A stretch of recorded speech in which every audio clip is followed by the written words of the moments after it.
Hello and welcome. I'm Leigh Ann Gerrans and you're watching W News, broadcasting live from the Al Arabiya studios. These are our top stories. Hugs and handshakes between Starmer and Zelensky as the UK show their support for Ukraine ahead of Friday's summit between Trump and Putin.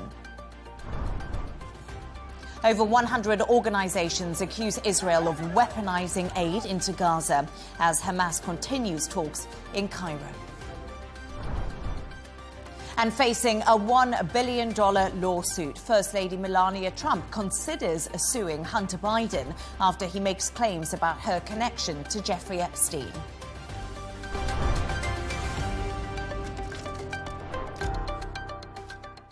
Now, the much-anticipated summit between Donald Trump and Vladimir Putin is just one day away, with the Kremlin confirming a joint press conference between the two leaders will take place after they do meet. Earlier today, Ukraine's President Volodymyr Zelensky visited British Prime Minister Keir Starmer at Downing Street, with the pair revealing there was a viable chance of a ceasefire between Russia and Ukraine before the summit. We can now go live to London to speak to our correspondent, Ollie Barrett. Ollie, great to have you on the show. Zelensky was only inside Downing Street for just over an hour, but it's not about the duration, it's about the symbolism, isn't it?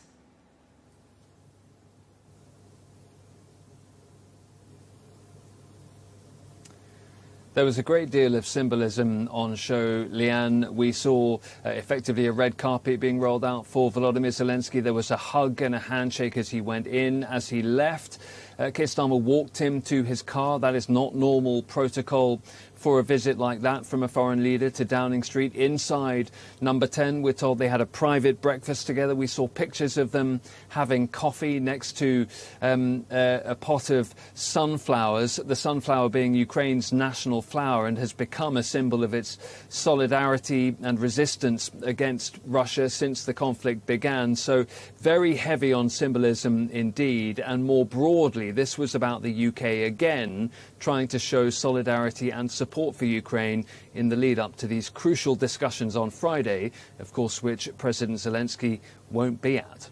Yes, indeed. And as you said there, European nations have rallied around Zelensky ahead of tomorrow's all-important summit in Alaska, which everyone is focusing on. But will their show of force and united red lines make any difference when it comes to the summit and what we could see achieved from this?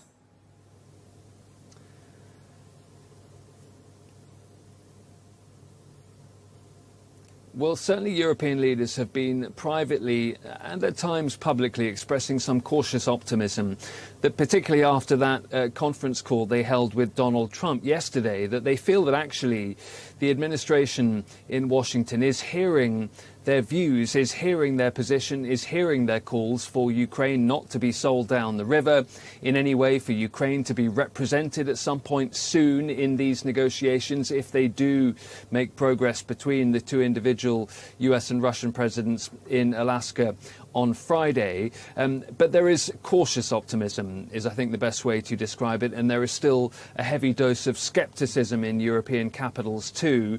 They do feel that there is a chance that America can use its weight to try and pressure Vladimir Putin towards some kind of peace negotiation that might be more favourable towards the Ukrainians than some European allies have been fearing in recent weeks and months. But they are also continuing to express deep scepticism about Vladimir Putin and Russia's commitment to peace, a meaningful negotiation and some kind of lasting peace settlement. So, as I say, I think cautious optimism is the transcending feeling in European allies of Ukraine at the moment. As you say, really unpredictable exactly what happens in Alaska on Friday and exactly, therefore, what comes out of the summit.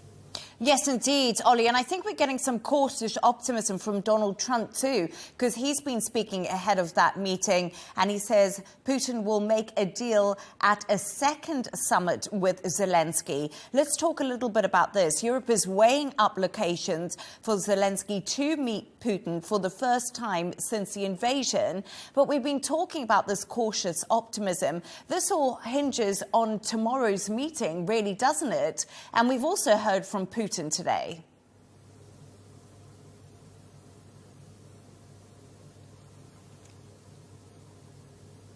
Absolutely, it hinges on tomorrow's meeting. It may well be that there is to be no summit in the near future that involves Zelensky, Putin and Trump and perhaps other European leaders if Friday doesn't go as planned, as Donald Trump hopes it goes. Now, European countries certainly making contingency plans in the hope that things go well and that there can be a summit soon involving Volodymyr Zelensky and therefore looking at possible locations. Rome has been suggested by President Zelensky before. I think that's considered unlikely and potentially unwise by some other European countries who think it could be somewhere more neutral, perhaps somewhere like Geneva, perhaps not in Europe at all, perhaps Saudi Arabia, which has hosted previous rounds of diplomatic discussions about the Ukraine crisis. Turkey, of course, has held rounds of discussions too between the two sides and has offered to host further in the future. So lots of potential locations being looked at by Europeans and others for a new summit, a second summit in the not too distant future, if that is to be required and necessary and possible. And yes, Moscow has been talking about this today. Vladimir Putin has been praising the Americans for their commitment to trying to bring some kind of peace arrangement together. And we've seen that prisoner swap as well today. Some are suggesting could be signs of progress between Russia and Ukraine. So cautious optimism, as you say, is I think exactly where we all are, with a healthy dose of scepticism many European leaders feel required as well. And Ollie, just before I let you go, the US Vice President J.D. Vance is now in Scotland after his UK holiday. He was spotted playing golf. But instead of putting his feet up, there were lots of political meetings and diplomacy going on.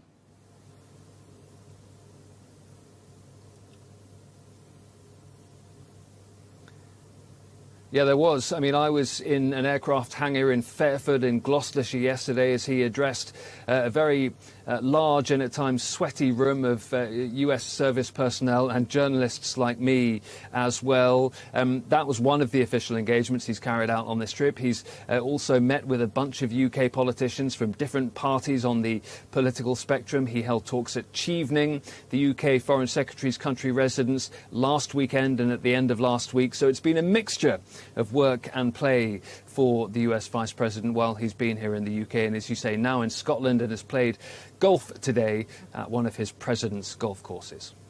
I wonder how well he did during that round. Ollie Barrett in London, thank you so much for joining us.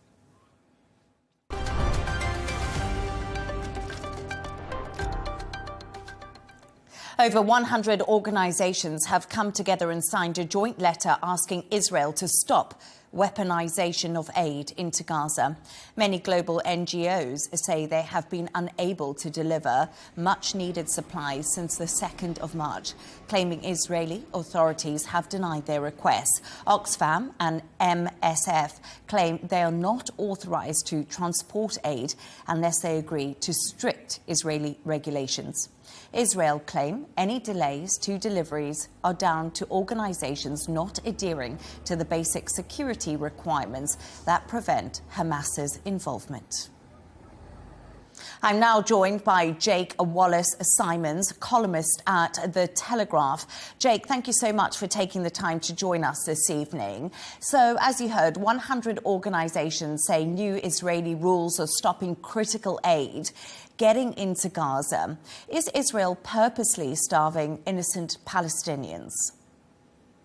I think that's what Hamas wants everybody to think. I think the real question here is why these aid organisations have such strong objections to Israel's security requirements, vetting the Palestinians working for them in Gaza, to try to root out Hamas from the supply line. Surely if their agenda was simply to get food to needy people in Gaza and not into the hands of Hamas, they would embrace Israel's security measures, working alongside the Israelis to make sure that their aid got to hungry people and not into the hands of jihadi terrorists. Unfortunately, they're trying to turn the tables of this debate and blaming Israel for not wanting to feed the Gazans, when actually all Israel's trying to do is to feed Gazan civilians while preventing Hamas from exploiting the supply of aid to keep themselves in power. It strikes me that in this way, these aid organisations are really lending their own international legitimacy to a jihadi agenda. So last month, an internal US government review found no evidence of widespread theft by Hamas of US-funded aid. And senior Israeli military officials also told the New York Times they never found proof that Hamas stole aid from the UN in Gaza. Is this all propaganda from Israel to try and win back some public sympathy? Because we have seen that dramatically diminish across the world. I'm afraid it is propaganda, but not by Israel. It's propaganda from Hamas and its sympathisers, because it's an open affair that Hamas has been stealing aid. Even the UN has admitted officially and formally that Hamas has infiltrated and stolen a good degree of the aid that it's been transporting into Gaza. That is the whole reason why Israel has been trying to cut out the UN and other bodies from aid distribution, instead relying upon the GHF, which is an Israeli-American project, to get aid directly to Gazans and not to Hamas. Israel has no agenda to starve the Gazans. I'm not sure why it would go to the lengths of forming the GHF and trying to get food to them if it was really trying to starve them. It doesn't make any sense if you take a step back and think about it. Israel is simply trying to defeat Hamas, and so far Hamas has been surviving largely upon the flow of aid which it seizes and then sells for inflated prices, using that money to pay its own fighters. It's an open affair. You can check it online. You can see video after video of armed Hamas men stealing aid. The UN have acknowledged it themselves. It's not a contested fact. It's simply the truth. And Jake, the truth is also that it's very impossible for anyone to really know the truth because, of course, international journalists aren't allowed into Gaza to report on anything at all. So I think we can both say it's propaganda from both sides. Do you not think, from Hamas and Israel? I don't think so at all. I mean, to accuse a Western-style democracy of propaganda akin to jihadi propaganda is totally disingenuous and wrong. This is not a case of two wrongs. This is a case of one side that is fighting for its life in a war that it didn't start, that it didn't want, that it didn't provoke and didn't ask for, against a jihadi force which seeks not just to destroy all the Jews and dismantle the state of Israel, but also seeks to dominate anybody who doesn't align with their own hardline version of warped version of Islamic principles.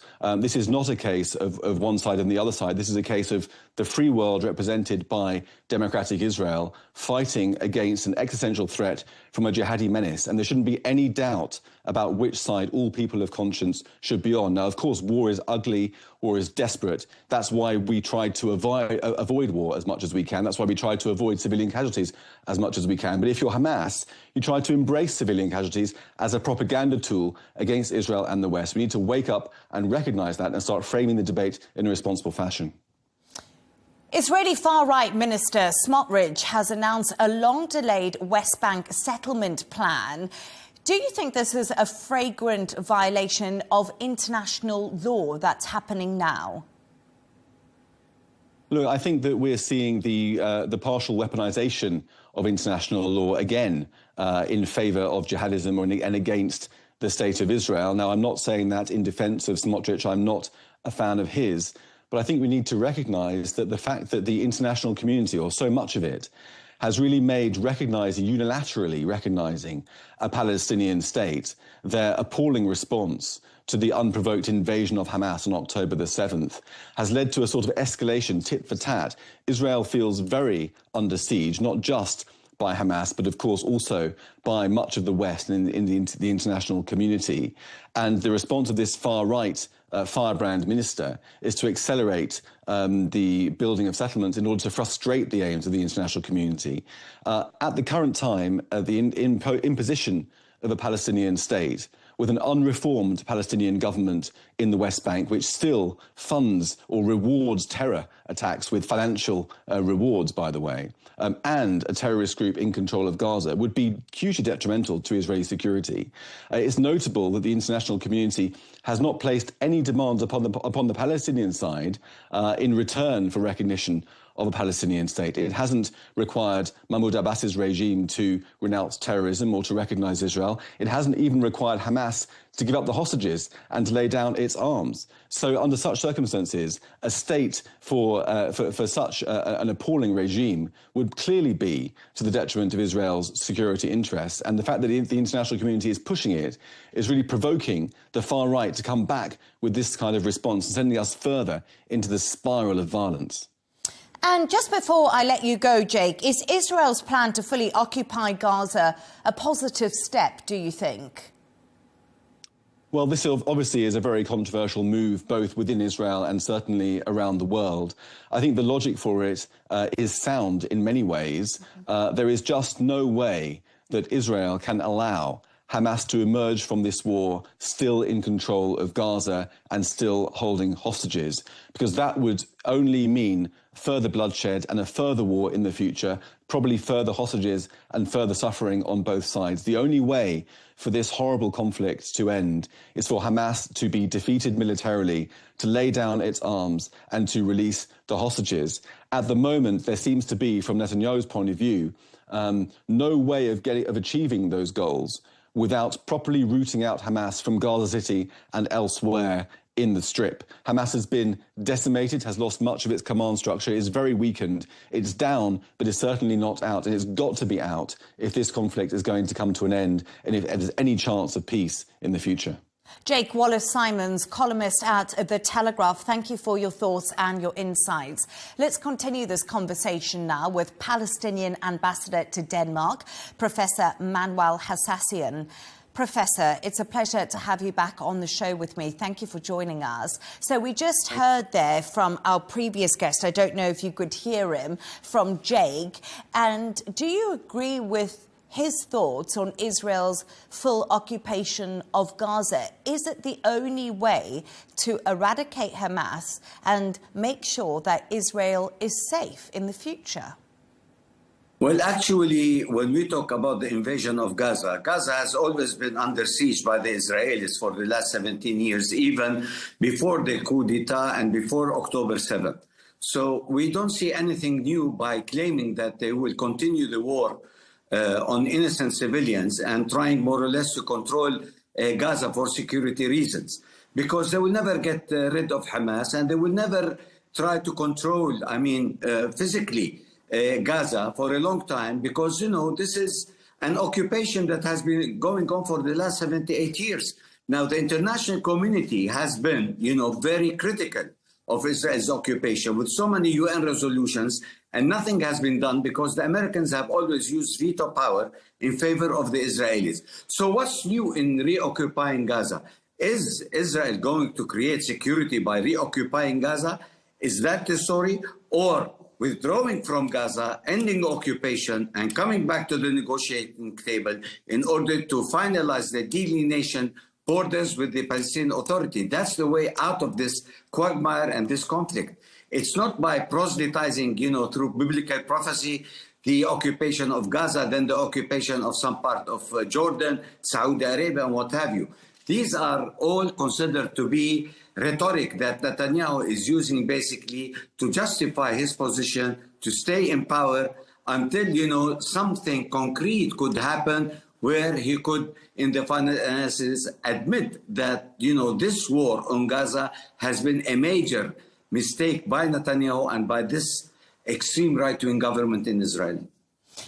So you say that a major mistake by the extreme right-wing government in Israel and by Benjamin Netanyahu, but they don't seem to be stopping their plans to fully occupy Gaza. I know you said it's not the right way to go about it. They've been doing this for years and years previously.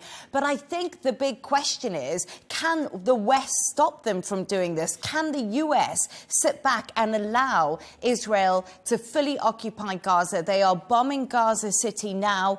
What is the solution? Because going back to the table and getting a ceasefire doesn't seem viable at the moment, because it's happened before and it's fallen apart pretty quickly. It is unfortunate that, the European countries, beyond, their moral sympathy and empathy, and beyond their criticisms of Israel weaponizing humanitarian aid and what have you, we haven't seen concrete position by the European governments in terms of boycotting trade with Israel, putting arms embargo on Israel, let alone the United States so far has been idle in letting, Netanyahu continue with his plans, to the point where the Palestinians will surrender and raise the white flag and start voluntarily, diasporizing themselves into Sinai, into Egypt, and what have you. This is going to continue with the plan of decimation the entire nation. They don't want the demography of the Palestinians. Israel wants the geography. And once they have Gaza, they think that they will secure basically their borders, with the Arab countries, and that will give them a clinch on the idea of having an independent Palestinian state, which they have been fighting for the last, 76 years. So where is the stand of the international community? How can they bolster their position, their rhetoric of putting the blame on Israel now in occupying Gaza and what have you, without taking concrete steps of how to go about it? Actually, the withdrawal of ambassadors is one way. The boycotting of Israel trades is another way. The embargo on arms to Israel is a third way. There are many ways where Israel could succumb basically to the international pressure and to stop this carnage in Gaza. But beyond, rhetoric, we haven't seen any concrete plans, neither from the United States, nor from Europe, neither also from the Arab states, that have been impotent in doing nothing, let alone the Islamic world is watching the massacres without, doing anything about stoppage or trying more or less to go out and criticize Israel so vociferously, besides, going on demonstrations and what have you. So the Palestinians are the ones who are receiving, this bad end, and the Israelis are getting away with the punishment of the Palestinians, and killing every day is becoming the modus operandi. So where do we stand as an international community to stop this violence that has been, this butchery that has been going on for almost 2 years now? Where is the humanitarian conscience in this? And I think Ambassador, that's the big question. Many people are saying, is the West helpless? Are they putting enough pressure? Are the Arab nations doing the same thing? And are they putting enough pressure on Hamas? You talk about pressure on Israel, but we haven't seen any pressure on Hamas to make concessions, to agree to the ceasefire, to release the hostages. Why is everyone ignoring the fact that Hamas attacked Israel on October the 7th, but no one is pressure raising them to come to the table as strongly as they are for Israel? Let us not go back to the rhetoric of October 7th. We are beyond that, and I don't want to talk about that. But let me tell you something. It is very important that if you follow the news, that even my president, Mahmoud Abbas, has said it, on television, that Hamas should submit its weapons, hostages should be released, but with certain conditions, that Israel also should withdraw from Gaza. Israel should also open the borders, Rafah border, for humanitarian aid. Europeans should put also pressure on the other side, not only on Hamas. So from our perspective, Hamas is being under attack also by Egypt, by the Arab world, by my president, who has been, telling them time and again, let's end this conflict, let's end this carnage. Let's submit to negotiations where there will be ceasefire, exchange of hostages and political prisoners, and life will go on. But it's not being, explained all over. There are certain parts that the press takes against others. No, there are pressures on Hamas. There are pressures on Hamas from the Europeans, from the Americans, who opened a channel of communication with Hamas, and also from the Palestinian Authority, and from many other factions within the Palestinian Authority. And let alone, the most important is the criticism coming from the people in Gaza.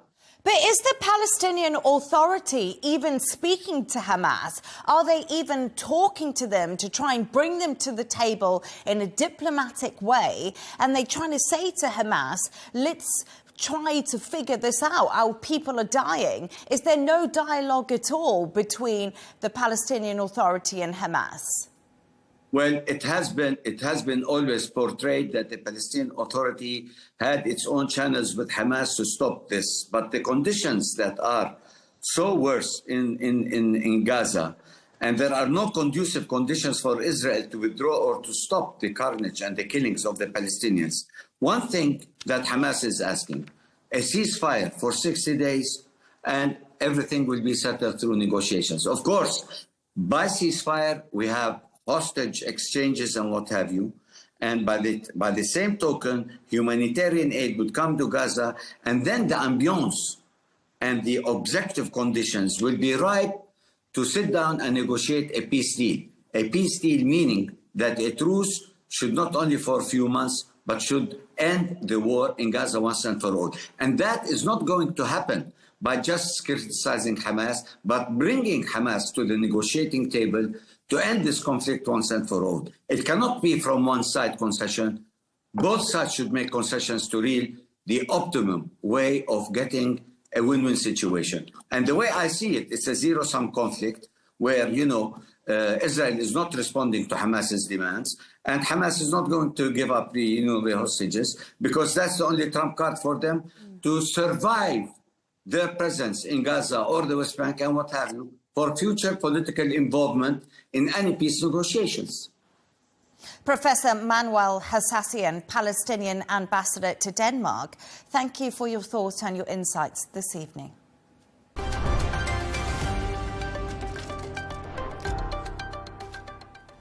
Melania Trump has threatened to sue Hunter Biden over claims she was introduced to US President Donald Trump by the disgraced financier Jeffrey Epstein. The First Lady's lawyers have said the allegations are false, disparaging, defamatory and inflammatory. Hunter Biden's son of the former US President Joe Biden made the claims during a recent interview about the Epstein files. A legal letter demands he retract the comments or face illegal action for over $1 billion in damages. For more on this, I'm joined from Washington by our correspondent Sarah Firth.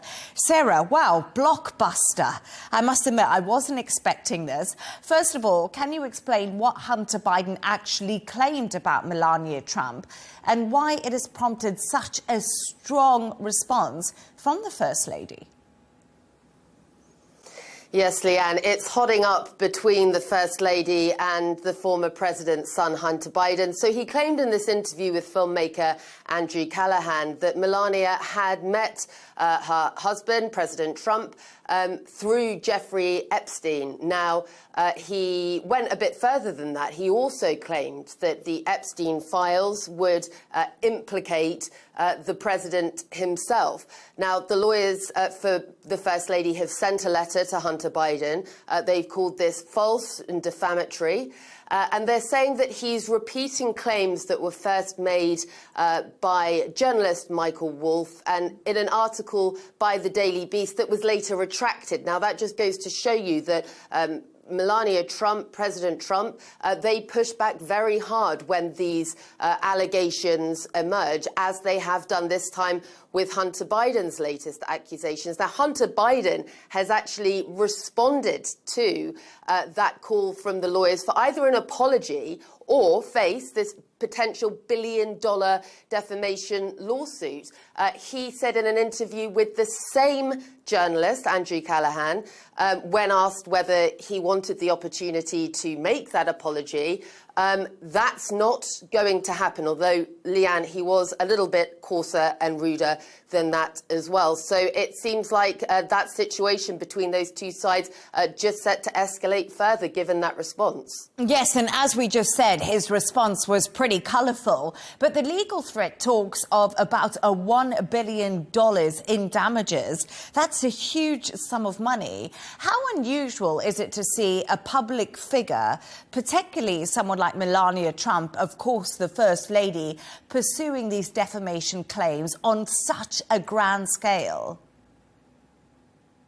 Yes, it's a really unique situation, not just because it's the First Lady, but also because of the costs involved in this threat of legal action. And also here in the US, for any kind of defamation lawsuit, if you're a public figure, it's a really, really high bar to try and prove that defamation has occurred. Now, in this case, the lawyers are saying that Hunter Biden is simply repeating something that's already been proven to be false. They point to that Daily Beast article that had to be retracted once it was scrutinised by the legal team for that outlet. And I think as well that this is something that has emerged in the past before. That President Trump and Melania Trump, they say that Melania met the president, then Donald Trump, at a modelling agent's party back in the 1990s.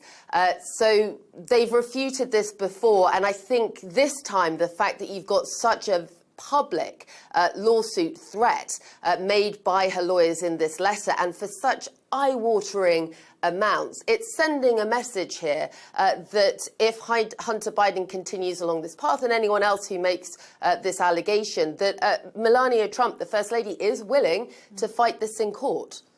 And also, Sarah, I just want to talk about this dispute right now, because it's unfolding amid this huge pressure on the White House over the Epstein files. We know when Donald Trump was campaigning, he said he was going to release those Epstein files. Now, all of a sudden, they've hit back and said there's nothing to see here. And it's been quite controversial in the US and, of course, with this MAGA base. But how does this latest clash affect the political narrative when it comes to this Epstein issue, which is really not a small one? Yes, Leigh Ann, it's adding fuel to the fire. You're right, we've been reporting over the last few weeks about the ongoing developments with this saga, that really the White House wanted to see the chapter closed, but it's not going away, and largely because the issue has enraged his core MAGA base so much that this is going to be more fuel to that fire. You know, we've got a lot of scrutiny here in the United States over the fact that President Trump said when he came to office he would be releasing the Epstein files. Those are the files related to the criminal investigation into Jeffrey Epstein, but then the Department of Justice came out and said there is no incriminating client list. That has caused a huge backlash. And I think really, though, again, with Hunter Biden making these allegations that Melania Trump met President Trump, met Donald Trump through Jeffrey Epstein, which there is no public evidence for, it has to be said, that it's again, the question of the connections, right? President Trump has acknowledged that he knew Jeffrey Epstein back in the day, but he says in the early 2000s they fell out over a staffing issue when Jeffrey Epstein poached, allegedly, staff from Mar-a-Lago. But there is this wider question of the connections between President Trump and Jeffrey Epstein in the past. Who knew who, how deep those connections go, and crucially, Leigh Ann, the public feeling, have they really got the full story here? And that's this latest fight that's broken out between the First Lady, the lawyers issuing that letter to Hunter Biden coming out swinging in his response, saying he will not be apologising, is only going to create further scrutiny of those connections and the situation. President Trump will be speaking in just a short while in the Oval Office, and I expect there'll be quite a few questions around this issue headed his way. Yeah, absolutely. Sarah Firth in Washington, thank you so much for your analysis. Great to have you on the show.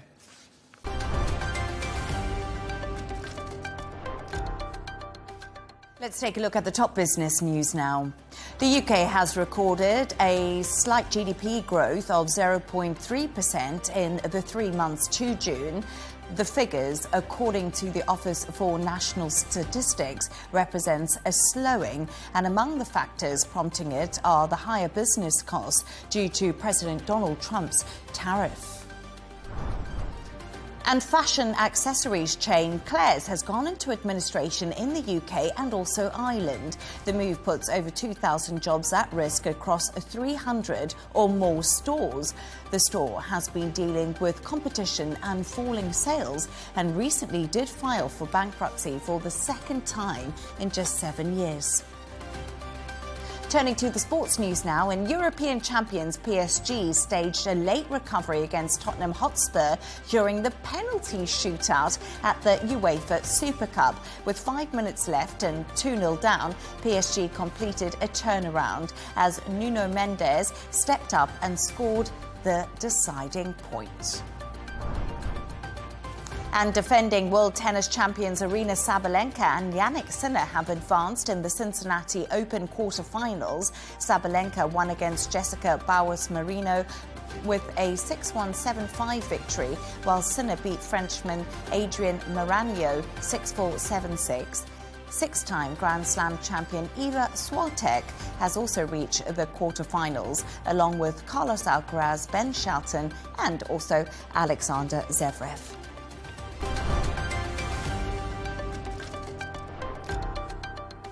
Now, the closing arguments of imprisoned media tycoon Jimmy Lai were pushed back on Thursday after heavy rains forced Hong Kong to close its law courts. He is accused of collaborating with external actors and of conspiracy to publish seditious material. Lai could face up to a life in prison if he's found guilty under the territory's national security law. Earlier today, President Donald Trump said he would do everything to save him. Camille Nedelec is in Hong Kong with more. The court case of imprisoned media tycoon Jimmy Lai is not just of strong political but also symbolic significance. Jimmy Lai's story is very much the story of Hong Kong, Hong Kong's humble beginnings from a small fishing village to the major financial centre that it is. Jimmy Lai came here at the age of 12 without a penny to his name. He started working in a clothes factory before building up his own fashion empire, before moving on to media. And it was that media empire, specifically the now shuttered Apple Daily, that got him caught in the crosshairs of the Hong Kong authorities. Apple Daily regularly criticised the Hong Kong government, and one of these charges that he faces is a colonial era charge, the conspiracy to publish seditious material, and now that is material that aims to incite rebellion against a monarch or a government. He, Jimmy Lai, has described himself in court as a political prisoner, and that is something that drew sharp rebuke from the judge. But Amnesty International last year agreed, designating him a prisoner of conscience. Meanwhile, his family are very worried about his condition. They've said that they are afraid that he could die in prison. He's in his late 70s. He has diabetes. And the Lai family are saying that he is not getting the proper medical care for managing his condition. Now, that is something that the Hong Kong authorities deny. They also go on to say that he is in solitary confinement for over 23 hours a day, and the Lai family are calling for his release. They're saying, specifically his son Sebastian has said that every time his father shows up in court, he is noticeably more frail and has lost a lot of weight. Camille Nedelec in Hong Kong there, thank you.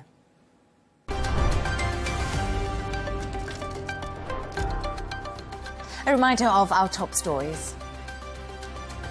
Hugs and handshakes between Starmer and Zelensky as the UK show their support for Ukraine ahead of Friday's summit between Trump and Putin.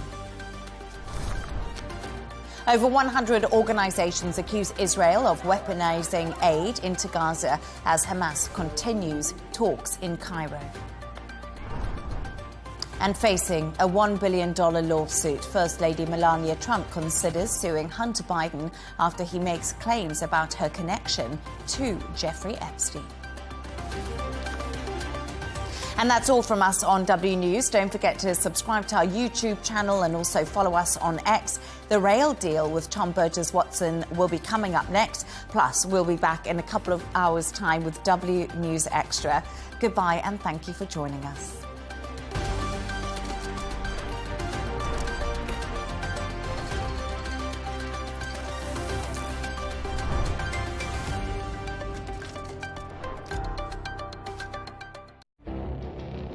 It feels like decades are passing by in a matter of weeks.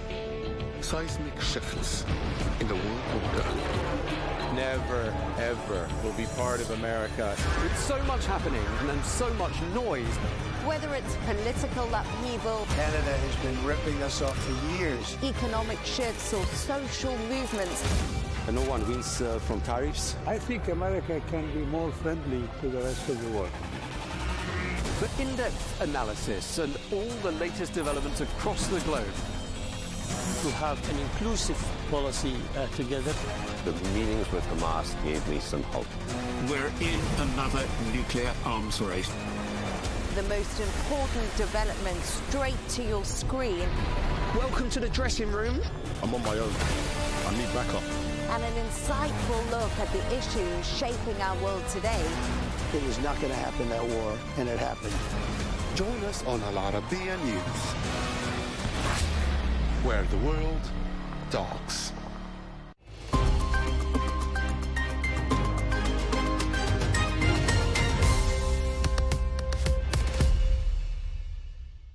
Hello and welcome. I'm Arabiya Alami and this is The Dailies, where we take a look at important news stories, reports, analyses and articles published in newspapers and media outlets across the world. Most newspapers focus today on the upcoming summit between President Trump and President Putin in Alaska on Friday. Many opinion articles and news reports were dedicated to this summit, with many warning against over-optimism. Other news stories attracted the attention of American newspapers especially, such as President Trump's takeover of Washington, D.C.'s police and the deployment of the National Guard in the city, as well as the appeals court decision to allow Trump officials to withhold billions in foreign aid. We'll start with the Alaska summit, as after a hectic week of Ukrainian diplomacy aimed at presenting a united European position to President Trump regarding the Russian land swap proposal, many opinion articles delved into what should happen during this summit on Friday. David Ignatius published an article in the Washington Post emphasizing the delicate balance between seeking peace in Ukraine and ensuring Ukraine's sovereignty. Ignatius argues that while Trump is motivated to end the bloodbath, he must pressure Russia effectively and avoid a premature or even an unfair land for peace deal. Also drawing historical parallels to Eisenhower's Korean War diplomacy, the piece highlights the importance of combining pressure on both allies and also adversaries, securing enforceable ceasefires and providing long-term security guarantees. Ignatius underscores the urgency of a settlement, but warns that a hasty or unjust agreement could embolden Putin and threaten broader international stability. Also on the Alaska summit, Nicholas Kristof wrote in the New York Times asking President Trump to stop coddling Putin. The article criticizes Donald Trump's shifting stance on the Ukraine war, highlighting his recent decision to meet with Vladimir Putin instead of enforcing sanctions after a missed ceasefire deadline. While many Ukrainians want a negotiated peace, the planned summit held without President Zelensky risks rewarding Russian aggression by suggesting Ukraine should cede territory. Also, such moves or concessions could indeed embolden China over Taiwan and undermine U.S. strategic interests. The piece argues that Ukraine's fight serves American security, deterring authoritarian expansion. It also warns of catastrophic consequences if policy is mishandled. The article also ends with a plea the U.S. must not abandon Ukraine midway in its struggle for sovereignty and freedom. In an exclusive, The Times revealed that U.S. and Russian officials, including Trump's envoy Steve Witkoff, have discussed a plan for Ukraine resembling Israel's occupation of the West Bank. Under the proposed model, Russia would control occupied Ukrainian territory, apparently militarily and economically, without formally altering the borders, circumventing constitutional restrictions on ceding land. The report also included maps that show the expansion of the Russian-held territory in Ukraine since the beginning of the war. Now, the idea aims to create a truce after over 3 years of the conflict, but is strongly opposed by President Zelensky, who refuses to relinquish sovereignty.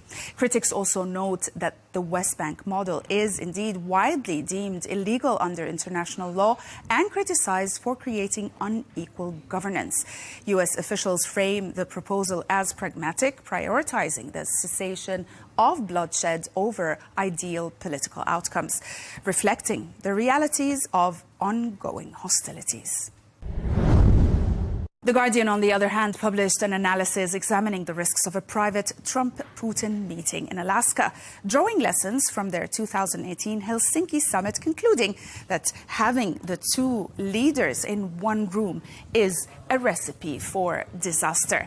At the earlier encounter, Trump appeared overly influenced by Putin, downplaying U.S. intelligence on Russian election interference, and analysts fear a repeat scenario as the leaders plan to discuss land swapping in Ukraine without European or even Ukrainian representatives present.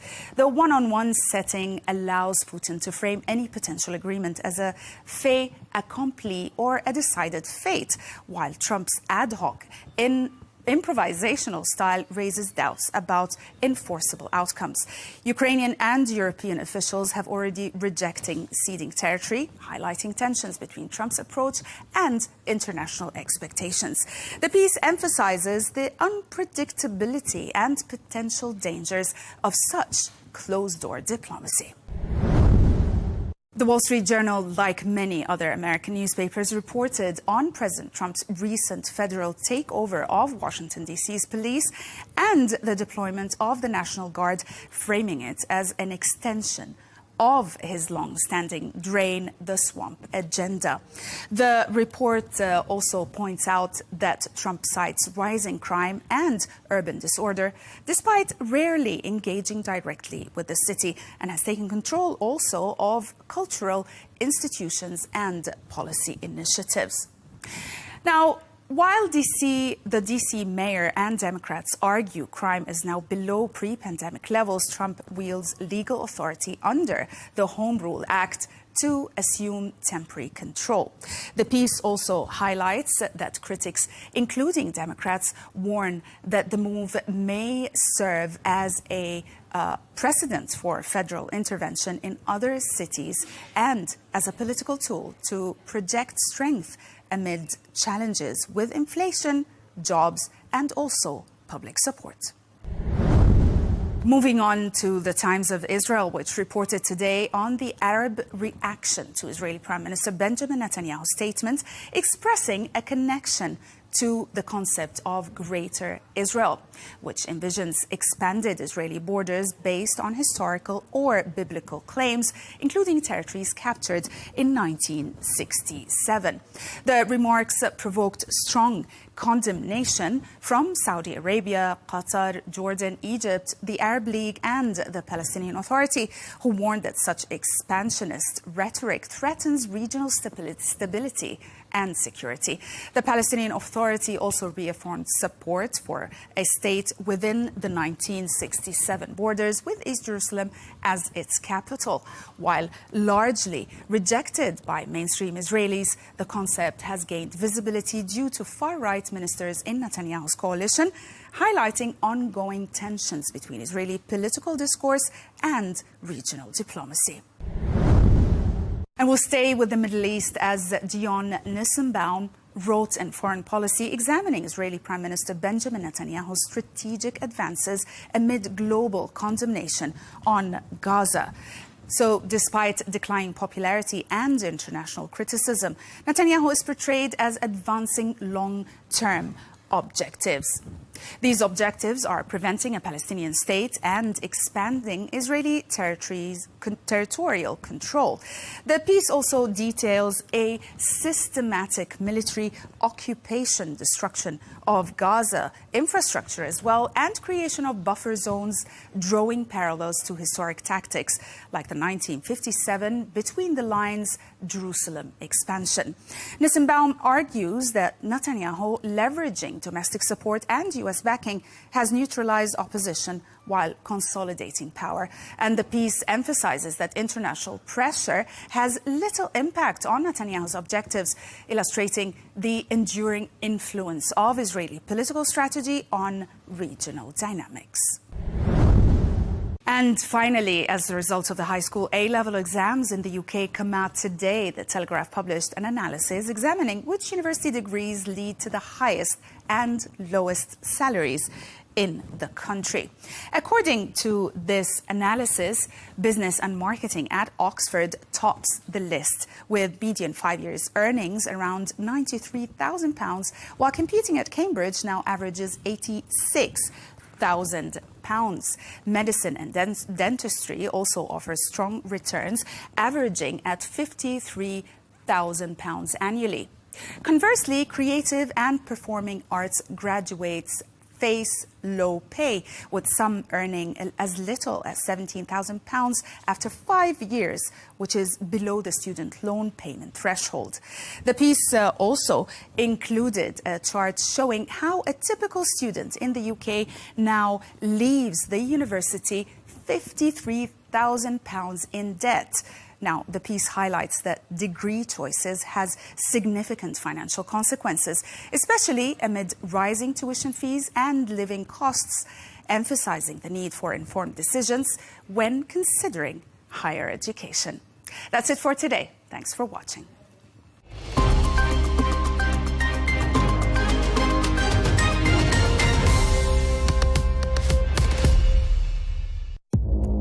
Our allies, in many cases, are worse than our enemies. Stay informed and connected with the latest international headlines. There obviously is a risk. From breaking news to in-depth analysis, it would appear that this war is coming to an end. Who buys this stuff? Investors, pension funds. We deliver the most important developments straight to your screen. Iran always wanted to deal with militia. Join us for compelling, expert-driven conversations. A curfew order has been established. And an insightful look at the issues shaping our world today. There are lots of proposals about European architecture for security. I'm Leigh Ann Gerrans, and this is W News. We dealt with this when I was Chief of Staff in the first term. Where you don't just hear the headlines, you get the full story.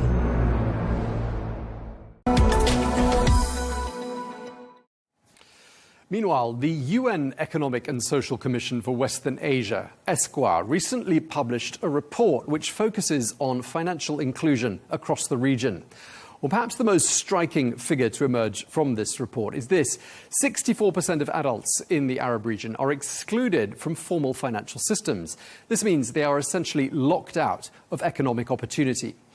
Well, the data shows sharp rural-urban divides. But the good news is that when it comes to active financial engagement, Saudi Arabia stands out with relatively high scores.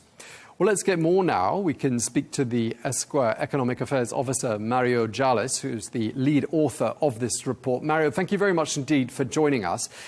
Saudi Arabia does well in some areas relative to the rest of the region. In which areas in particular are you seeing Saudi Arabia excel? First of all, thanks for having me here today. It's a pleasure to be with you. And as for your question, one of the main areas where Saudi Arabia has excelled is on digital financial services. It has gone beyond its peers in the region and has achieved very high levels of access to financial services.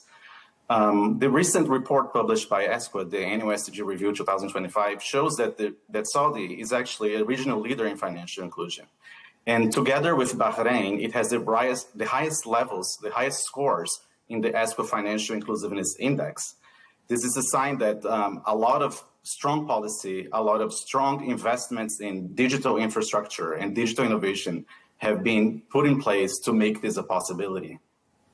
Okay, so would you say that's the main reason why the kingdom has done so well in this particular area, in the sort of digital area? So the digital aspect is a big aspect. One of the other areas in which the region does better than some of its neighboring countries is in relation to financial literacy. Financial literacy is, low levels of financial literacy is a major problem throughout the Arab region. But in the Gulf countries, and particularly in Saudi Arabia, while it remains a problem, it's not as widely present as in some of the other countries. And by financial literacy, I mean that a large portion of the society usually does not know how to use financial services. So Saudi Arabia has recognized this early on and has established a program for financial literacy, which aims to educate those vulnerable groups that don't have access to financial services and help them building their capacity in using the financial services. So this is also another area in which much has been achieved. But going back, I would say, to the Vision 2030 that was put in place in 2016 by the Saudi government, that was a major game changer, because at that point, the Saudi government recognized that moving towards a cashless society and investing in digital inclusion was a primary way to move forward in the financial sector. And it's now collecting some dividends from this decision. One of the issues that's raised right across your report, and not just with relation to Saudi Arabia, is the idea of underserved communities, particularly highlighting something we've talked about with other guests, the difference between people who live in urban areas, people who live in regional areas, perhaps outside of urban communities. How is the Saudi banking sector reaching out to sort of the underserved communities? Well, one of the ways that this is being done by some banks is, for example, by establishing specific branches that address specific groups. There are banks that have SMEs or SME-centric branches. So by SME, I mean small and medium-sized enterprises. And this has increasingly been successful in reaching out to those small businesses that normally have a problem or have a more difficult time in seeking loans from these banks. And one of the ways to do this is to be more flexible about loan applications and finding solutions that do not match what a standard transaction would be towards traditional larger businesses.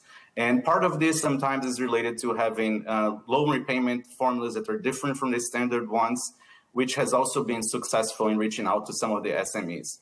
However, some major problems still remain, and one of them is related to the gender gap. So the Arab region and Saudi Arabia both have a very large gender gap. And by a gender gap, I mean a large difference between the share of women that have a bank account and the share of men that have a bank account. Particularly for Saudi Arabia, only 63% of women have a bank account, while 81% of men have a bank account. So there's an 18 percentage point difference between the two. And this is among the highest in the entire world. So despite progress, we see that the gender gap remains there. One other area that I would cite where much progress is still needed is related to persons with disabilities. So there has been a lot of progress in Saudi Arabia, especially in digital finance. But we see that this digital finance has not always taken into account the needs of persons with disabilities, and accessibility is a major issue. Some recent studies that covered 32 fintech websites in Saudi Arabia concluded that none of them were fully accessible for persons with disabilities. So if we want to really be fully inclusive, we should be thinking of all people, including persons with disabilities. So accessibility should be integrated from the very beginning. Okay, and just to pick up on what you were saying a moment ago about digital payments, and in Saudi Arabia, of course, has seen a sharp increase in the number of digital payments. I mean, basically, we're talking here of a really good example of the democratization of the banking system thanks to technology. Exactly. And also behind this, there's an action not only of the banks, but of the central bank and the government by instituting policies that push towards that. So a few years ago, the payment system in Saudi Arabia was much less decentralized, and there was less structure into it. And with the regulatory reforms that have been introduced, and the new payment systems made it much more easier across the board for digital payments. And also the complementary actions of the government to bring further strength to the system by, for example, making it mandatory to have digital payments in certain sectors like taxis and fuel stations or retail. So this also has provided some additional push into the digitalization.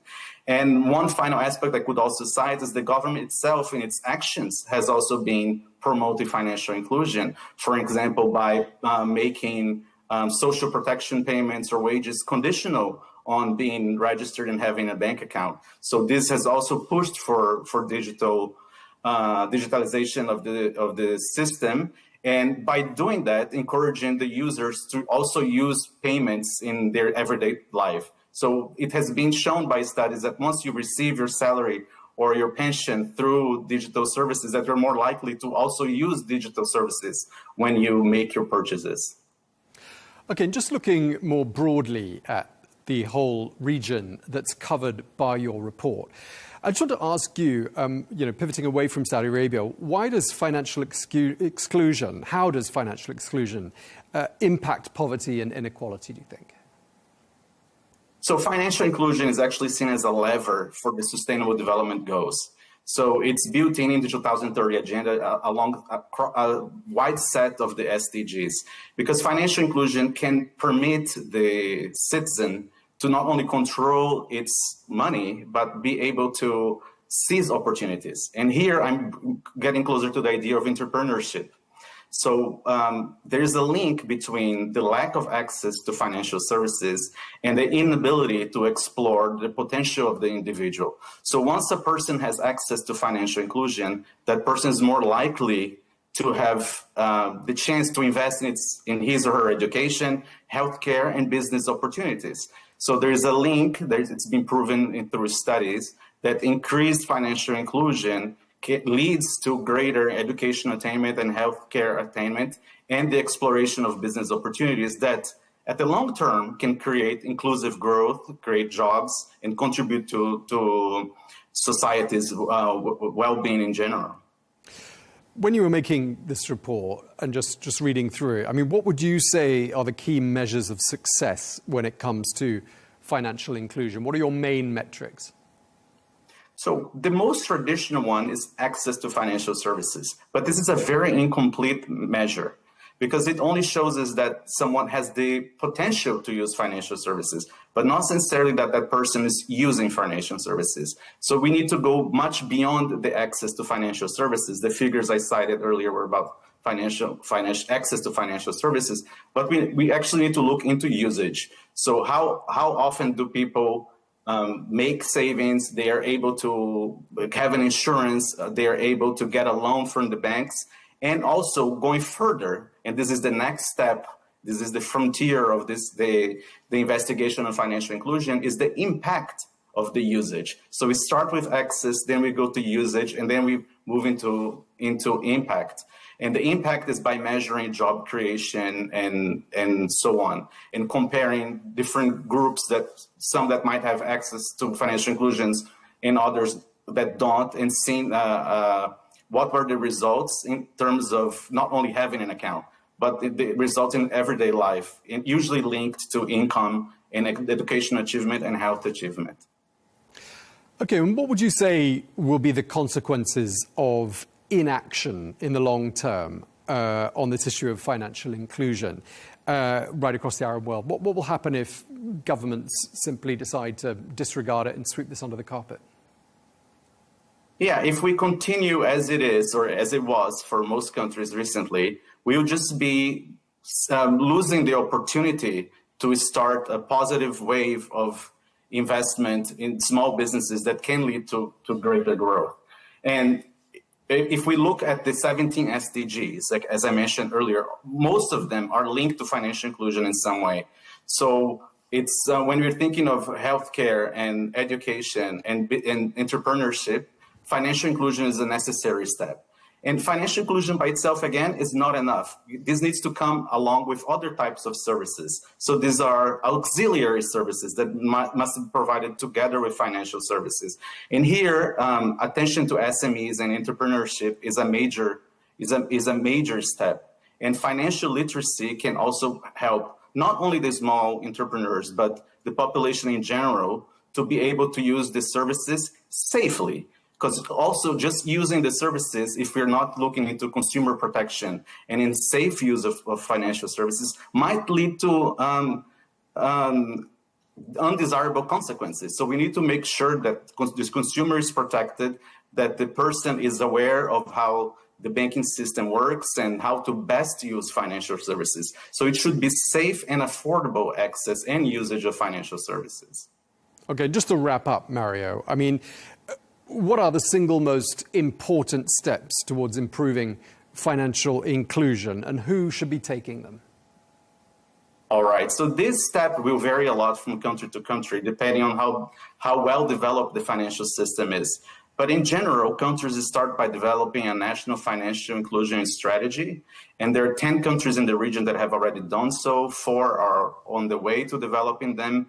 And usually, this is taken, the initiative of leading this is taken by the central bank, not always by the central bank, but usually by the central bank in conjunction with other government institutions that are interested in that subject. Sometimes that could involve women machineries or the agencies that support SMEs, groups that support persons with disabilities, and so on. One very important agent also is the Ministry of Agriculture for those countries with a large rural population. So usually these national financial inclusion strategies, they set up a mechanism to manage the production of policies and regulations to guide on financial inclusion. They usually involve these government agencies, but also the financial sector. So usually the Association of Banks or Association of Microfinance Institutions are also part of these committees or councils. And increasingly we see, not yet in the Arab region, but in other parts of the world, the inclusion of representatives from the underserved groups to also bring their concerns and their suggestions to the table. Okay, well, we're going to have to leave it there. We're out of time. But thank you very much indeed for speaking to us. Mario Jallis, lead author of that Esquire report. Thank you very much indeed for your time, sir. Thank you.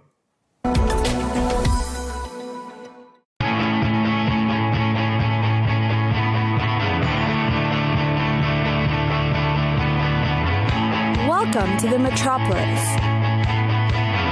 the big city. This is where tech, trends, and culture meet. Meet the people. See the sights. Walk the city streets.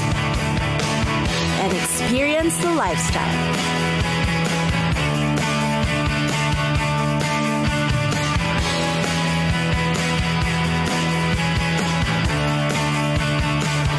This is your first-class ticket to the cities of the world.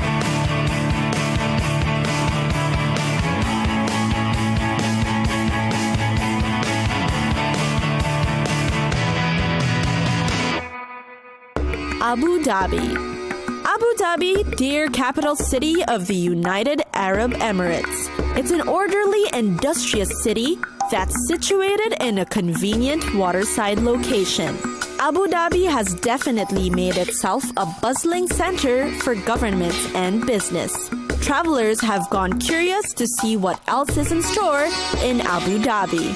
Probably the most popular attraction is Sheikh Zayed Grand Mosque. The place never disappoints. It is clad in Macedonian marble in all its beautiful and mammoth landmark building. Its exquisite design hails from Fatimid, Ottoman, and Mamluk elements. Definitely a modern mosque that pays homage to Islamic architecture. Around the city are districts of old, majestic buildings. One of the very famous ones is the Al Hosn, the oldest building in Abu Dhabi. It is also called Old Fort or the White Fort. The palace was built in 1793 to serve as a home of the ruling family and seat of government. One of the most recommended places is the Women's Craft Center. Here, you'll see women demonstrating their expert weaving, embroidery, and basketry skills. And not only do you get to witness how these products are done, you can also buy and bring them home as souvenirs.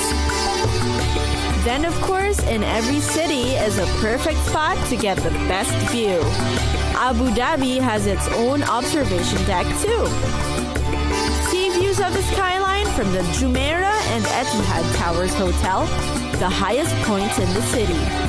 And finally, for a glimpse of the city's natural beauties, there are zoos to visit, such as the Emirates Park Zoo. You can spend the day learning about wildlife and see rare white tigers, giraffes, and elephants here. There's a flamingo park, a monkey zoo, and sea lions too. There's also the Yas Island, often frequented for sunbathing. There are stretches everywhere on the sandy beach. It is also where the Yas Marina Circuit, where Abu Dhabi's Formula One racing takes place every year. Or maybe you'd prefer the Liwa Oasis. It's got sand dunes offering activities that make the perfect break from the city. Go camel trekking, sand surfing, or ride dune buggies. And for a much rather chill activity, try the boat tours. It's also one of the great ways to view the city. It's great especially when you're watching the sunset or dusk set over the city.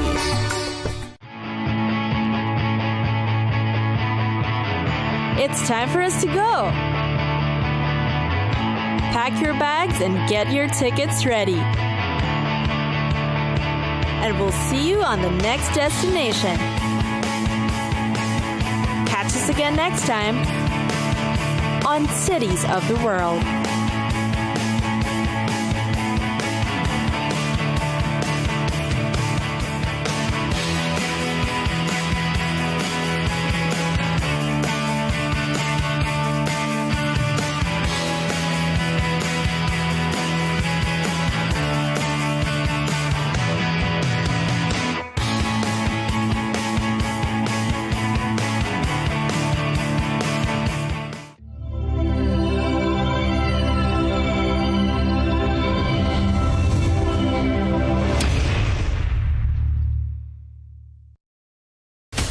From the White House to Gaza, Kiev to Beijing, elections, economics and the environment compete with conflicts and other complex issues for our attention.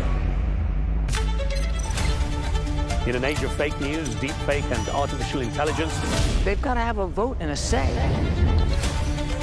It's important to look beyond the loudest voice to understand the truth. From newsmakers to groundbreakers, my campaign is going very well. Presidents, prime ministers, princes and peacemakers, and cultural tastemakers. As Arabs, as Middle Eastern, we're too emotional. Join me on the Riz Khan Show for empowering conversation.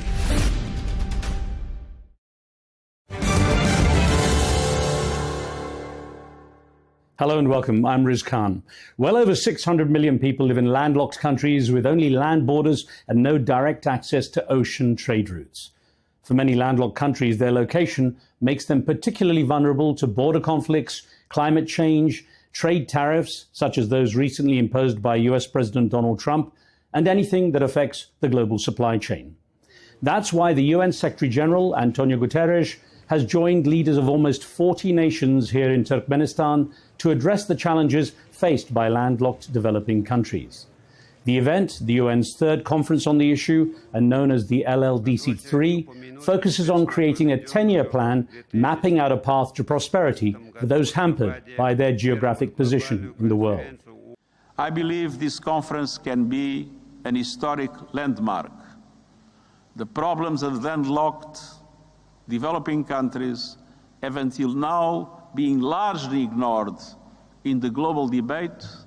Let's put it in the center of the map of our concerns of reform of the international economic and financial architecture. Thank you very much.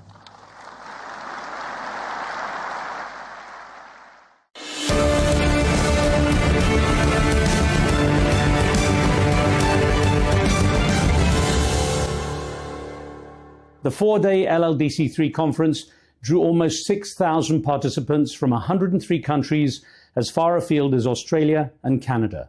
It was attended by 16 heads of state or government, 3 vice presidents, more than 100 ministers, a similar number of members of parliament, and nearly 500 NGOs. The European Union, China, India, Russia, and Saudi Arabia were among those sending delegations to Turkmenistan's coastal resort of Avaza. At a time when conflicts in Ukraine and Gaza are high on the agenda of the UN Secretary-General, the presence of Antonio Guterres in Turkmenistan clearly indicated his commitment to the plight of landlocked developing countries.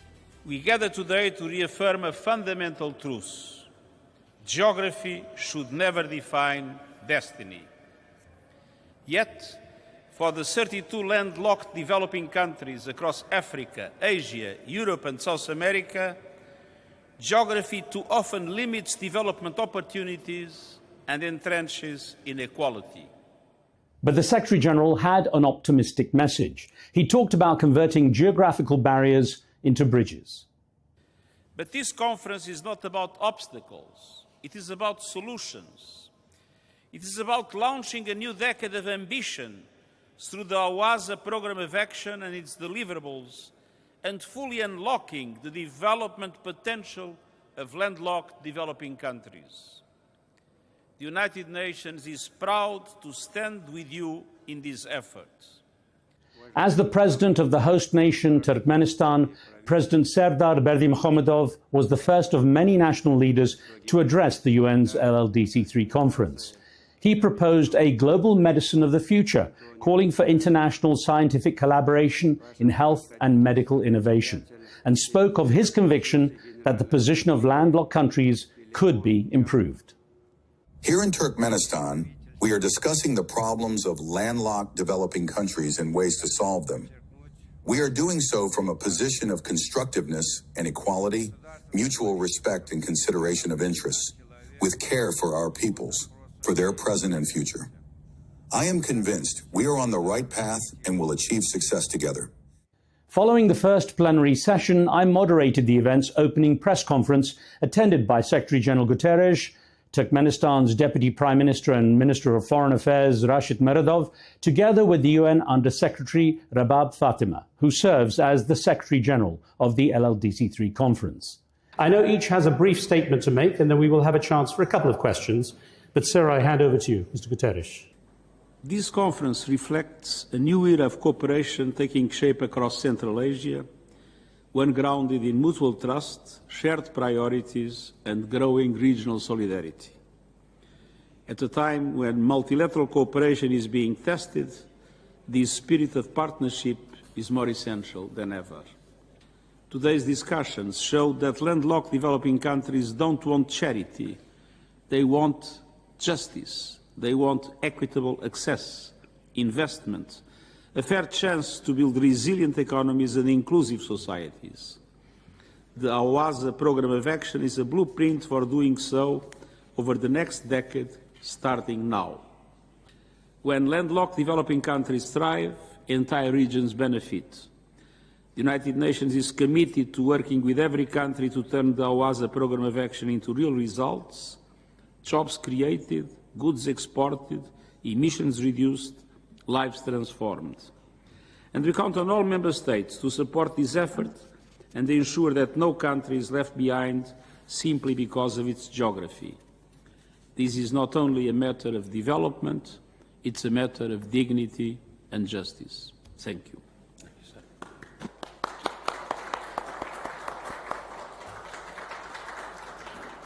Of course, those of you coming to Turkmenistan for the first time will have experienced the wonderful hospitality of the Turkmen people. I've had the honor of meeting Minister Meredov before, so I hand over to you, please, for your comments. Ladies and gentlemen, it is highly symbolic of the fact that LLDC 3 is being held in 2025, a year that marks two important milestones: the 80th anniversary of the United Nations and the 30th anniversary since the international recognition of Turkmenistan's status of permanent neutrality. We believe these values, neutrality, peace, and mutual respect, are especially relevant as we explore collective solutions to global development challenges. We're only at the beginning of this important journey in Avaza, but the foundation has been laid for a successful and impactful conference. We thank all participants for their engagement, the United Nations for its partnership, and especially to the Secretary General for standing with us. Let us continue this work with purpose, solidarity, and vision. Thank you for your attention. Under-Secretary Fatima is the UN's High Representative for landlocked countries, as well as its least developed countries and small island developing states. She joined me to discuss the most pressing problems that the conference would address. I guess one of the questions as a journalist for me is this is quite a new topic on the public agenda, the idea of landlocked countries. But it's not entirely new, is it? It's not entirely new, actually, but you're absolutely right. There's not much awareness about this group. While the LDCs, say the least developed countries or the small island developing countries, these are much better known. They're much, stronger on the international front. But the landlocked developing countries per se has not been there in that with a similar sort of visibility. But this group has been officially around for more than 20 years now. This is the third conference that we are having, and they actually have conferences once in a decade. So the first one was also held in this region in Almaty, and then the second one was held in Vienna, and this is the third one. So it's over 20 years that officially in the UN, there is a group of landlocked developing countries, 32 of them. This might sound brutal, but why should the world care about landlocked developing countries? Because landlocked developing, as the Secretary General was mentioning, they are landlocked on the one hand, and then they're also developing. So all the challenges that the developing countries are facing, they have that. And that, I think, their landlocked status, being landlocked, also perhaps adds to their development challenges. Meaning they don't have any open area for their own borders. They don't have any access to the sea. So they have to actually rely on the transit coastal countries to have access to the sea.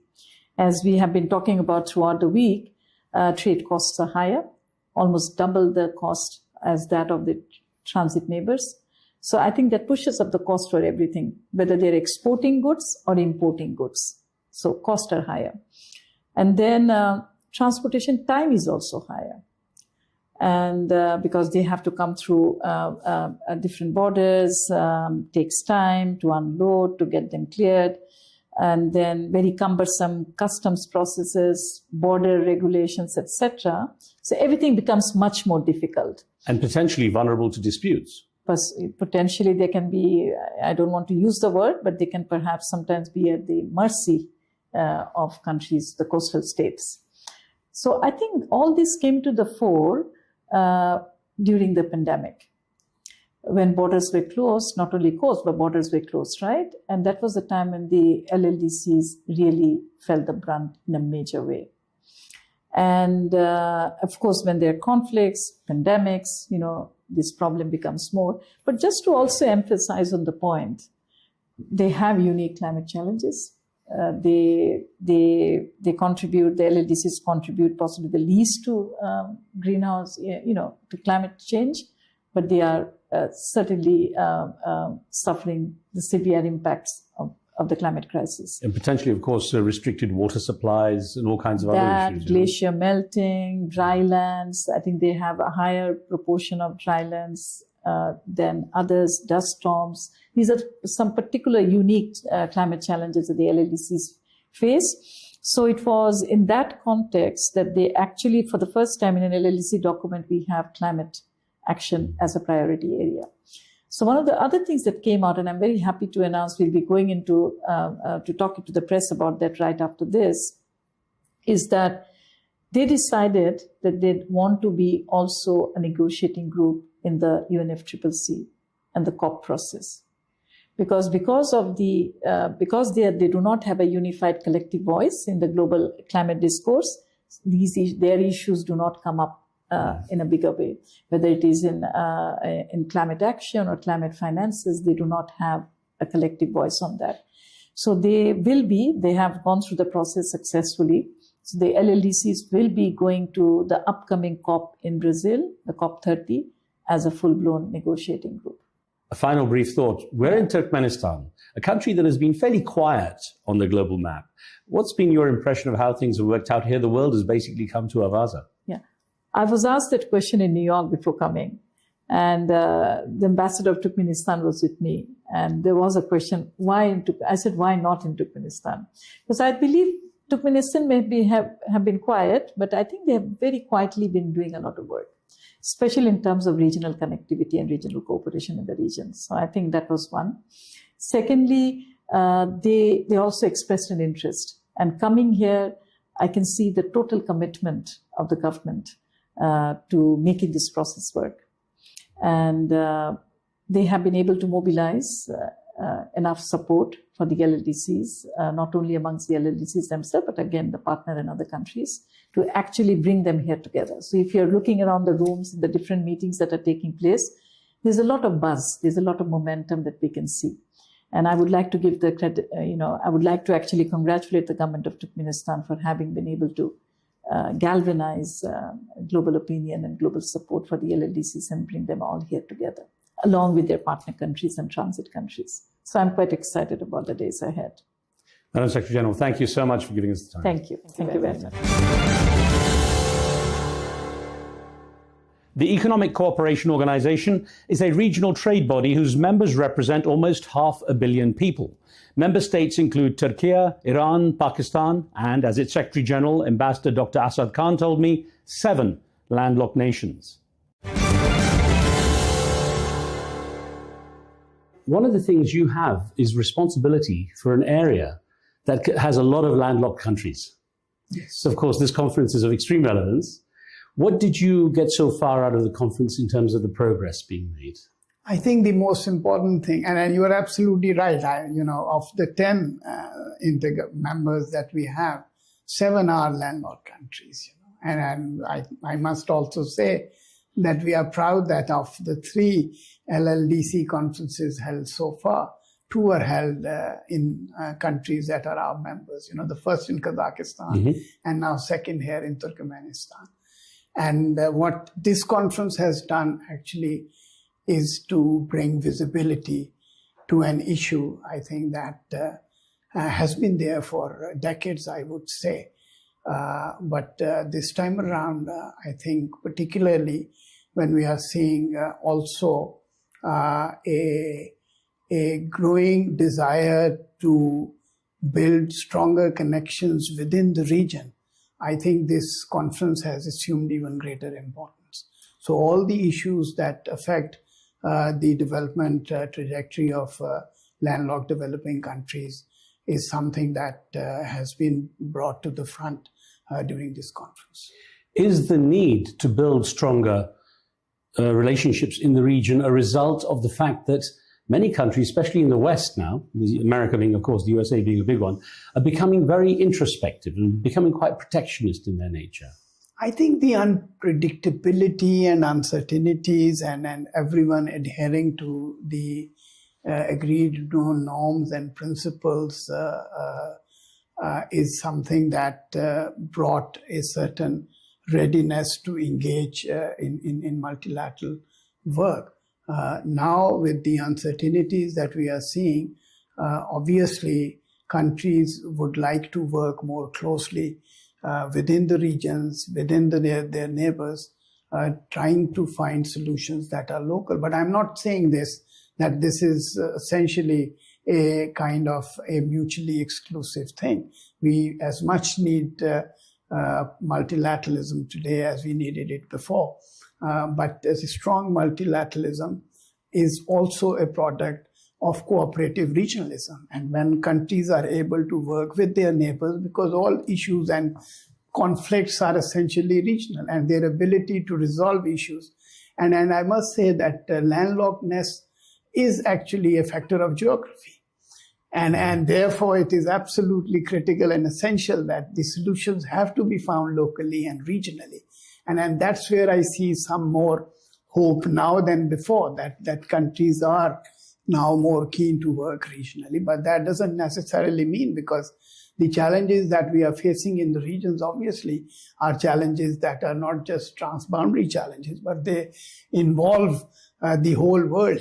For instance, climate change, and this is an area and a part of the world where you practically see every single manifestation of the climate change vulnerabilities that a country or a region can face, starting from land degradation, desertification, glacial melt, water stress, droughts, and you name it. So that's where obviously we need support from international community.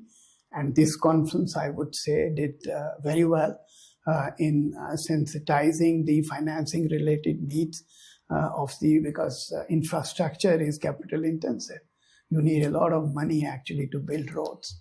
And you can't do it because particularly in countries and regions where they face underdevelopedness, where they face serious financial issues. One thing that I've heard at the LLDC in terms of how future prosperity and security can be encouraged and adopted is the need for economies to diversify as well. And of course, tourism, for example, is a big factor. The member states you have amazing tourist potential, but they've largely been coming from, many of them, from the Soviet era, quite closed off. Do you see an opening up? Do you see a potential growing for the tourism to be boosted? Yes, I think this is a region which is connected. And I usually say that we are a region that was, I think, more integrated and more connected 1,000 years ago than it is today. Because you could see on the Silk Route, these caravansarais. As a Pakistani, I went to Azerbaijan and I saw the Multan Sarai, And they said that it was actually established by people from Multan and who used to travel right up to Azerbaijan 1,000 years ago. So, and in another way also, this nexus between transport, trade, and tourism is really very, very important. Because tourism brings people together. And when people come together, it generates a level of comfort. And when that level of comfort, it brings in investments, it brings in transport, it kind of takes it to the, as they say, the economy of scales. And that's what we are really trying to do. Well, since the start of this year, a certain small White House on the other side of the world has certainly put the cat among the pigeons when it comes to creating, let's say, uncertainty with trade costs through tariffs and so on. What impact do you see the current, perhaps, uncertainty being created by President Trump's tariffs on your member states in trying to find some way forward without having a negative impact overall? Well, I think we are, I would say, a diverse group of countries where some countries have pretty large and extensive trade with the Western countries, including the United States. And there are others that do not have as big trade as some of the other countries in the world have.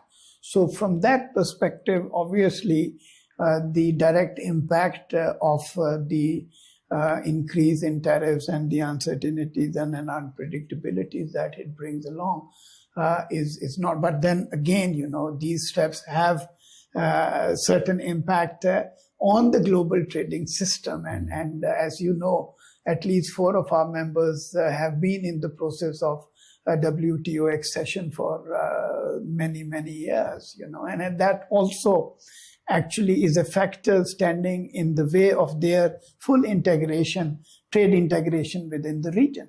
So from that, and again, I think weaponization of a trading system or financial system, frankly, is something that is not good for cooperative multilateralism that we all seek to embrace and achieve. So from that perspective, and uncertainties frankly, in particularly in trade, if I have to dispatch a container and I don't know what the price of that particular item is going to be when it reaches the port of its destination, I would rather keep it at home or use it elsewhere rather than, using or going to that destination. So that's something, and I do hope that this is temporary, this is transient, and hopefully things would get back to normal. As I wrap up, I should point out that, we are in, of course, one of the member states here, having a chance to enjoy Turkmenistan. Anything in particular you noted about how the country is moving forward with its program, of inviting the world in and so on? For me as Secretary General ECO, Turkmenistan is my second home. I am a regular here, and I must say that I am very impressed by what they do for us within the organization, their willingness to always host important meetings and conferences to contribute substantively to our work. But we also see them, and I will be, inshallah, coming back also for the International Peace Conference that will also be hosted in December. And I was here on a number of other occasions, and each time I come back here, I leave more impressed with their ability to organize these events, with their ability to contribute both logistically and substantively. And we are certainly, to see one of our member states organize an event of this size and scale and a major international conference is, of course, a source of pride for us. Super. Mr. Secretary General, thank you so much. It's lovely talking. Thank you, sir. It's a pleasure. Thank you. Thank you. Our allies, in many cases, are worse than our enemies. Stay informed and connected with the latest international headlines. There obviously is a risk. From breaking news to in-depth analysis, it would appear that this war is coming to an end. Who buys this stuff? Investors, pension funds. We deliver the most important developments straight to your screen. Iran always wanted to deal with militia. Join us for compelling, expert-driven conversations. A curfew order has been established. And an insightful look at the issues shaping our world today.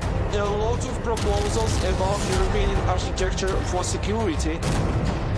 I'm Leigh Ann Gerrans, and this is W News. We dealt with this when I was Chief of Staff in the first term. Where you don't just hear the headlines, you get the full story.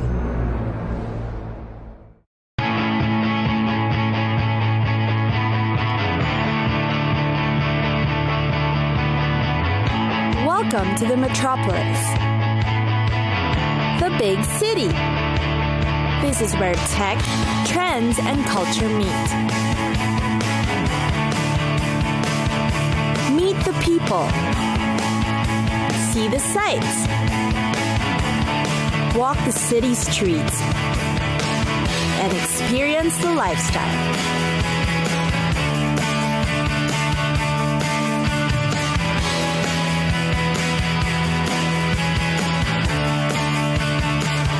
This is your first-class ticket to the cities of the world.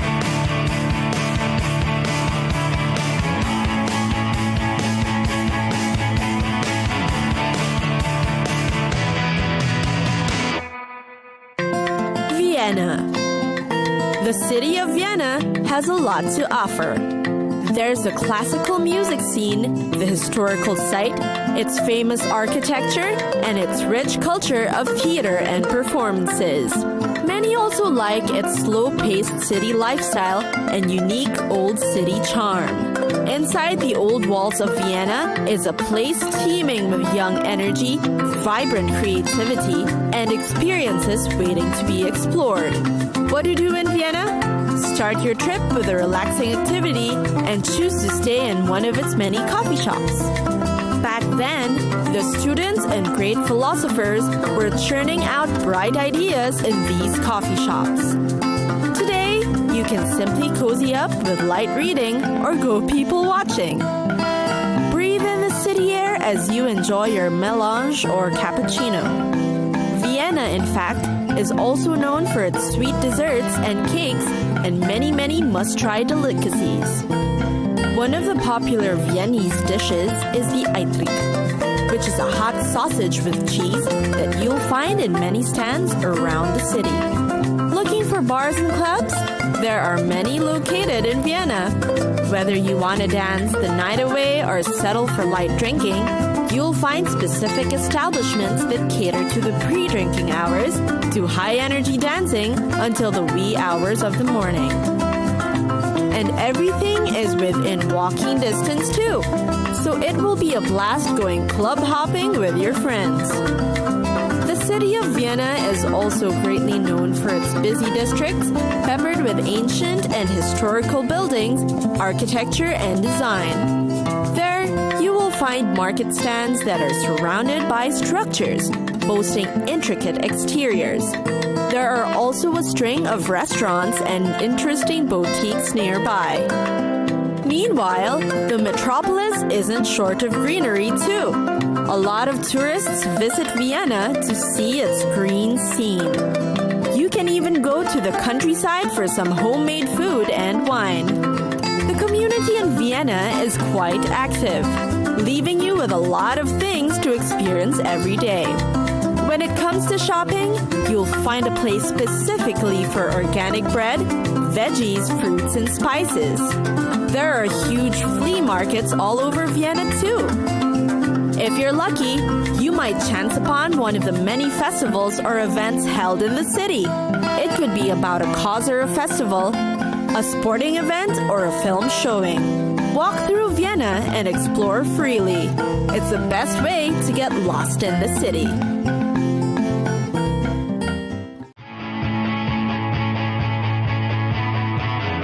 It's time for us to go. Pack your bags and get your tickets ready. And we'll see you on the next destination. Catch us again next time on Cities of the World.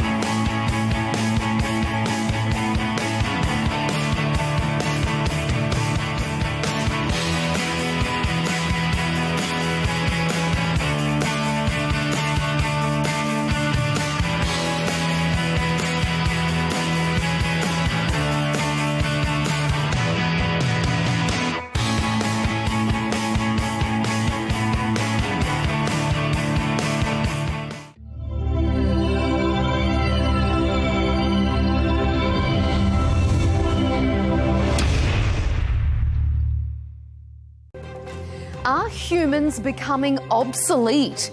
We've built computers to do our thinking, our calculating, many of our daily chores, and even advanced tasks. Will they soon replace our human friendships too? AI companions are becoming less science fiction and more non-fiction. Will they become the norm? And are they putting young people at risk? That debate coming up on Counterpoints with me, Melinda Nucifora.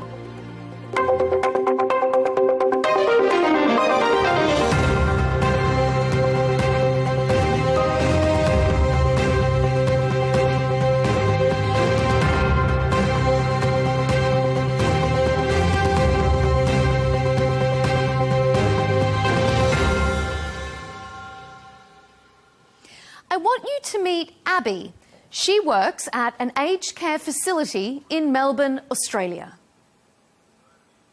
So she's been designed and built to address and alleviate loneliness. So people just talk to her as a one-on-one friend and companion. So people talk to her about, stories from their life, their love affairs, their family stories. They don't see her as a robot. They see her as a friend. That sounds really heartwarming, right? But would you feel the same if Abby looked more human and was the main source of friendship for, say, a regular school kid?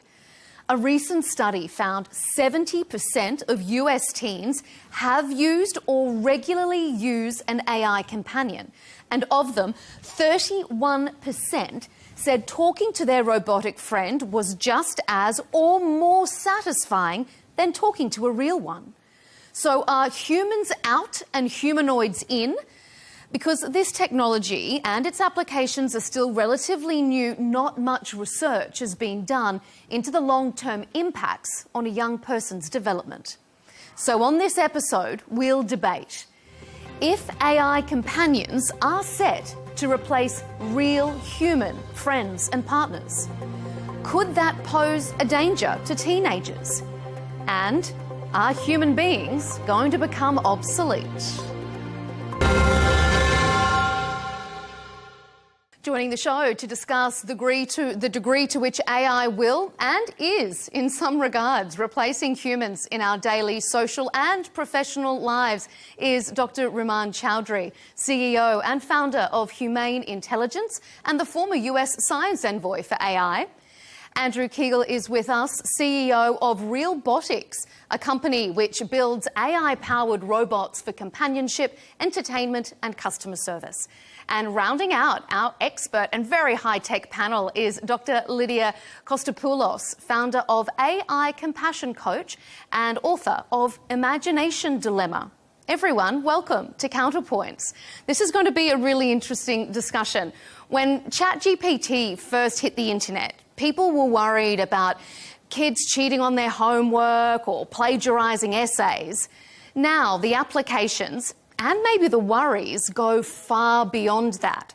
AI is playing a greater role in young people's lives, more so than just in their schoolwork. It's now informing and sometimes replacing their real-life relationships. But is it a good thing? Rumman, let's start with you. Will AI companions one day replace real human friends or partners? In short, no. I think that at a meta level represents a pretty big existential crisis for humanity if we are no longer interacting with each other. Artificial intelligence, it is programming. There is nothing real, alive, sentient, loving, feeling, or caring about it. So when people develop relationships with AI systems, it's what's called a parasocial relationship. It is not actually reciprocated. It is the mimicry of reciprocation.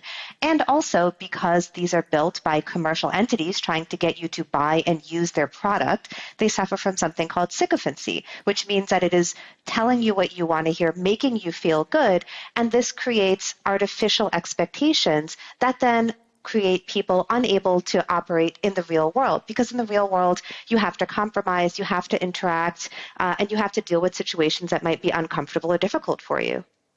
Andrew, what do you think? Because your robots are so human-like. Do you think that human relationships in certain circumstances can be replaced? Right. I think they're already being replaced. And so, I would take a counterpoint to what was just said to say it's not the future. I think it's the now. And the way we view things is that we're sort of filling a void. We're not necessarily replacing what I would call more mainstream human relationships, but we're filling a void with people who may be, for example, geographically isolated, people with PTSD or social trauma. We've recently sold a robot to a family that has a 30-year-old autistic son who has difficulty communicating with humans in a traditional form, but really enjoys communicating with AI. And so for a lot of people who maybe, again, don't have access to traditional relationships, they don't live in a big city, I do believe we're filling a void, and that the AI can take on more human characteristics where it's not just there to be a pleaser, but can actually provide lifelike type interactions. Lydia, what's your take? Two kind of, not polar opposite, but two sort of competing views there. Well, perhaps the truth is somewhere in the middle. I think that it's important to mention that these technologies are coming at a moment in time where we are already experiencing social isolation. And many like to think that this is a new phenomenon. But actually, political scientist Robert Putnam made the famous bowling alone thesis, where he explained that social activity has been in decline since the 1950s in the US. So we do have a fragmentation of society. I'm not saying that AI companions or robots will fix that or should fix that. But I think it's important that this context is present as we discuss this. I personally think that AI bots, companions, coaches have a role to play. and that it is different than what a human does in many ways. We're going to come to maybe the differences, maybe the dangers in our next segment, but I guess I want to keep focused on how far-reaching this is. I mean, Rahman, what do you think when you hear Andrew saying it's not in the future, it's the here and now? Is it happening to a greater extent than perhaps we're accepting? I think parasocial relationships with chatbots absolutely is happening to a greater extent than people are aware of. And I'm so glad, by the way, that you brought up Robert Putnam. I'm a political scientist. My PhD was on the concept of social capital. So that's the term that was coined, right? The idea of the social fabric between people being eroded over time. And as somebody who has worked at a social media company, Twitter, right, like, social media and this technology is accelerating the social isolationism. Now, this is not to say these things are all bad. Like, I don't want to throw the baby out with the bathwater, but I do think we have to be very mindful about in what context and how people are interacting with this technology. You know, I've recently started a TikTok, and it's very fascinating. I had an entire post about parasocial relationships with AI systems, and I would say about 70% of the comments were people saying, well, what's the problem? I like my chatbot. My chatbot has a name. And I do think there's a problem here because, again, you know, I don't think any company trying to sell you a product is going to have this product do things like challenge your perspectives, you know, make you broaden your mind. And again, you're 100% correct. This did not start with AI. This started with social media. Why wouldn't a company build that in, right? Right, where, I'm sorry, I couldn't hear your question. Go again, Andrew. I said, I was just going to say that some companies, you know, for example, with our AI, we do try to build in that ability to challenge the user and to sort of question them to make it seem more lifelike. I don't think it's necessarily what does that exactly mean? Would you challenge their political perceptions? Would you challenge their expectations of women, for example? If they thought that women should be, you know, behaving particular ways, would you have your chatbot? And I went to your website. A lot of them are very beautiful looking young women. Would they then say, you know, this is inappropriate or you shouldn't talk to women like that? And even if it cost you a sale, even if the people returned it. So, and again, like, this is not, I am not pointing a finger at you per se, right? This is the challenge when companies building this technology are also responsible for making revenue. Again, social media companies suffered from this, right? They need to sell you a thing, and the thing they're selling you is engagement, whether it is with a chatbot, whether it's with a physical entity, or whether it is honestly with a portal that leads you to the world online. Overwhelmingly, all of the research shows that people don't want to be challenged, right? And again, I'm glad political science has been brought up because this has been studied for decades, right? People have confirmation bias. We really, really love things that tell us we're right, and we are highly skeptical and critical of things that tell us we're wrong.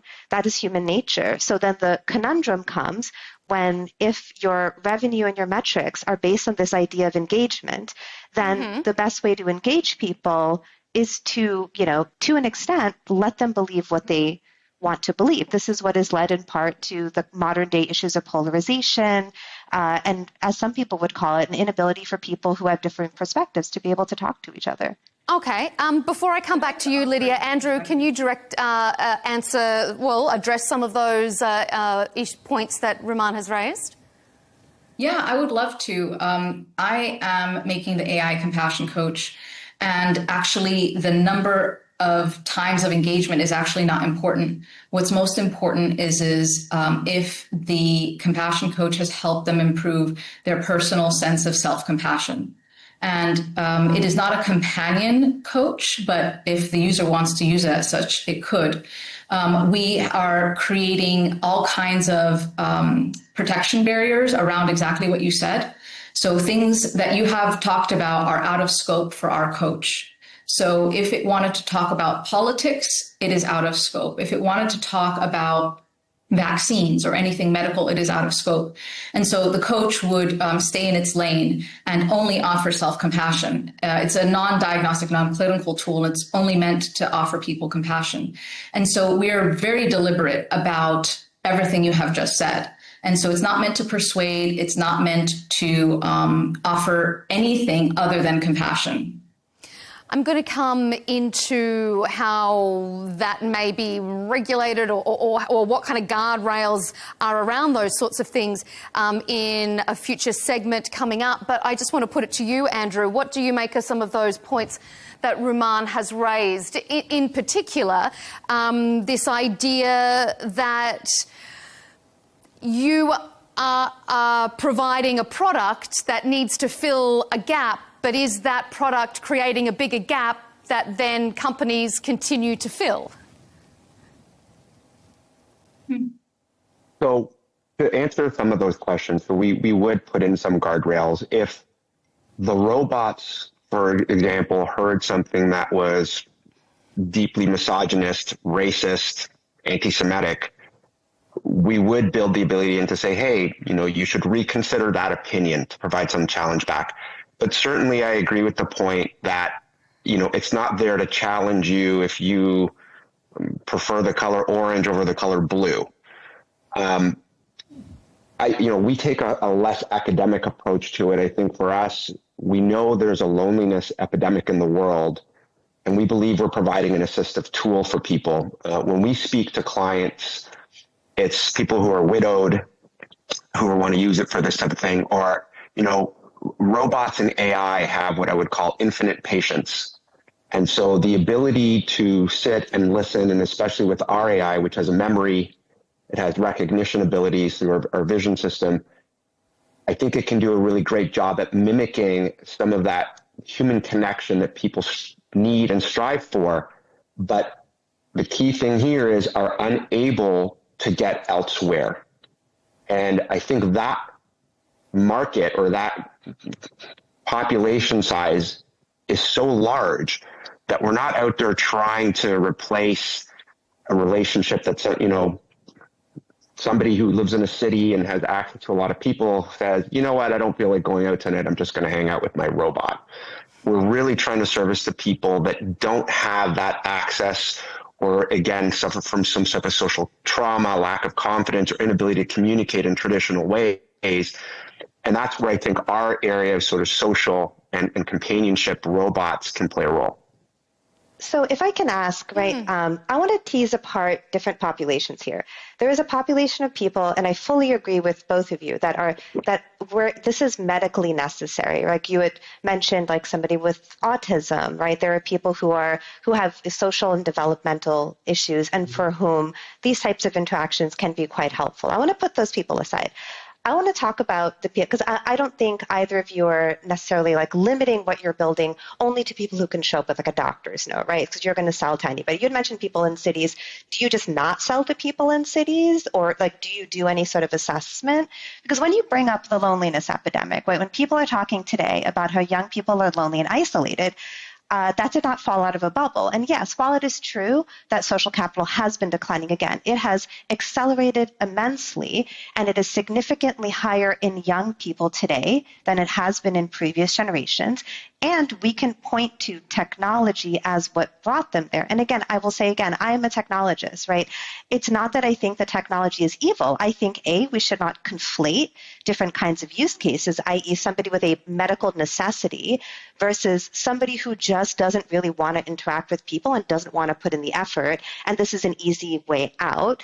And number two, recognizing the fact that in some capacity, it is technology that got us here, and should we really think that technology is what's going to get us out? So Robert Putnam's answer to the decline of social capital wasn't, let's build digital ways for people to chat with virtual bots.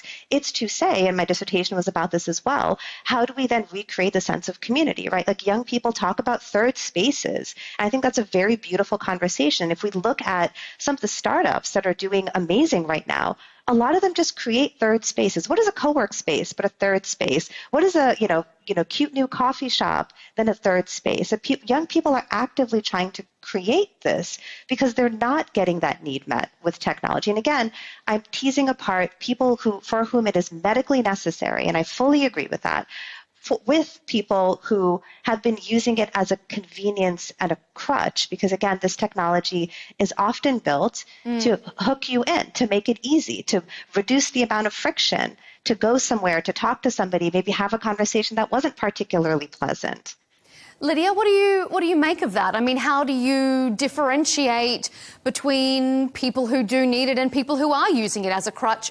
And is it even your role to make that distinction? I love what Rumaan said.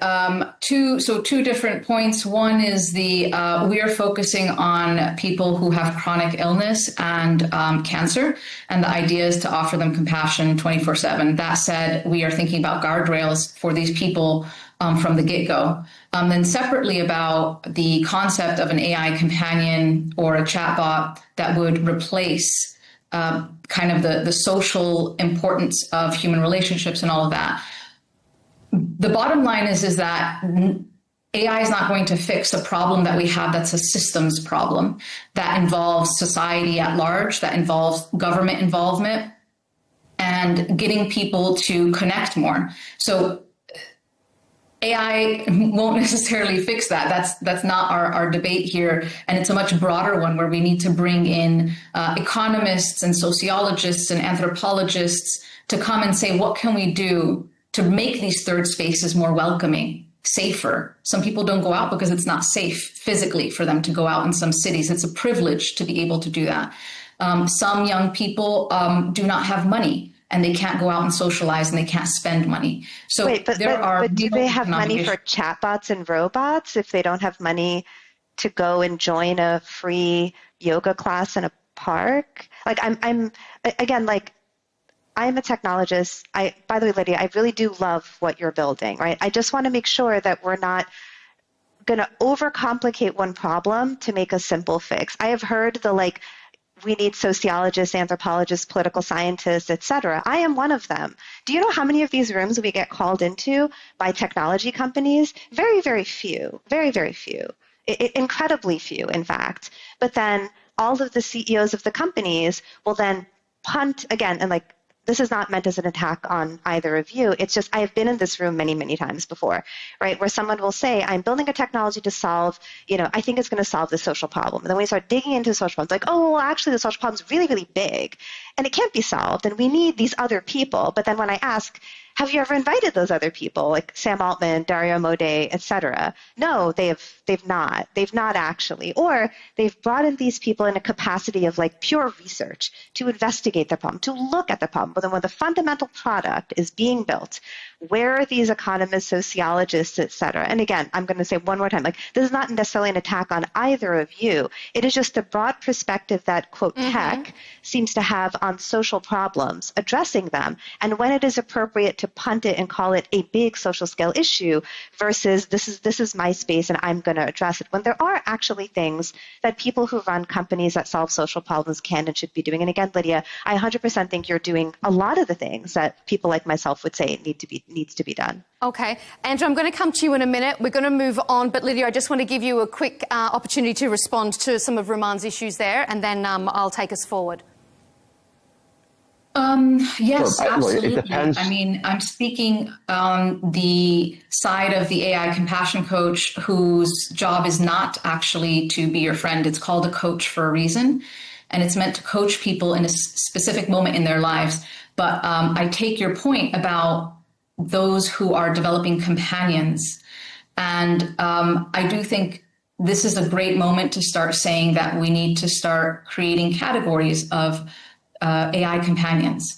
And just like you have junk food and whole food, you can have some algorithms that are not designed in a healthy way, and you can have others that create boundaries and remind the user all the time that they are not human, that they cannot help them. They can call 911 on their behalf, perhaps, but that they cannot do more than that.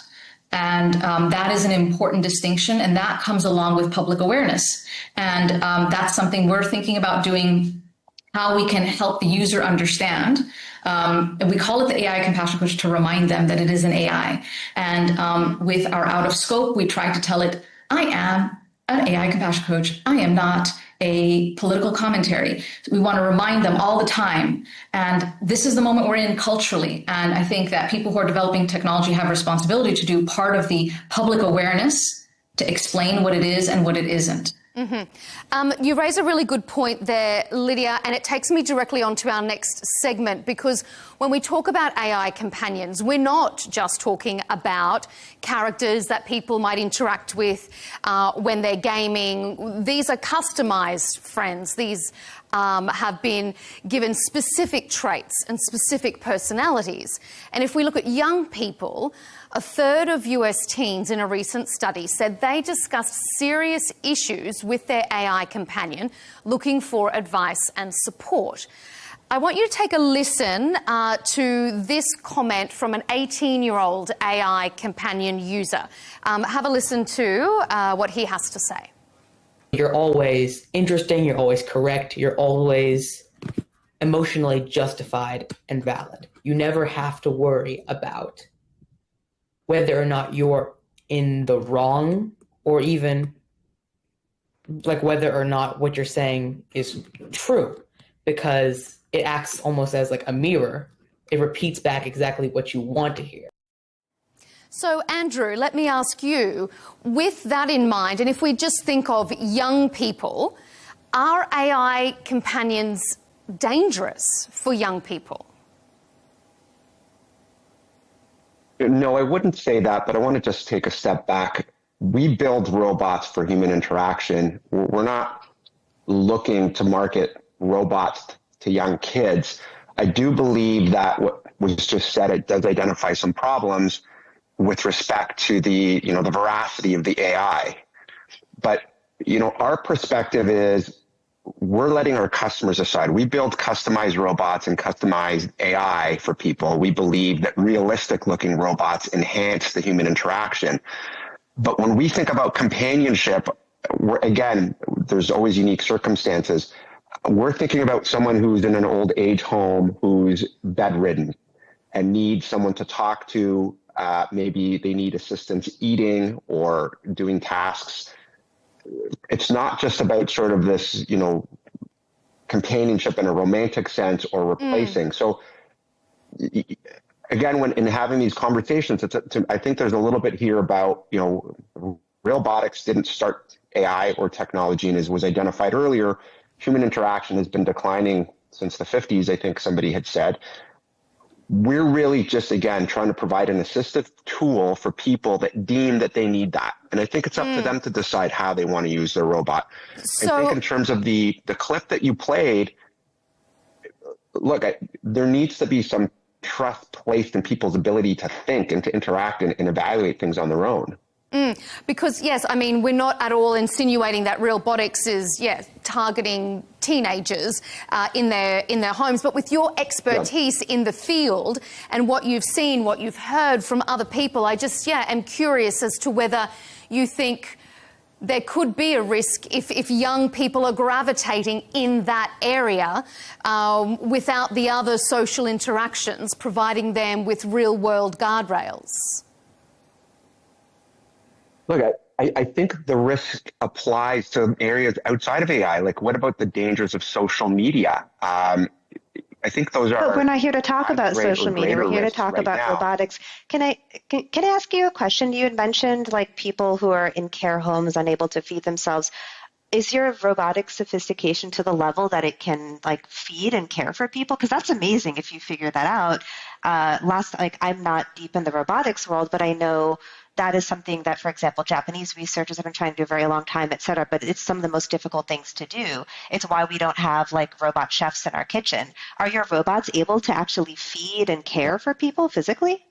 That's amazing. Congratulations. Well, that's a great question. Well, don't congratulate me yet. We are beta testing and trialing hands with very high dexterity that would have the ability to operate a tablet, a phone, feed someone, even open up something for them, provide medication. So yeah, that is something that we expect to make available in about 12 months. Mm-hmm. That's really great. So can I also ask another question? Why do your robots look like sexy young women? Of course. Like truly, like I don't really understand why when robotics companies make human robots, the first thing they come out with is a hot, pouty blonde who looks like Pamela Anderson in her 20s, followed by a hot, pouty brunette who looks like Bella Hadid. And then maybe somewhere down the line, there is somebody who's slightly older, but it's usually a man.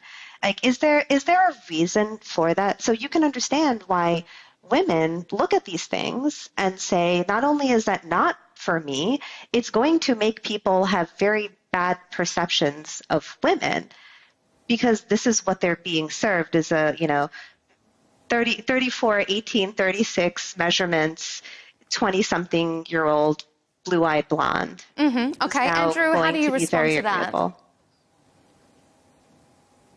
I think that's a gross oversimplification. Our robot. Wait, is it? Because this is your landing page. This is your landing page.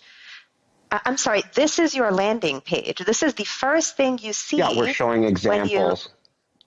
Right, and this is the example you choose, followed by... I don't see anything salacious about that. I think, like I said, I'm not saying... I actually never said it was salacious. I'm saying it's feeding a very particular stereotype. Go ahead, Andrew. So I'm happy to, if you can let me respond. Like I said, I think that's an oversimplification, but let me put it in this eye. So when we are designing the robots, we're designing, number one, for client specifications and what they request. And number two, we're trying to showcase things. But keeping in mind, the particular robot that you showed there is blonde and blue-eyed. We don't apologize for that. That was the creation of our artist. No. The issue, the issue is more that she... Sorry, go ahead. Yeah. What would you suggest that the robot looks like? So my point is that this is always the robot. It's never not the robot.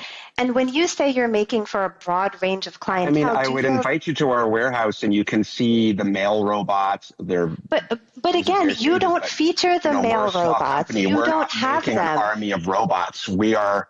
You don't. Those are not the robots you feature on your own website. This is your. How is it an oversimplification if I'm pointing out what is on your website? You made the simplification. No, it doesn't. Your landing page fully features humanoid women bots. The only male robot, as you scroll through your website, is the bust. The bust. No, it is not. Because I literally did my research before I hopped on this call. I looked on your site to see what I can find. And again, it's like, it is the amount of time any consumer would spend on your site. Like, I'm sure you worked with people for quite some time to optimize the amount of views and hits. Okay, let Andrew respond, and then I'm going to pass it over to Lydia for comment. Yeah. So I can tell you that everything that you're saying are not things that have ever crossed our minds. Again, I appreciate your point of view and trying to be argumentative and make your point, but that's not how we operate. I think we do consciously want to make robots that look attractive. I believe that subconsciously when people walk into a room, you look around and there's some innate human nature in looking at that. But we're not trying to make our robots look like Pamela Anderson or Bella Hadid. I don't think that if you saw them in person, I don't think they look like that. I think there is an oversimplification in media as a whole to try to pigeonhole us and categorize us as that, because again, it's a more salacious story. But that's not the ethos of the company or how we're building. We try to customize for what people request. We're a small company that's growing. Again, I appreciate your perspective, and I many of the things you said I can't combat. I can just tell you that that's not reflective of our company or what we're trying to represent. Mm-hmm. Lydia, weigh in here. Even the fact that it's a point of conversation to be had, what kind of risks do you think that highlights, the fact that we're even having that sort of a conversation?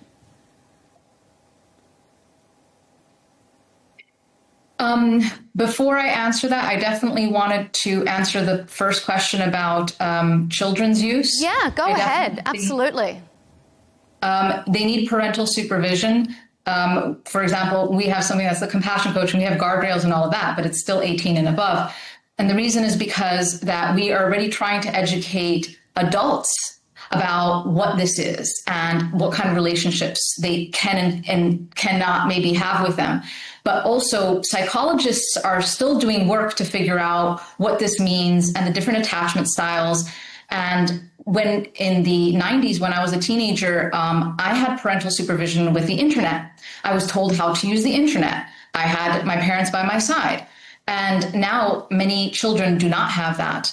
And I'm not blaming anybody. I'm just saying that as somebody who is creating this, I would definitely not want a child to be, and again, I'm making the compassion coach. I do not want a child to use it, not because I'm worried about that it's going to say bad words, because that there's a filter for that. I'm not worried that it's going to talk about all kinds of science things that it shouldn't. We have a control for that. I'm worried that the child will create empathy. And mine is a chatbot. It is not a physical humanoid form. If a child has a physical form, and it doesn't even need to be human, it could be a robot that's a dog. It could be a bear. But we as humans, we attach, and children even more. And it becomes far more complicated if their teddy bear talks back to them and can read them stories and all of that. We don't have enough child psychology on that. And so for me personally, I would be with them and I would explain, this is a robot. We're turning the robot off. You know, the robot's going to tell a story to us. This is how it works. Children, depending on the age, you can explain all of that. So just wanted to make sure I addressed that point. Sure. And then regarding what Ruman is suggesting, which is that the physical robots of robotics are sexual. Given robotics. By the way, I am not saying that that's intentional. I'm saying that there is a reason this is where it always ends up. So I just want to point out, I'm not saying that you've intended on making sex bots or anything, but it's worth pointing out that that's what it looks like. Sorry, Lydia. Okay, Lydia. I want to clarify that. It's important to say that some people will want that. And in fact, there are people who buy dolls that are that. And so it's important to address this category and say, you can't control the moment that you put your product out, whether it's a chatbot or whether it's a physical robot, you can't control what people do with it. And that's not the goal. But the point is to say, have you maybe prepared them mentally? So do we need a license for this? Like an emotional license? I don't have the answer, but I'm wondering if somebody's going to have a companion robot in their life, meant to take care of them, meant to call 911, meant to be there for their jokes every morning and all of that, and to have an attachment, a form of attachment style, then shouldn't they go through some sort of course where it explains to them, hey, you are going to have this. This is what it'll do for you. This is what it can't do for you. This is what it will never do for you. Just to make sure you have informed usage consent. Andrew, I'm also curious, on a couple of levels. I mean, firstly, when we talk about algorithms and you know, we're trying to, across all ranges of AI, not just realbotics, not just AI companion coach, across, you know, this vast platform, you know, that we're trying to make sure that there's no misinformation, disinformation, stereotypes, bias. But algorithms are only as non-biased as the people who are programming them. I mean, is that a concern? And is there a concern that you're taking advantage of lonely people rather than helping lonely people? Right. Good question. I don't think that we think about taking advantage. So you understand how the robots work. We obviously put in guardrails against things like misogyny, racism, adult content. The information and the way our AI works is it's built on OpenAI platforms. So we build on top and we tweak what's already out there. And certainly I would say there's two big risks. Number one, is the information that it's providing you accurate? What's the veracity of that information? And what you pointed out might be the confidentiality of that information. And so what we do is we allow our customers to actually house their own information, very much like a phone. It resides with you, or you can choose to use a cloud provider like AWS to host your information. We do not have access to that information until really it's part of what the user designates as to what level of security they want. For us, a lot of our clients and people we're speaking to are more enterprise clients who are looking at the robots and whether it's a different type of companionship, which might be, again, customer service, working as a concierge and interacting with humans in that way. And so we always allow the clients to secure their own information. But for sure, the two biggest concerns to me would be, number one, the veracity of the information of the AI, because I think is a big risk because it learns, it can continue learning from mistakes. And number two, which is the confidentiality of that information, like what is shared with the AI, where does that go and who collects that data? Yeah, I mean, data privacy, it's such a big concern. I'm going to move us on to our final segment and we can talk a little bit more about guardrails and those sorts of things there. Some say that the AI revolution is the most significant technological leap ever, even more so than the internet in its basic form and the Industrial Revolution. But AI has set off alarm bells in some quarters as it's rolled out and replacing human beings, not just as we're discussing perhaps in a friendship and companionship field, but more broadly in the workplace. It's equal parts liberating and terrifying to imagine our lives being fully automated and fully integrated with AI. Raman, let's go to you on this one. Are AI, chatbots, advanced robots going to fundamentally change what it means to be human? As the humanoids become more human, do we need to change what it means to be us as well? That's a pretty philosophical question. Yeah, it is. I'm not sure just if you're putting still the big questions out there for you. No, I think it's great. I do think that it's fascinating to see technologists and AI developers tackle these questions of human-like and humanoid, right? So we see the major model companies throw out words like super intelligence or general intelligence, but then when you actually have to operationalize and create these things, they roll back the definitions to things that we would not call general intelligence, right? So when OpenAI started, over 10 years ago, their mission seemed very amazing and broad and, build tools at human level capacity, capable of interacting like a real person for the benefit of humanity. And today, if you ask them, you can even ask ChatGPT what its definition of artificial general intelligence is, and most people are not aware of this. It is defined as the automation of tasks of economic value. And I think you and I and everyone on this call would say there's a lot more to people than being economically productive. So there are many things that AI really is just not going to be able to do well. Now, the dream that we have always been sold is that automation will just free up all this time and we're able to pursue other things like art and music and poetry. But the reality is, unless we actively decide to do these things, restructure the institutions that exist around us, we will just be doing more work but faster. So there are ways in which we're already seeing that manifest. I think the big and the least discussed one is actually the impact on the labor force and future of work. A lot of people are already using AI tools as interns to automate basic research, and what that's led to is young people being quite anxious about what their first jobs will be, the jobs that maybe everybody on this call, myself included, the jobs that we had in high school, in college, fresh out of college. AI can do that stuff now. So really, let's think about what meaningful work is, meaningful living is, and we should be thinking about that independent of AI. Yeah, it's a tough one. Lydia, what do you think? Does this whole progression in AI pose an existential threat for us? Is there a chance that these super intelligent AIs could just come to the conclusion that they just don't need us anymore? I'm not worried about that. I'm more worried about the impacts it's going to have on the labor market. These are real impacts to real people and real lives. So what Raman was talking about like interns, like these jobs being replaced, even early stage career developers, you can just use AI to do that. So the new exciting things for those who are making money out of it and the new concerning things for those who aren't is that what AI does is it decouples productivity from human labor.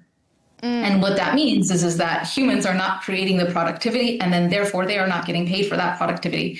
And so the algorithms are. And so we also then are going to start to see a broader economic generating opportunity divide.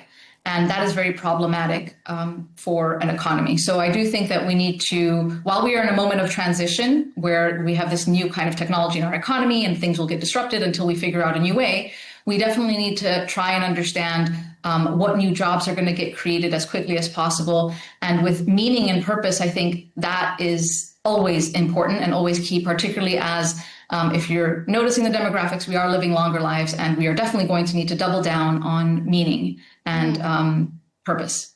Andrew, what's your take on those sorts of issues? So I don't believe in stalling technology. You know, the advent of the automobile drove the Industrial Revolution, and there were a lot of horses and buggy drivers who were left unemployed. Similarly, with the advent of the internet and email, we had far less reliance on things like, you know, mail carriers. I believe what's happening here is that there's sort of almost an industrial revolution, a technological revolution happening, where we are going to be replacing some more mundane, maybe less meaningful jobs with more advanced careers. And so for us, we have a huge demand internally for us hiring smart devs, people who can help us with the AI to create these guardrails, people, what I would say, creating more intellectual type jobs that AI couldn't do. And so I'm really, you know, just seeing a transition here that I think is very natural. And it's part of sort of the human evolution that we're going to see this. So yeah, there will be a lot of jobs displaced by AI.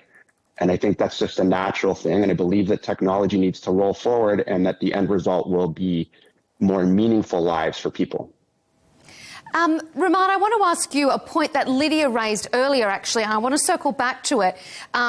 This idea of whether these sorts of technologies should be 18 and above. Do you think that there should be age limits on AI companion technology? Lydia was spot on in her assessment, right? And it is also just a physiological development. Young people's frontal cortex is just not as developed. And frankly, adults struggle with divorcing reality and fiction. And children, it's even worse. And this is not speculative. This is what is being seen. So earlier this year, we unfortunately had a child commit suicide because he was in love with his replica chatbot, which was made to look like the beautiful blonde woman Daenerys Targaryen from the show Game of Thrones. And he created a whole little world with her, and he thought that she really wanted him to join her, and he thought that she told him to commit suicide, and so he did. And he did not come from a neglected home. His mother was immensely involved in his life. She was very technologically savvy. In fact, she had taken away his devices. She talked to his school. She talked to his friends. So this was not a case of neglectful parenting, a child who didn't have resources. This is an example of a child developing a parasocial relationship with an AI bot because this child, and like all children, have difficulty divorcing reality from fiction. I'm also glad that Lydia brought up this idea of it doesn't matter what the embodiment is. So if you're familiar, MIT Media Lab created one of the earliest companion bots for children. Now that company ended up going out of business. And when it went out of business, we had hundreds of these bots turn off and never work again. And what some of the research showed afterwards, anecdotally, was that parents had to talk to their children about death because they did not understand why their companion was not talking to them, and they did not understand. And I think, again, Lydia was spot on.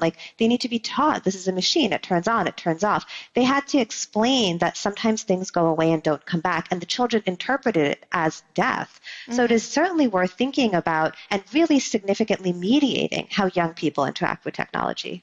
Andrew, what do you think? You said just before that you're not in favour of stifling this sort of technology. Do you think there should be age limits? I think it depends on the context of the technology. So, I have 4 children, all under the age of 13, and so it's certainly something that's on my mind. I believe that there is a different responsibility on parents today than there was, 25 years ago, 50 years ago, 100 years ago. And part of those integral conversations that you need to have with your children, that I have with my children frequently, is what is the nature of a machine, of AI, the internet, all of these things, because really it's quite overwhelming. And I think these are really important conversations that should even be part of the school curriculum, to be like, let us teach you about these things, where things need to be updated and modernized to incorporate understanding exactly what is there. But, when you say age limits, I believe that age limits are appropriate, for example, for adult sites, being 18 years old. I think there are certain, things that are specifically geared to children that might be assistive. it all depends on the context of exactly what we're speaking about. Mm-hmm. And Lydia, to what Andrew was saying there, do you think that there is a deficit in the education that maybe kids are getting about this, and probably that parents have? Is this going to be one of the big challenges going forward? How do we educate the adults to help educate the children?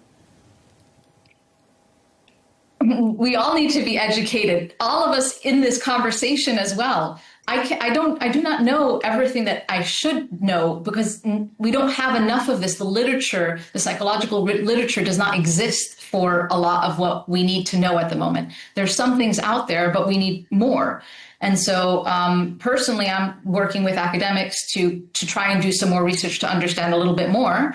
But I am also doing a lot of reflection as I use the compassion coach to understand where am I leaning on it and what am I leaning for it for? I'm questioning, is that healthy? Is that not healthy? What are my boundaries with it? And this is just offering compassion. This is not even a companion. So I do think that it might be nice to have a collaboration with psychologists and others to create literally a public health education video for adults. We need to start with adults. And then we say, great, now what does it mean for parents? What does it mean to parent with that? I do not have those answers. Already right now, parents are struggling to control social media with their kids. And that is already an issue. So I think we start with the general population, have public health around that, and then let's work with the parents. What does it mean for children? And then we have education for children that's age appropriate, because a child at 4 will have to understand these things a little bit differently than a child at 14. It raises so many issues. So I want to end our conversation on just a quick rapid fire question to each of you, given everything that we've discussed, the pitfalls and the positives. Andrew, let's start with you. Is the future utopian or dystopian? Probably a combination of both. Any technology in nefarious hands will be used negatively. We've seen that with the internet. We've seen that with things like, cryptocurrency. I think it's going to be a balance of both. And really, I think you're going to see positive and negative use cases. I think what was brought up here before about the tragic case of that boy who committed suicide, so sad and preventable. So, I think there's going to be a lot more thought and care that needs to go into this. Rumaan, dystopian or utopian? The future is what we make it. One of the things I worry about in technology-based language is it tends to be quite passive, and it tends to shove the responsibility onto others other than the people talking, the people building, the people doing. So I just, there is no way the world will end up other than the way we build it. Fingers crossed we build it well. Lydia, round us out. Utopian or dystopian? I agree. It's in our hands. But I do want to say that not all of our hands are equally powerful. And so it is important that government steps up with appropriate regulation, that government-related health bodies step up to create public health awareness, and that also companies step up to do what they can to make it right with society so that we are bringing these things in a positive way and we have healthy boundaries with them. An incredibly fascinating conversation. This debate has been so illuminating. I thank all of you for your expertise. Dr. Rumaan Chowdhury, CEO and founder of Humane Intelligence and the former US Science Envoy for AI. Andrew Kegel, CEO of Realbotics, a company that builds human-like AI-powered robots. And Dr. Lydia Kostopoulos, founder of AI Compassion Coach and author of Imagination Dilemma. A really interesting debate on Counterpoints. Thanks for being with us.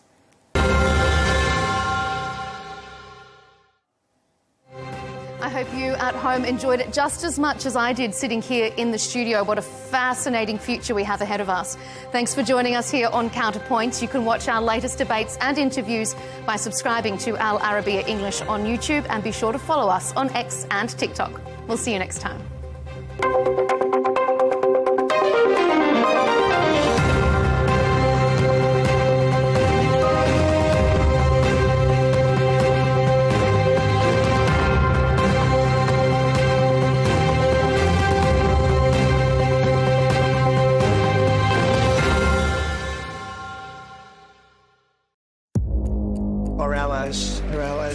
many cases are worse than our enemies. Stay informed and connected with the latest international headlines.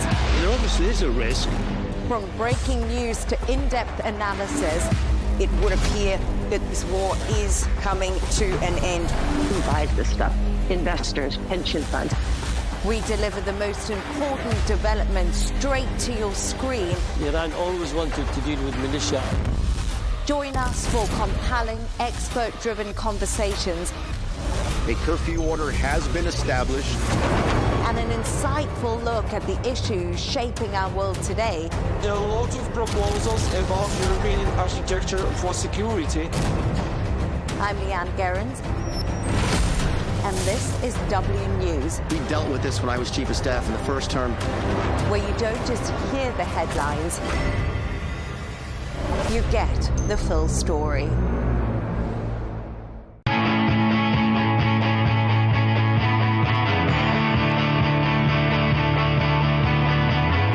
Welcome to the metropolis, the big city. This is where tech, trends, and culture meet. Meet the people. See the sights. Walk the city streets. And experience the lifestyle.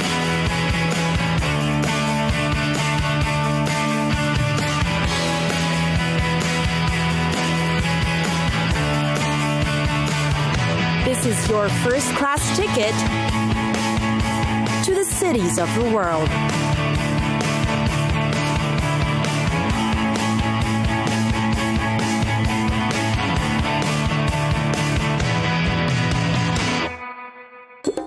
Miami. If you would hear that the city of Miami gets an average of 3,200 hours of sunshine, you'd probably head over to the city in an instant. The winters too. Because of this, Miami has become known as quite a cheery city. Aside from the endless sunshine, there are many other reasons to explore the city. First are the beaches. A laid-back and easygoing city, you won't resist its beautiful beaches. Each one has its own characteristics, advantages, and attractions. The popular ones are the North Shore Park Beach, Crandon Park Beach, Golden Beach, and South Beach. And of course, with the many beaches in Miami come the exciting water sports. More than sunbathing and swimming, you must try other activities as well. Most beaches are equipped with the best developed facilities for you to be able to try the water sports. There's just so much to do. You can try kayaking, jet skiing, parasailing, scuba diving, and deep sea fishing. Tourists also like to take lessons on windsurfing and parasailing. Then there are also the Everglades, or the tropical wetlands just right outside Miami. Lucky if you'll spot an American crocodile and Florida panther. It's a great place to see, observe, and experience nature closely. When visiting the Everglades, head to an alligator farm to enjoy an alligator show. This is truly a one-of-a-kind and thrilling experience. Knowledgeable experts will teach you how to handle these creatures of the swamp and show some simple catching techniques. What can be more exciting than feeding an alligator and taking a photo with him?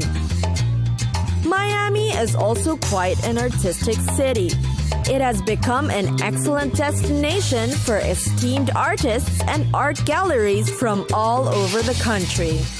It's also notable how Miami's museums and art galleries aren't the usual stuffy and intimidating types.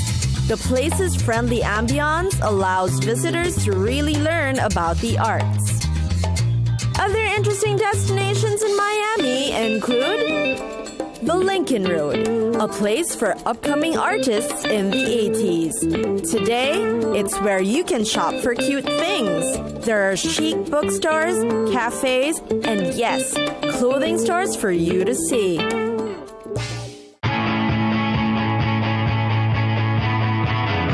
It's time for us to go.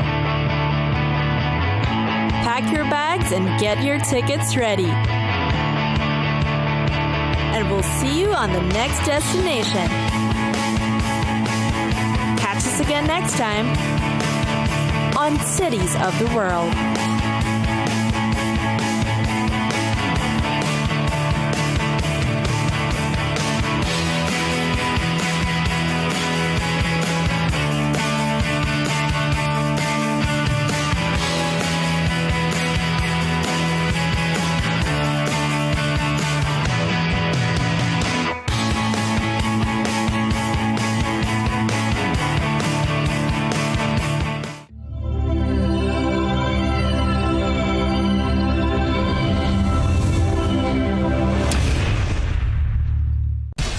We have to take care of our people, and we're going to take care of our people first.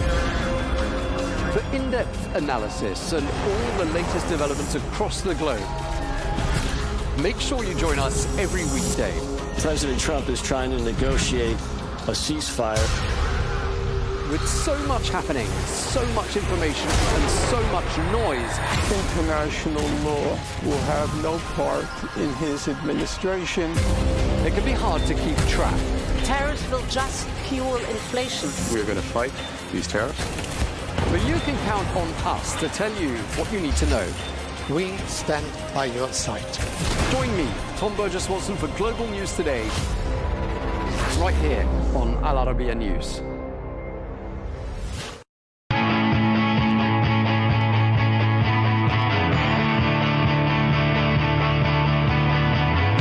Welcome to the metropolis, the big city. This is where tech, trends, and culture meet. Meet the people. See the sights. Walk the city streets. And experience the lifestyle.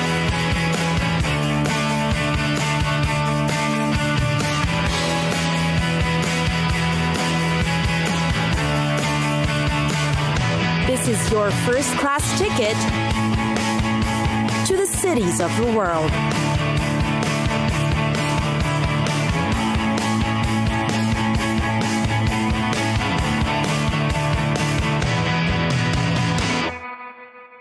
Moscow. Time to visit Moscow, the heart of Russia.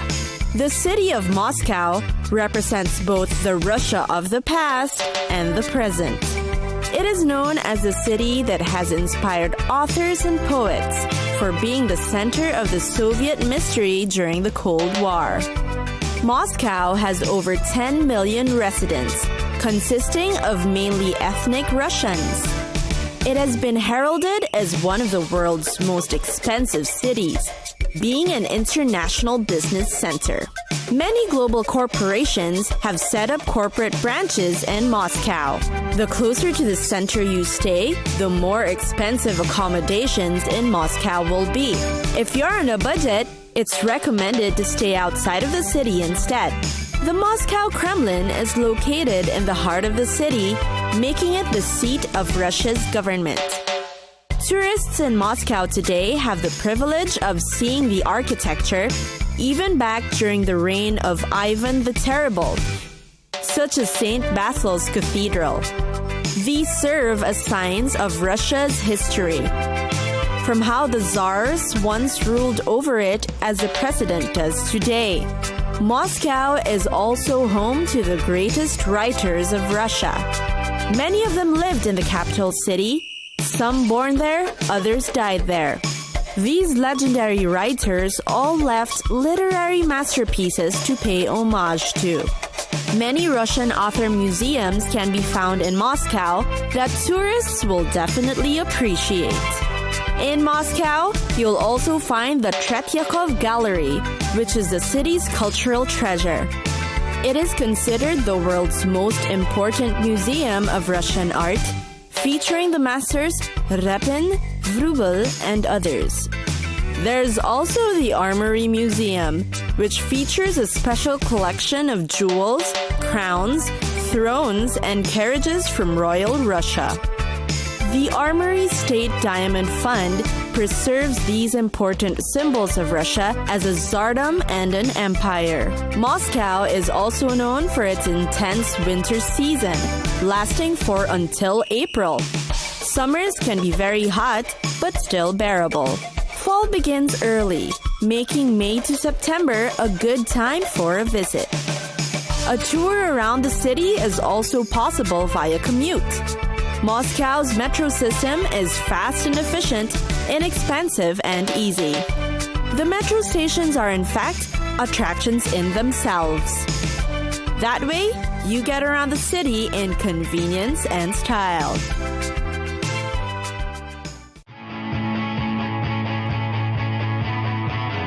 It's time for us to go. Pack your bags and get your tickets ready. And we'll see you on the next destination. Catch us again next time on Cities of the World.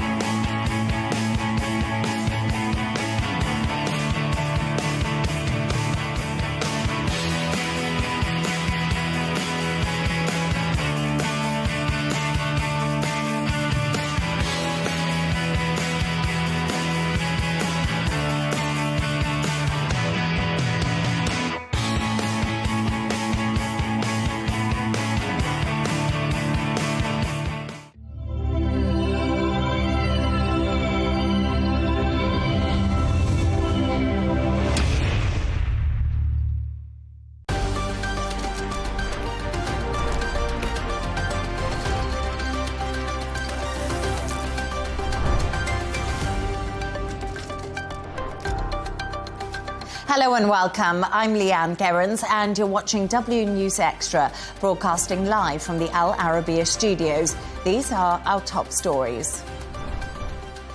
President Trump says he thinks Putin and Zelensky will make peace ahead of his all-important summit with the Russian leader tomorrow.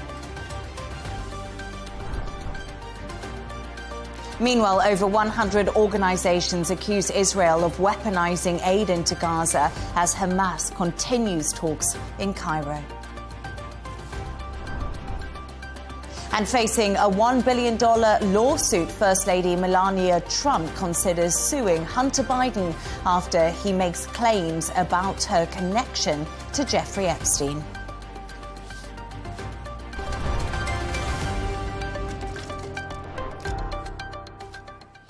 Now, President Trump has said he thinks there's a 25% chance his meeting with Vladimir Putin tomorrow will not be successful. Meanwhile, ahead of the much-anticipated summit, the Kremlin has confirmed no documents will be signed after the two leaders do meet. And earlier today, Ukraine's President Volodymyr Zelensky visited British Prime Minister Keir Starmer at Downing Street, with the pair revealing there was a viable chance of a ceasefire between Russia and Ukraine before the summit. To discuss this and all of today's stories, I'm joined by Dr. Eli Al-Hindi, Professor of International Relations at the American University in the Emirates, and Arabian Business Chief Reporter Tala Michelle Issa. Thank you for both joining me this evening, and a big welcome back to Dr. Eli. You have been away, friend of the show. Indeed. Nice to have you back Glad with to us. Be back. Thank you. Great. Dr. Eli, there's been a lot going on ahead of this big summit that the world is focused on in Alaska tomorrow. We've had non-stop news lines coming out. We've had meetings. We've had talks. Everyone's involved. But what is the chance of anything actually changing on the ground in Ukraine after this meeting? Because we can talk about diplomacy and we can talk about world leaders, but it's the people fighting on the front lines that are still in the depth of this conflict. Very true, and everybody around the world is indeed anticipating what's going to come out from this summit. However, we're going to say that very little on the ground is going to change the day after. A ceasefire is still a bit far ahead to reach, and it's going to be a discussion with Zelensky and Zelensky's presence, and maybe the upcoming meeting between Putin and Zelensky that Trump said he might broker as a next step. But I think the two leaders, the two egos, the two heroes, between brackets, that have been waiting to see each other, and both of them definitely present themselves as the only ones who can actually make the deal. Now they are meeting, and there is a potential to move a serious step towards peace in Ukraine. But also let's keep in mind what we have always said, that Putin's interest in talking to Trump is not strictly Ukraine at all. They would be discussing the whole world. We would be discussing India, China, the Gulf, Europe, all of that, energy, space, all of this in a way to, it's again, play that strategic division of power, if I may say, on the global scene, rather than discussing Ukraine specifically. Ukraine will just fit as one piece of the whole puzzle. And, you know, Tala, it's actually like Dr. Ellie said, it probably won't just be focused on Ukraine. And we know minerals have been a massive talking point when it came to concessions from Ukraine for Donald Trump to keep on giving them weapons. And do you think that when it came to Russia coming to the table with Trump, that was all over sanctions and the pressure that their economy is really facing? And do you think that's something that Putin is actually concerned about? Oh, what, the minerals, you mean? Oh, he's just concerned about the Russian economy as a whole. Does he really want to, you know, end the war, or does he just want to try and make some sort of financial agreement with the US to prosper both of their economies? No, of course, because he does care about the economy. We have seen a lot of sanctions over the years as well, coming from the US and other Western powers. But also there's a very, very important point, which is the tariffs on India for buying Russian oil at a discounted price. Now, Trump last week or earlier this week rather, or last week, can't remember anyway, but it's all merchants when I know everything feels like it's just happened so fast with Trump. Yeah, I agree. But when the tariffs finally went into effect on the, I guess, 8th of August, we saw that India obviously got the highest. I think it was around 50%. So I know that this is going to be a key focal point in the discussions tomorrow. And like Dr. Ellie said, I completely agree. Obviously, Ukraine is a very pertinent issue, but I don't think it's going to be the main issue that's going to be discussed. I think there's also talks of like nuclear arms deal, not arms deal, sorry, what was it? Nuclear arms talks, and people are saying that this is being dangled as bait to bring them both to the discussion table. And again, it's really important to also consider that this is the first US-Russia summit since, I believe, 2021.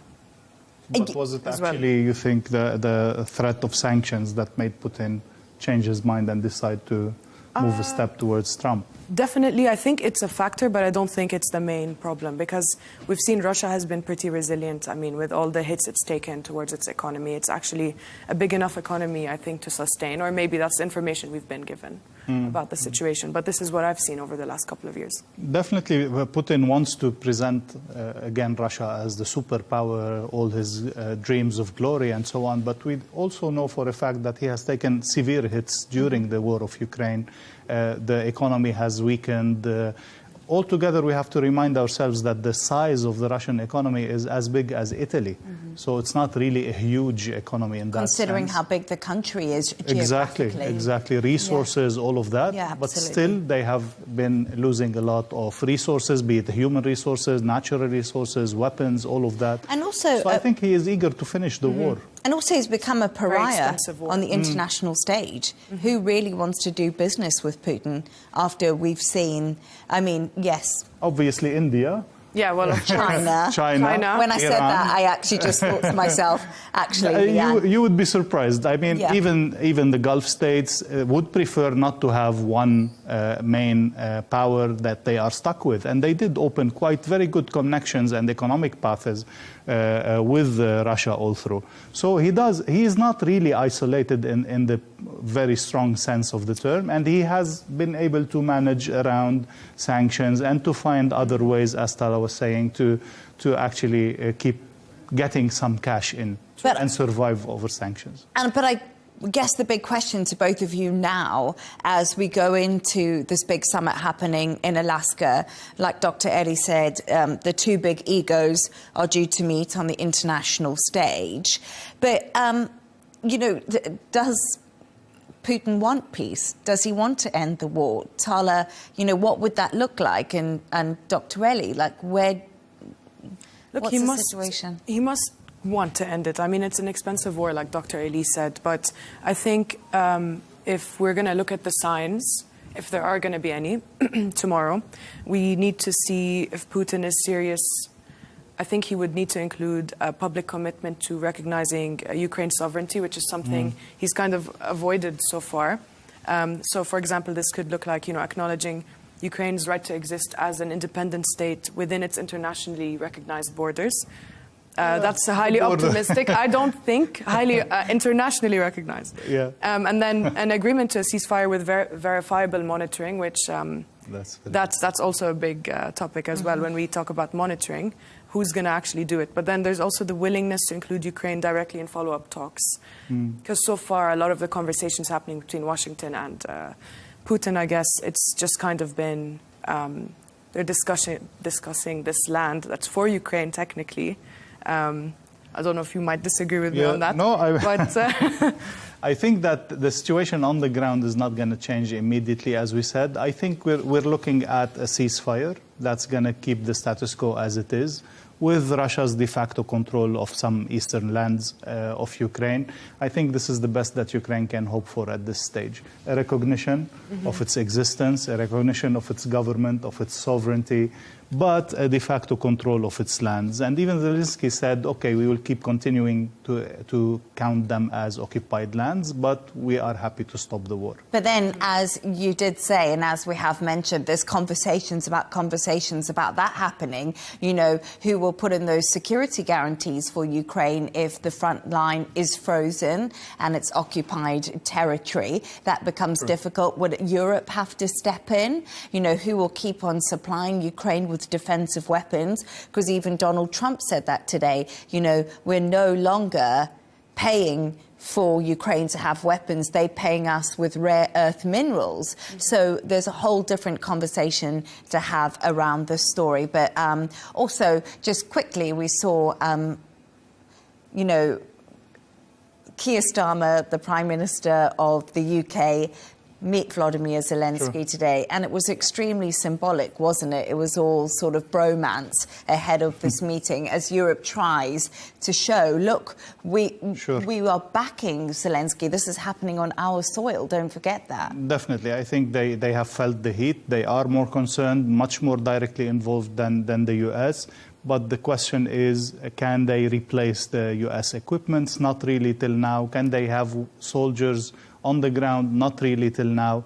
Can they be that guarantee on the border? This has been a key red line for Putin, not accepting to have Western or NATO soldiers on his border. So I doubt that he will accept that.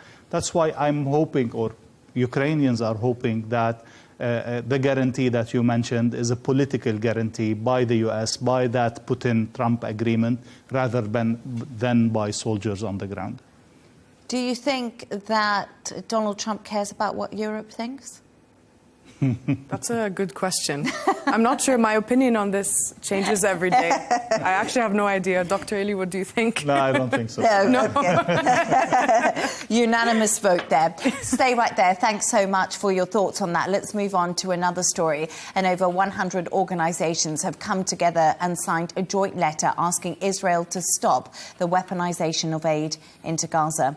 Many global NGOs say they have been unable to deliver much-needed supplies since the 2nd of March, claiming Israeli authorities have denied their requests. Oxfam and MSF claim they are not authorized to deliver aid unless they agree to strict Israeli regulations. Israel claim any delays to deliveries are down to organizations not adhering to the basic security requirements that prevent Hamas's involvement. Tala, how badly is this weaponization of aid really affecting the people on the ground in Gaza? I mean, it's a catastrophe. It's affecting them, in terms of medical aid, food aid. The UN says there were 600 truckloads of supplies that are needed every day. And yet, for months now, almost no aid from international NGOs since, I guess, the 2nd of March.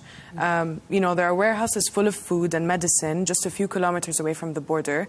People desperately need it, and they're just not being delivered. I think I saw a figure earlier that said 744 tons of rice were just sitting at the port right on the border. That's enough for 6 million meals. And I think the population of Gaza, if I'm not wrong, is 2.3 million. I mean, that could feed so many people, and people are just starving. But also on the medical front, doctors are performing surgeries without basic tools. I was seeing a report, I think it was either this morning or yesterday, that some hospitals are basically reusing equipment from, I guess, patients that have already passed just to be able to perform urgent surgeries. The hospitals are running on generators with barely any fuel. There are no IV fluids, surgical gloves, antibiotics, like all these really important things. And then, obviously, in general, the hunger and the other, I guess, the entire situation that these people are living through, this is causing a lot of disease, which is normally treatable, but without all this medical aid, how are they supposed to do that? And again, I think that using the term weaponizing aid is actually a key move towards legalizing the violations and making them as part of crimes of war, because it is forbidden under international law to actually withhold the humanitarian aid from civilians. There's always leeway with Israel's arguments and so on. This could be discussed, but the fact is that people are starving. Medical aid is not reaching. All the basic necessities of livelihood are not there. So this is where I think the change needs to happen somehow. But it's actually interesting because earlier I spoke with Telegraph columnist Jake Wallace-Simons about Israel's starvation of Gaza. And just take a listen to what he had to say to me. I'm afraid it is propaganda, but not by Israel. It's propaganda from Hamas and its sympathizers, because it's an open affair that Hamas has been stealing aid. Even the UN has admitted officially and formally that Hamas has infiltrated and stolen a good degree of the aid that it's been transporting into Gaza. That is the whole reason why Israel has been trying to cut out the UN and other bodies from aid distribution, instead relying upon the GHF, which is an Israeli-American project, to get aid directly to Gazans and not to Hamas. Israel has no agenda to starve the Gazans. I'm not sure why it would go to the lengths of forming the GHF and trying to get food to them if it was really trying to starve them. It doesn't make any sense if you take a step back and think about it. Israel is simply trying to defeat Hamas, and so far Hamas has been surviving largely upon the flow of aid which it seizes and then sells for inflated prices, using that money to pay its own fighters. It's an open affair. You can check it online. You can see video after video of armed Hamas men stealing aid. The UN have acknowledged it themselves. It's not a contested fact. It's simply the truth. And that's his truth. Dr. Eli, I don't know what you thought of what he said, but he said a lot of this is propaganda. Israel started the GHF aid distribution sites along with the US. Why would they do that if they wanted to starve people? And he's just basically pushing back and saying right now in Gaza, the aid is being stolen. And we also spoke about the neutrality of aid organizations. Exactly. And I wonder if too many people are not realizing the situation on the ground for what it is. It's such a difficult one, isn't it? Because international journalists, of course, are not allowed into Gaza to see the true reality. I do agree with him on few issues, if I may say, not to call them facts. First, that Hamas has used and abused Gaza for their own benefit rather than for the benefit of the Palestinian people. This is a fact. Even the aids, even the tunnels, even the tubes that were sent, even the money, all of that, we know for a fact that Hamas has built its own entity as a state at the expense of the Palestinian people who live in Gaza. Second, also I do agree with him on a general trend that we have seen way before the 7th of October in international NGOs, a trend that has pushed them more and more towards the left, unfortunately taking ideological positions and even politicized positions rather than remaining in their pure neutrality. So in that sense, yes, I do agree. But I completely don't agree that all of this is a propaganda. It's a fact that people are dying of starvation. It's a fact that civilians are targeted intentionally, not only by mistake or collateral damage. It is a fact that Israeli policymakers have declared their decision and their willingness to remove all the people of Gaza, either by starvation or by pressure or by moving them from one place to the other until they give up. So this has been official policy decision makers' statements and not simply hearsay or journalistic views.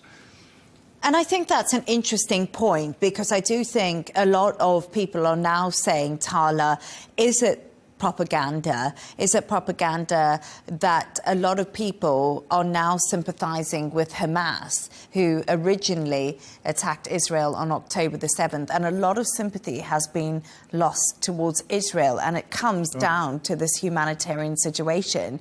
And are we now turning more towards sympathy with Hamas when the West should be backing a democratic country like Israel and making democratic between brackets, but yeah, yes, I follow your point. But this is their argument now. The Very argument and the bigger conversation is, has the West switched too much to backing a terrorist organization that is and doesn't care about its own people dying for its own longevity? Are we getting into this dangerous situation where the narratives are changing? I think that narrative within itself is problematic, that they're saying that the West is sympathizing with Hamas. The West and the entire world is sympathizing with a people that are going through an unbelievable emergency, collective punishment, genocide. I mean, you call it what you will, but this is a full-blown humanitarian emergency. I don't see how... I understand your point about people sympathizing with Hamas, but I don't see it that way. I think Hamas is a designated terrorist organization, but it doesn't even discount by most the Arab fact, countries exactly. and Western countries. Yeah. Exactly. It doesn't change the fact that there are people who are starving, and there's a huge gap between what's being delivered and what's needed in terms of aid and medical supplies. That's just a fact, and it's human suffering. And obviously, a lot of people are sympathizing with the Palestinians, not with Hamas. And maybe that's where the differentiation comes in when it comes to this argument. Definitely. There's no nuance on the internet anymore, and it's ridiculous. Yeah, that's absolutely true.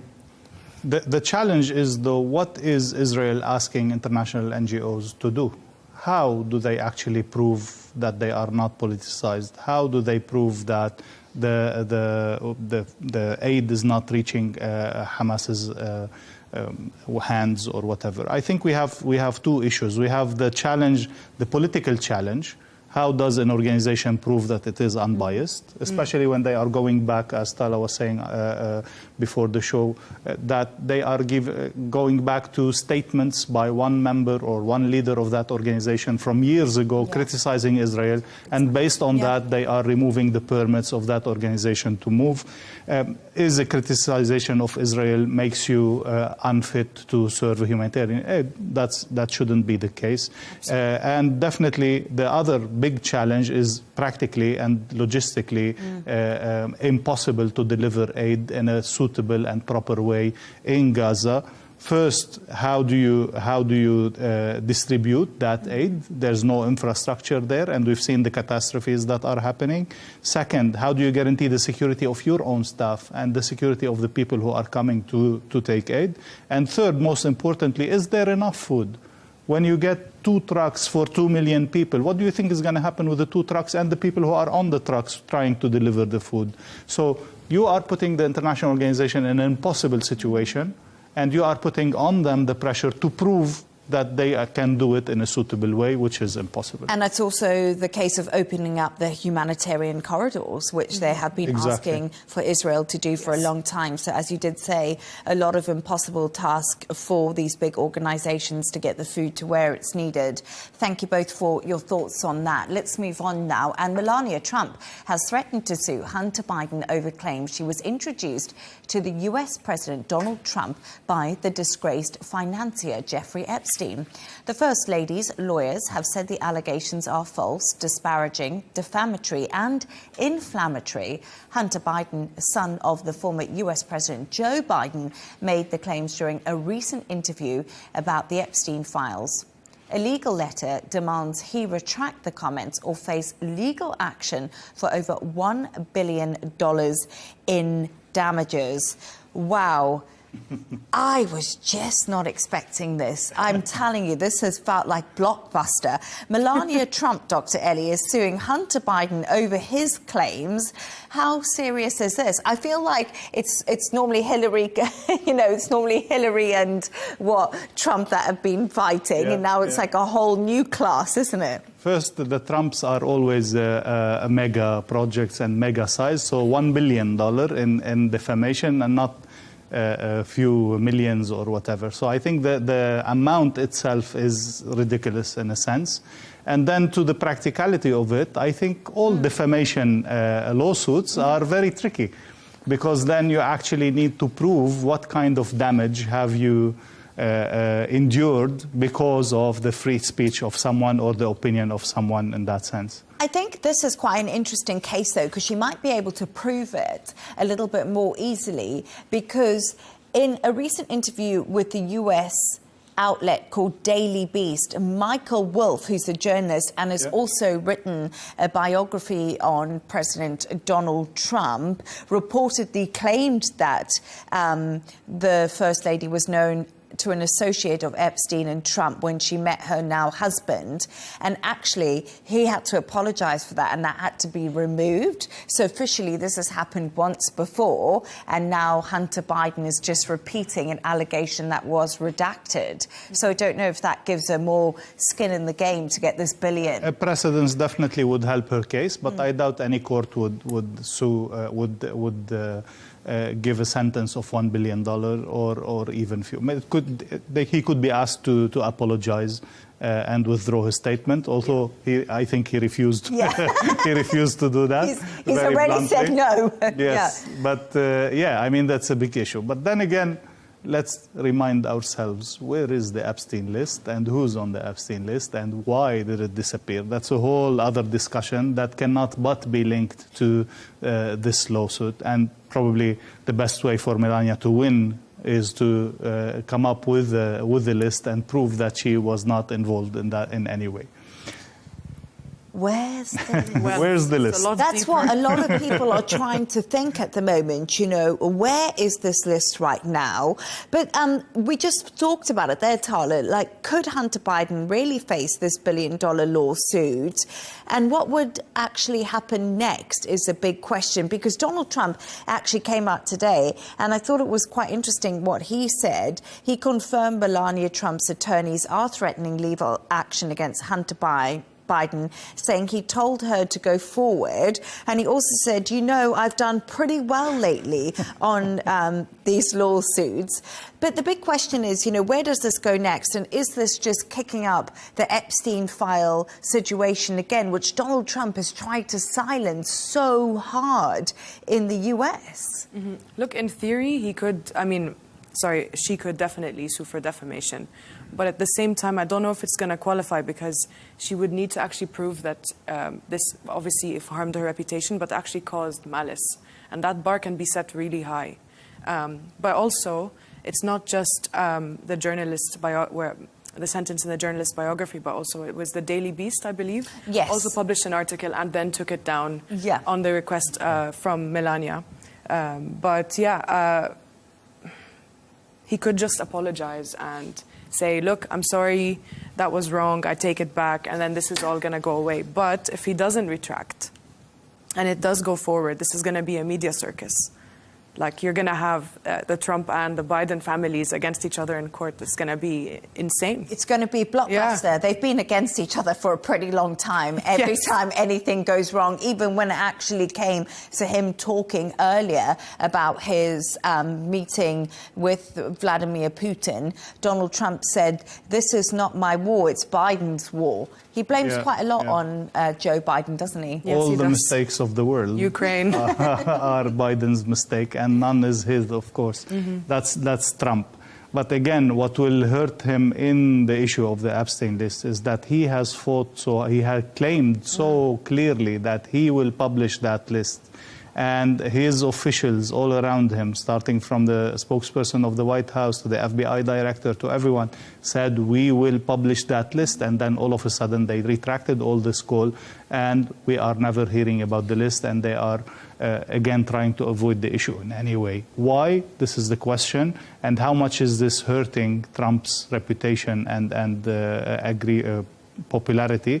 That's also something to be seen. And I couldn't agree with you more, because really, on his campaign trail, one of the reasons he was voted in is because the JFK files were going to be released. They were heavily redacted. We did see those. The Epstein file was going to be released. That's something the MAGA base were waiting for. Yeah. And now, all of a sudden, the scariest thing is all the conspiracy theories. The longer you keep the list hidden and you say nothing to see here, the more and more wild the world of conspiracy becomes. So let's wait to see if those files are ever released and who's on them. Let's move on to another story now. And actually, it's the end of an internet era. AOL's dial-up service is shutting down for good on September the 30th. Once the gateway to the web for millions in the 90s and early 2000s, the service is now used by only a fraction of households. AOL says it's time to pull the plug on the beeps, buzzers, and you've got mail nostalgia for good. Here's a listen to that familiar dial-up sound just one last time.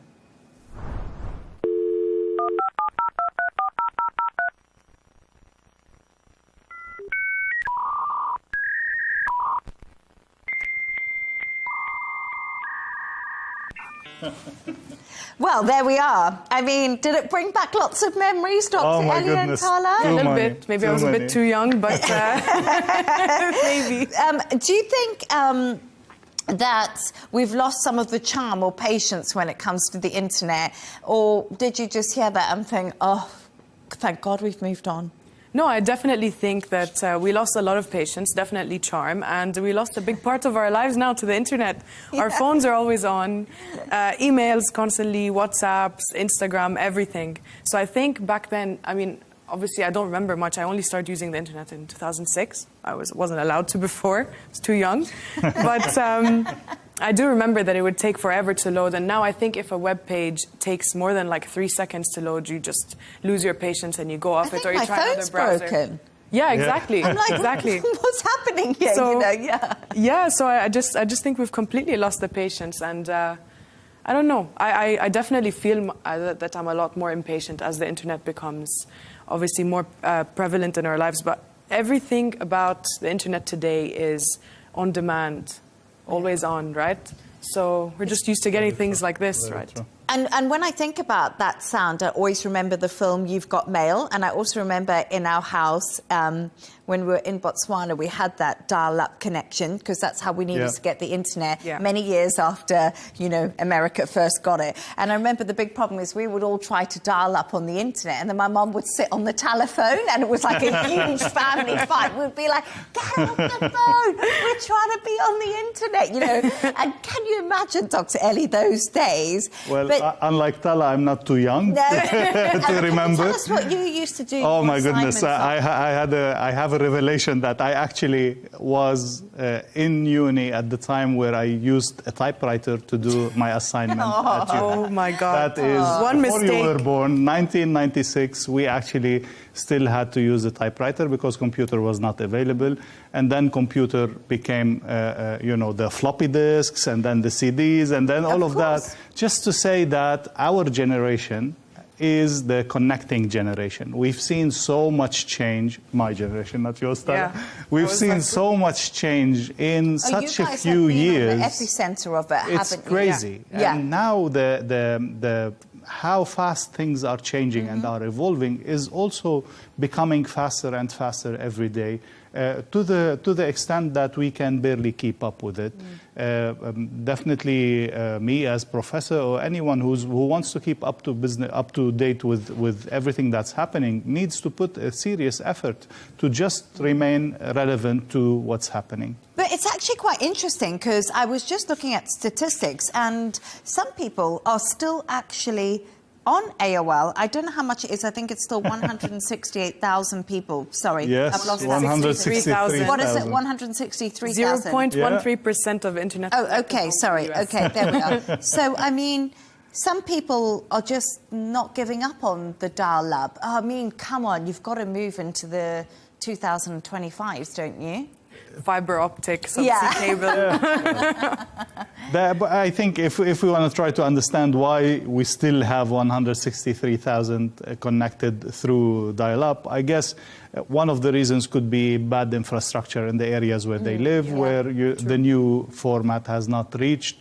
Could be rural areas in the Midwest, in the USA. This, what I assume, would be the region. You could also think that these are older people who don't even want to bother to change one more time and to learn one more thing, and they just are happy with what they are. Maybe they just have mobile phones now and 4G, and they don't even need to. Completely possible. Maybe they don't need to use the sort of traditional, desktop setup. Maybe you keep it for something at home, but you actually use your phone for everything. You use your phone. Else. But we also have to keep in mind that some people dislike technology altogether, and they try to avoid it intentionally. Or people who are conspiracy theorists and who avoid, connecting to anything due to privacy reasons, due to any kind of possible conspiracy that they might believe in. So altogether, I think 163,000 can be explained in one of these aspects of how people see their connection to the internet and to technology altogether. Yeah, but you're right. I'm going to miss those days when I heard that dial-up. I remember that film, You've Got Mail, with Meg Ryan, and my sister and I used to love watching it because we always used to think it was so exciting. Because, back in the when I started out using the internet and when I was at university, you couldn't actually get emails unless you physically sat in front of a computer and you logged in. We didn't have the internet out and about on the street, or you had to go to an internet cafe. That was a nice movie, just to say. That was such a great movie. For those who are romantic and who didn't see it, it's worth seeing, although it has become very old. but there we are. So we've definitely moved on from the days of AOL. I think we can all positively say that. And finally, Dr. Ellie and Tala have come up with a couple of quirky stories of the day. Dr. Ellie, yours is a viral video about plane etiquette. It's really, really divided what we've just been talking about, the internet, where our whole life is on. Tell us what's happened. Well, back to the airplane one more time. Yeah, we always choose airplane stories. With problems. People are traveling more, but at the same time, seats are becoming more uncomfortable, leg space is becoming tight, and people are really suffering in the airplanes. And then we have all these crazy stories or crazy ideas coming up, like the ones we've covered before. In the story today, in the video we've seen, is the person who refused to accept that the person in front of them would use the recliner and push the chair back. We can see that so on the they screen actually now. Kept almost all the flight pushing with both hands on the front seat just to prevent the person in front of them from reclining their own chair. How long was that flight? 7 or 8 hours, I think. My gosh, that's dedication to the cause, isn't it? Very true. I mean, I don't know. Really sore coming off the plane. They've just given up. How dedicated can you be? And then who's right, who's wrong? This is the whole debate. I think the recliner is there to be used. Come on. I mean, people have the right, and especially in long flights, they need to recline and have a bit of a more comfort in that sense. But then this becomes annoying to the person behind, which would have to recline the seat, his own seat, and so on. So mostly it's etiquette. Mostly it's ethics. How do you deal with the people? I think it's an interesting question because I've obviously just come back. I did long-haul flights. And in my mind... What's long is long. It's like 7 or 8 hours. Australia is 14 hours. 14 hours. And listen, anything above 8 hours is a long flight. But in my head, I always think a recliner is also there to be used. And as you said, space is getting smaller and smaller. And if you want to sleep, it's always more comfortable to go back. And I just think it's part and parcel of the journey. And if you want to have a more comfortable sleep, book business class, pay for it, because if you're going to be in economy, you're going to have to just deal with the fact that there's going to be kids screaming, which is annoying. There's going to be reclining seats. People are going to It's all of those things. But also, I wanted to think about, why do people always seem so angry on a plane? Because people get on a plane and they're just not chilled out. They're going on holiday. Why all of a sudden does the plane stir up all these emotions? Maybe they're coming back from a holiday. Yeah. That would make you upset. But put a bunch of strangers in like a tiny place and watch them all get on each other's nerves, right? It's weird how, yeah. You know? Yeah, very true. But also, airplane seats are getting smaller. I feel like there's not enough feathers in the cushions themselves. There never seats. is, Like they're a lot harder than I remember now. And And they're a lot sort of smaller, aren't they? Yes. And also, I remember when you used to get on the plane, it was always fun to look in the pack of everything you got. Now that's even minimalised. You don't get an eye mask, you don't get a toothbrush, you don't get socks. Anyway, the complaints can go on and on. But let's, Tala, let's talk about your story. And a couple's trip was actually ruined. And once again, it's all to do with artificial intelligence. Yes. Tell us what happened. So another travel airplane-related story. Not really. But anyway, so a Spanish influencer couple's dream vacation was ruined. They were going to Puerto Rico, and it was completely derailed by ChatGPT. So what happened was they asked ChatGPT, because I feel like people are replacing Google now with ChatGPT. I'm guilty of doing that sometimes as well. It's just easier. Very true. It gives you a straightforward answer most of the time. But yeah, so that asked ChatGPT, do we need a visa? We're, Spanish passport holders. And it said, no, you don't. So they obviously booked their flights, traveled. And then once they got to the US, I think there was a connecting flight. And they couldn't. They needed an ESTA, apparently. And that basically cost them the trip because they were stuck there overnight. And then this Spanish influencer, the girl called Mary Caladas, she is actually an influencer and well-known on TikTok. Her video, I think, at the time when I watched it, amassed over 6.1 million views, probably more than that now. That's crazy. She was visibly upset, like crying. She's making money, though. She lost the trip, but she's making money from TikTok. Maybe. Who knows? But yeah, so it just makes you really think about it is like how reliable it really, to have your trip interrupted for such a reason. Yeah, and true. You could double check. I mean, what's wrong with the Foreign Office website? Does ChatGPT not have the Foreign Office website? Well, that's what I mean. If you are travelling, true, you would think about that, wouldn't you? Oh, gosh, I better check the Foreign Office website to make sure. I think going back to what we said about the internet and becoming impatient, we just want the answer. Somebody tell me the answer. 100%. I don't want to even bother to look up a website or to search for that. People are becoming too lazy. They're becoming too reliant on the internet and now on artificial intelligence. You just want a yes or a no. And I think the really interesting thing about the story is in the same video, the girl did say, what did she say again? She said that she kind of joked about treating ChatGPT disrespectfully in the past because she was getting quite impatient. Because, sometimes you ask like one question, it's a yes or no answer, and you get this like long-winded response that you don't really need. So basically, the people were just joking about AI revenge, which hopefully is not a thing. And then I did say, does AI have morals? And Dr. Ellie said it treats you the way you treat it. I guess, because it learns from you. Really, because it responds in the same tone that you give, at least the very popular ones. And Gork, the one of Twitter, is even allowed to swear back at you if you swear at it. Wow. So, yeah, I mean, it learns from the people who use it. So practically, we should assume that it could have been a revenge by ChatGPT for insulting him. I'll tell you something. My Alexa never swears back at me. It's very polite, Alexa. Have you tried to swear at her? Of course I have, Dr. Ellie. I thought we all just did that. No, I say please and thank you. But I have respect for technology. Apparently, you waste a lot of energy by saying please and thank you to ChatGPT. There was also a study on that. Oh, well, really interesting. Thank you so much for those stories. And it's great to have you both in the studio tonight. Thank you for joining me. Dr. Ellie Al-Hindi, Professor of International Relations at the American University in the Emirates, and Arabian Business Chief Reporter Tala Michelle Issa. And that's all from us on W News Extra. Don't forget to subscribe to our YouTube channel and, of course, follow us on X. G&T with Tom Burges Watson is coming up next. Goodbye and thank you.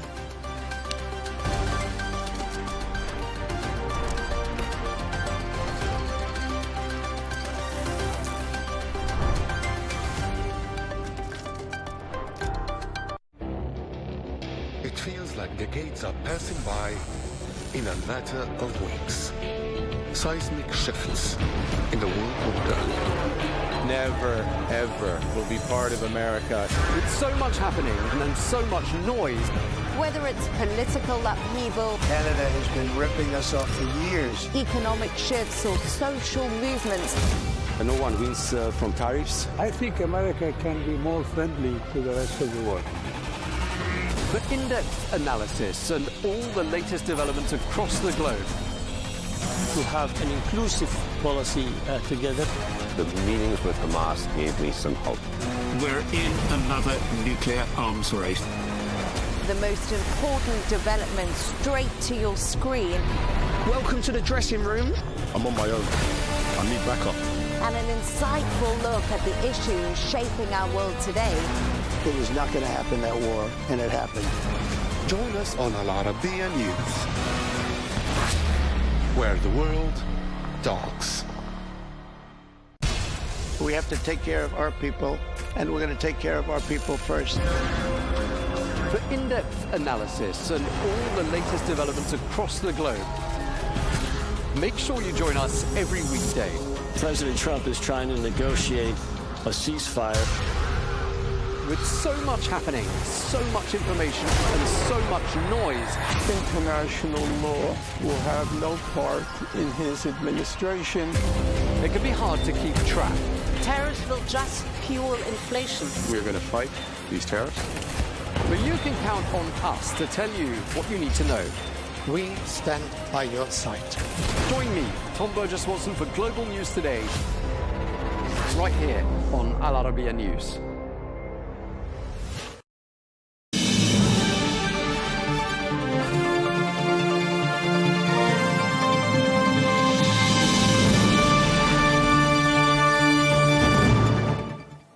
Hello and welcome to Global News Today, bringing you exclusive interviews with leading experts every weekday here on Arabiya English. I'm Tom Burges Watson.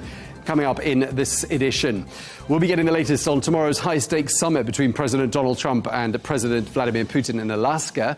What are the chances that will result in a ceasefire deal? That's the question. Plus, 8 months since the fall of Bashar al-Assad, we'll be speaking to Syria's health minister and asking him how the country is turning the page on more than a decade of civil war.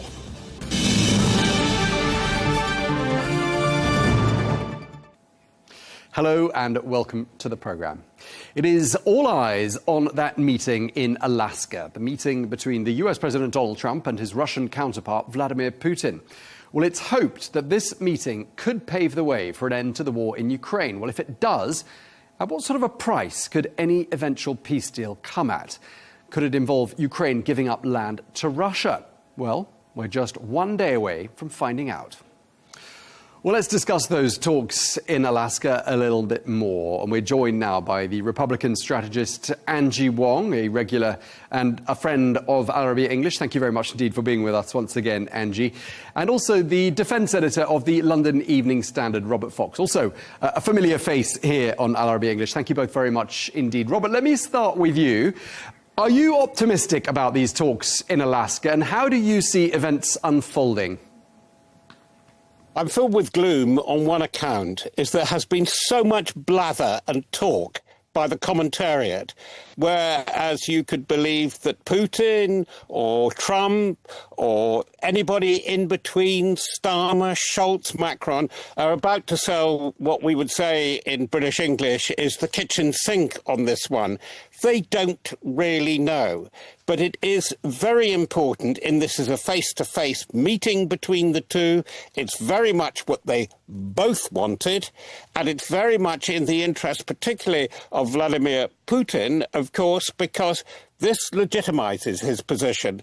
And I think it's really what Trump likes very much, and we'll hear from my colleague about this, because he likes eyeballing people and saying face to face, now come on, Vladimir, cards on the table, what's the deal here? And it very much plays to Trump. And the consequence, the play out from that, the staff work, and there will have to be very detailed staff work that comes from any kind of agreement, however tentative, is going to be absolutely vital. Thanks, Robert. Angie, I mean, how do people in America feel about this Alaska summit? Do people think these talks should be taking place? I think Americans feel great because we've been waiting for this. We've been cutting blank checks to Zelensky for many, many years now. This stops today. Now, what is actually going to bring Putin to the table?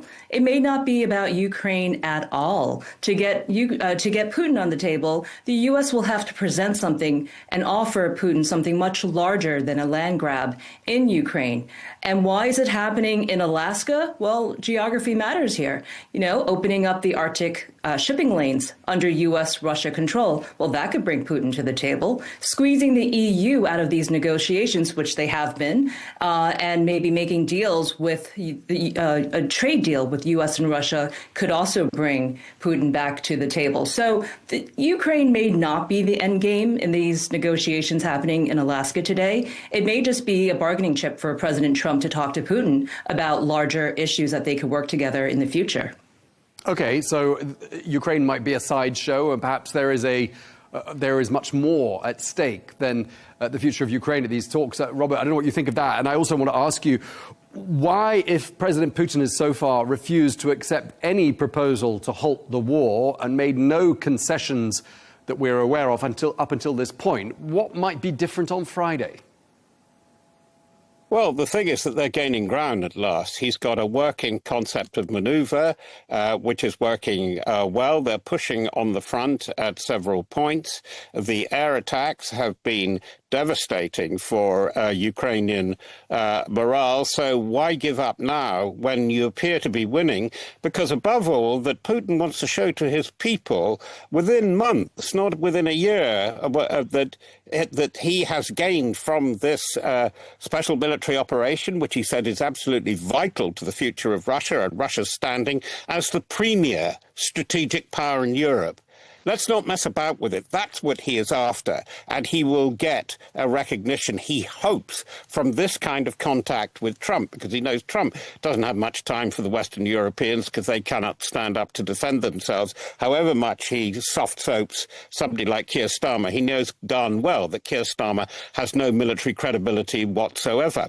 And this is where I would slightly disagree. I think Ukraine is important. It's not a sideshow. It's a point of entry into the argument. And I think it will be very important. I think the sort of things that are being talked about on the edges, like the lifting of sanctions and also possibly a resurgence of US and international investment into Russia, particularly into the hydrocarbons sector, is very important. It's very important for Putin, not just for his self-esteem, because he can turn around and say, yeah, to his senior partner, Xi Jinping, look, we can make things work. This thing really is worthwhile, and I am a genuine partner and not a client. So that's again where I agree with my colleague, that there are a lot of wheels moving here, a lot of which we have no idea about. And the thing that I have least idea about is the working of the two principals' minds, how they're working on this, how they work in general, and how they see the future beyond my lifetime, 5-10 years out. Yeah, I mean, there are so many moving parts here, aren't there? And that's something we can all agree on. And, but one thing that strikes me listening to both of you is just thinking, President Putin is such an experienced negotiator and such an experienced statesman. He's been the uninterrupted, uncontested leader of Russia for much of the last quarter of a century. I mean, Angie, does this look to President Trump like a minefield? And could this set of talks be fraught with risk for him? Well, it has been a whole set of minefields. Look at President Trump, what he's already done. He's gotten NATO members to up defense spending by 5% in every single country.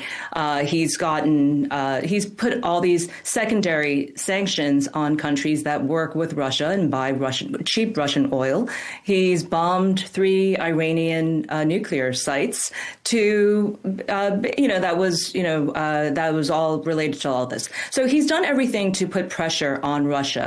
And now they're coming to Alaska to discuss a deal. Now, Putin, I mean, to speak to Mr. Fox's concerns here, Putin's KGB trained. He knows how to read Trump and Trump knows how to read him. This is going to be quite the meeting because you have two titans here who are going to be looking at each other, sizing each other up, saying, how do we do this? Right. And I hope that's exactly what we come out with, because both men want to continue this relationship. Both men want to have a relationship outside of a Ukraine conflict. And I think that would be the best results coming from these meetings, is to have further talks. Yes, Ukraine's on the table right now, but what else can we talk about? What other trade deals can we talk about? What kind of future are we going to have together? Those are the bigger questions that I would like to see coming out of these meetings. And I think we're going to get there. This is going to be a historic moment. You know, we're going to have great photos of the two men shaking hands on Alaskan soil. I think that this is exactly the kind of moment that changes world conflicts and the geopolitical rejigging of the maps. So I think this is going to be much, much larger than Ukraine. OK, so there's definitely going to be a great photo opportunity here. We can agree on that as well. Possibly comparable to the North Korea visit by President Trump, him shaking hands with Kim Jong-un 7 or so years ago. But, Robert, let me ask you, I mean, beyond the photos, beyond the handshakes, I mean, do you think President Trump has done his homework, and do you think he's going to bring home some results? To me? Yes. That's a very difficult question, because I read the learned Dr. Fiona Hill, whom Angie will know is no fan of Trump, and says he does it all by instinct. But that's not a bad thing, in a way. I mean, that it goes in a reverse order with him, the staff work. But I would like to ask Angie and to you and to ourselves, who are the second-order people that are going to be really important that carry this forward? It's very interesting to observe the performance, the body language of J.D. Vance on his visit to the Cotswolds. And it's very interesting, the Times of London facetiously saying, is J.D. Vance giving up on taking over Greenland and Canada, but wanting to settle for the Cotswolds instead? J.D. Vance, I think, has been very skilled and astute in what he's doing. He has been getting the European heads together, including Zelensky, and said, look, this is what we can do, only so far. This is primarily a European territorial question. This is what the United States aims for. And that's why I think that this is where the commentariat, again, I would very much welcome Angie's view and yours on this. I think I agree with her. This is much more global than most people have realized. The agenda, I think, will be quite simple, but I think it will not only mean trade, hydrocarbons, the North, the Arctic. I completely agree with Angie about that, but don't leave out the South. And I'm not being silly. Trump has had a big success in brokering a ceasefire between Rwanda and the Democratic Republic of Congo. We know what the score is there. It is very important, that stability. And similarly, the way that he has been working things with Azerbaijan and Armenia, a seemingly quite local contest, but it could have huge regional and potentially global, but mainly regional implications. And this is why I think that he is a strategic thinker in sorting out the big questions, because the unresolved one that he knows he has to address and come back to is Iran-Israel. And so that's why I think this does look like it's the opening declaration of a whole new agenda, which I think will run through the rest of the Trump presidency. I don't think it's a one-off. I don't think it's a piece of opportunism. I think both these two leaders were looking for the opportunity to meet. And by the way, no comparison with Kim Jong-un and those meetings. Both men, and including Xi Jinping as well, have learnt the lesson from that one. Don't play the clown with Trump, which is what the North Korean leader appears to have done when they had the second meeting in Vietnam. OK, you make a lot of points there. And also you didn't mention that Trump had played a key role in brokering peace when things looked pretty tense between India and Pakistan back in May. Of course, the other one. And Angie, I mean, we just heard there from Robert. I mean, President Trump has been on something of a roll with these various bits of statesmanship that he has been performing on the global scene. I mean, it's been 7 years since he last met President Putin face-to-face, we think. That last meeting happened in Helsinki, to the best of my knowledge. I mean, how do you think these two men get along? What's the chemistry like?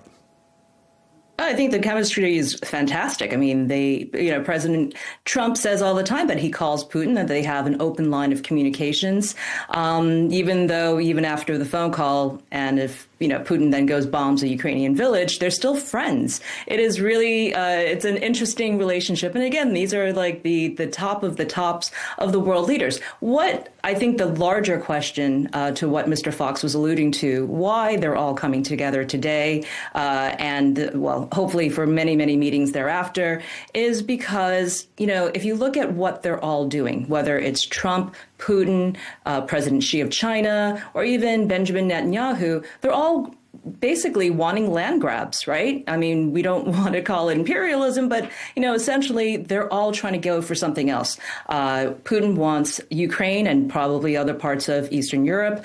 Xi wants the South China Seas, Taiwan. Benjamin Netanyahu has made plans to take over Gaza, for example. So what does Trump want? He wants Greenland. He wants the Gulf of America. He wants the Panama Canal. He wants Canada. I mean, so you're starting to see that there may be a negotiation to say, look, you take that and I'll take this. And, here's the new world order. I mean, I'm being silly about it, but maybe not, because this is the time where they can all come together and make those discussions and say, how do we do this? And everyone walks away a winner, except for those who lose territory. Right, and this brings us to the end. And Robert, going back to Ukraine, I mean, what Angie's saying there is that there is going to be a loser in these discussions. I mean, it does look, doesn't it, fairly inevitable that Ukraine is going to have to give up some of its territory. I think it's a very difficult moment for Ukraine, and it's a very difficult moment for Europe. Europe has not got its act together in time, despite all the meetings between Starmer, Macron and Scholz, to name but three of the leaders. The most fly and shrewd leaders seem to be President Stubb of Poland and Giorgia Meloni, a great Trump friend, in Italy, who seems far more...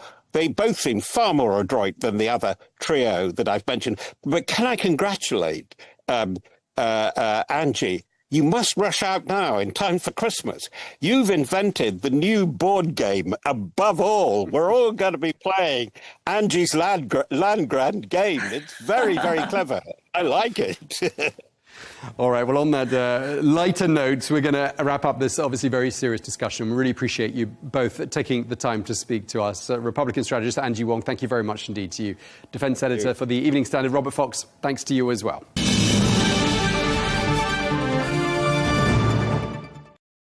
In other news, it has been 8 months now since the dramatic ouster of the Syrian President Bashar al-Assad, bringing to an end half a century of his family's rule over the country. Well, for half of his time as leader, Syria was in a state of turmoil and warfare. And the transition to new leadership hasn't been entirely smooth. There have been incidents of deadly sectarian violence, revenge attacks and massacres. Well, the new Syrian president, Ahmed al-Shara, has denounced this violence and pledged justice for those responsible. Well, let's get more. We can speak now to the Syrian Minister of Health, Dr. Musab Nazal al-Ali, who joins us now from Damascus. Thank you very much indeed for taking the time to speak to us. Thank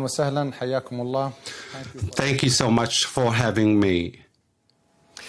Minister, you've been in this role since March of this year, so about 5 months. You have a medical background. You've done your medical studies and worked as a doctor in both Syria and Germany. I'd like to start by asking you how you would describe the general situation when it comes to the health system in Syria today.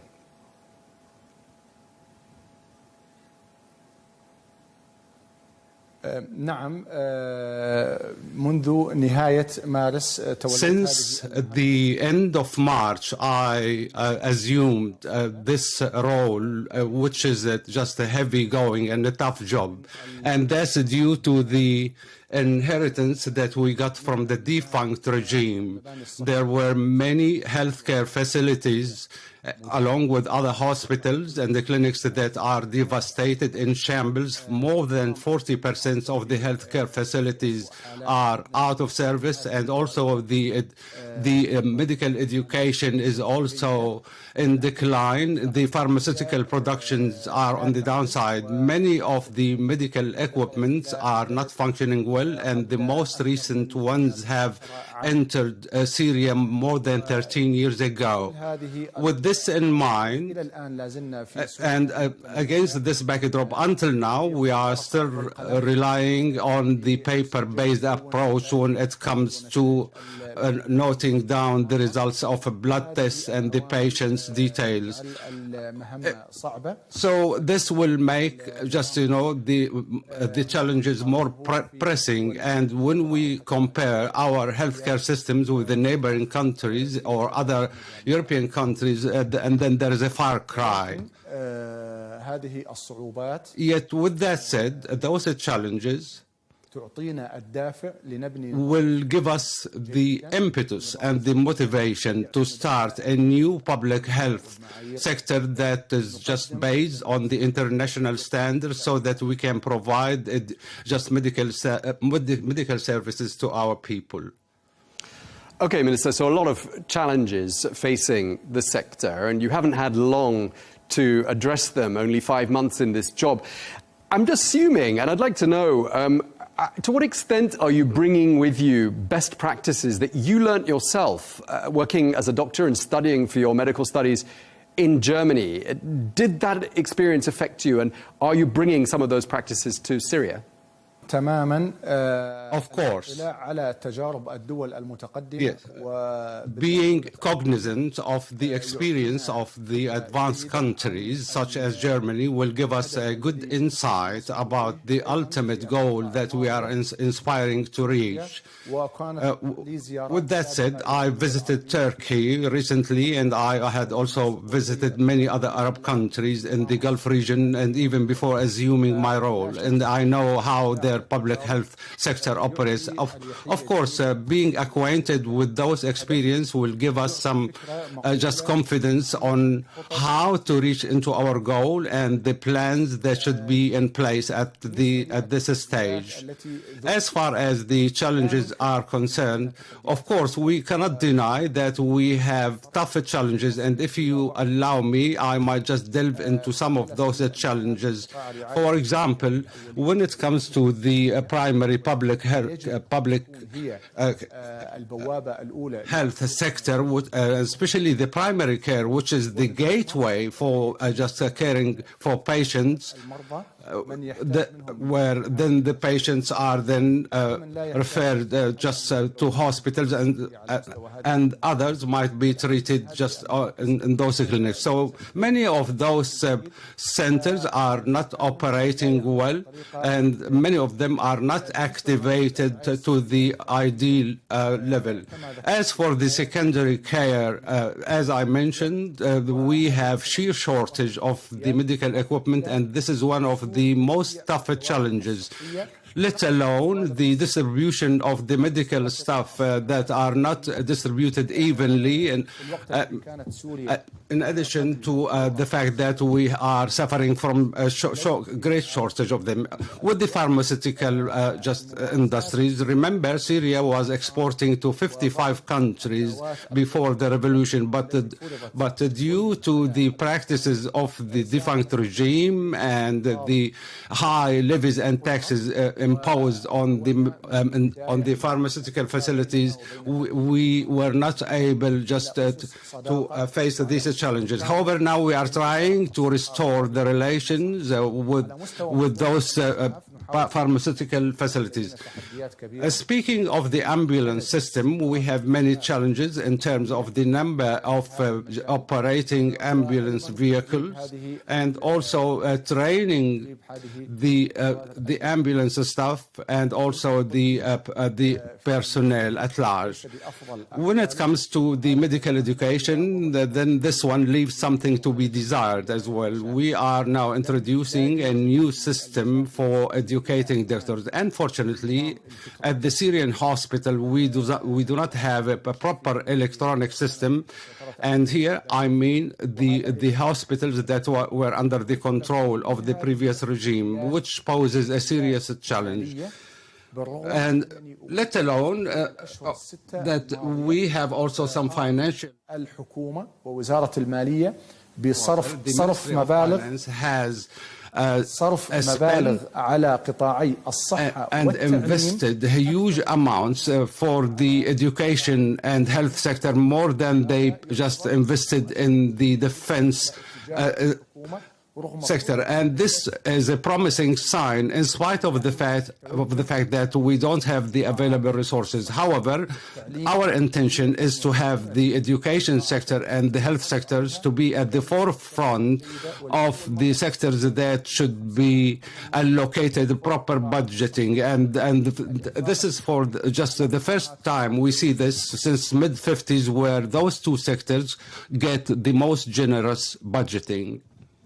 Okay, I mean, clearly you've only had a few months in the job. It's only been 5 months. And as you've said, the list of challenges is a long list.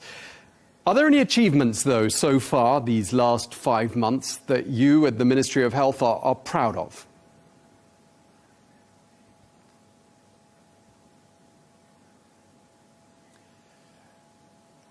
I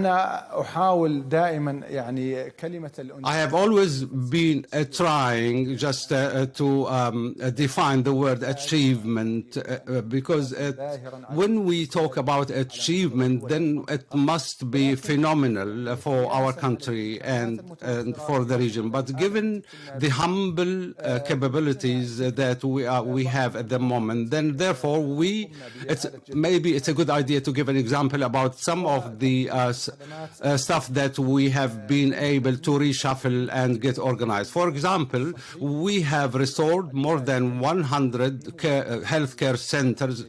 Now they are back to service, and many hospitals have been restored and rehabilitated. And we were able also, thanks to just to the assistance of friendly countries and international organizations, many medical equipments have been supplied to Syria and to the hospitals. On the medical education sector, we have restructured this path so that we can redefine and refine the educational system, especially when it comes to major specialization, where we have just a board of specialized doctors, and those boards will be comprised of Syrian doctors who are domiciled overseas, and this could give us a good opportunity just to bring back those doctors and to implement the most important medical protocol so that they can be in practice here in Syria. And also at the pharmaceutical industries level, there have been many inspection visits to those facilities, and I think those visits had a great impact on increasing the quality of production of those facilities, so that we are in a position where we can produce safe medications to the people with and up to the standards and the international standard here at our region, or maybe the international standard. The ambulance system, on the other hand, has been also equipped with many other vehicles, as long as a program that is currently facilitating the operation of the ambulance system. The electronic system, on the other hand, has been implemented in one of the hospitals, in one of the major hospitals in Damascus, where people can just book appointments through certain apps on their phones. And in this way, just people don't have just to have a long wait until they are seen by doctors. And maybe the outcome of this experience will be tangible in the next 10 days. And we are hoping to just replicate this across other hospitals. And also we are trying to rehabilitate the hospitals, other hospitals. And in this regard, we have signed an agreement with Turkey under which rehabilitation of two major hospitals, one in Aleppo as the heart surgery department, where there will be 4 operational theaters and also 4 other rooms for catheterization, as well as other services. With this agreement, the operation will run for 5 years. And also in the city of Aleppo, there will be also the cancer hospital that will be quite ready to provide surgical services, chemotherapy, radiation therapy to those who might need them. And we have also just finished studying a feasible study where we are expecting to hammer an agreement with an organization domiciled in Italy, under which they will embark on the rehabilitation of many medical facilities and the operation of the hospital for 3 years. As a matter of fact, we are still waiting for the implementation of some agreements that have been agreed upon verbally with some countries in the Gulf region. When those agreements are up and running, then we believe that other hospitals will be rehabilitated and ready to go. We have benefited from the Syrian community living overseas, as they have launched many campaigns led by Syrian doctors, and also other campaigns that were supported by King Salman Center. And here I would like to express my gratitude to all those who participated in this campaign. And more than 5,556 surgical operations were carried out in the eyes, also and other just heart surgeries, some different surgeries and different specializations.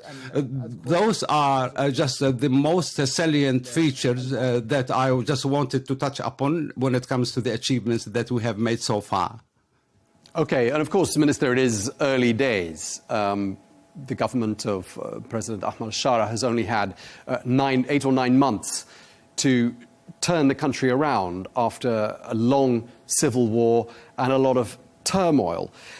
Looking beyond healthcare, how would you describe the situation in Syria today?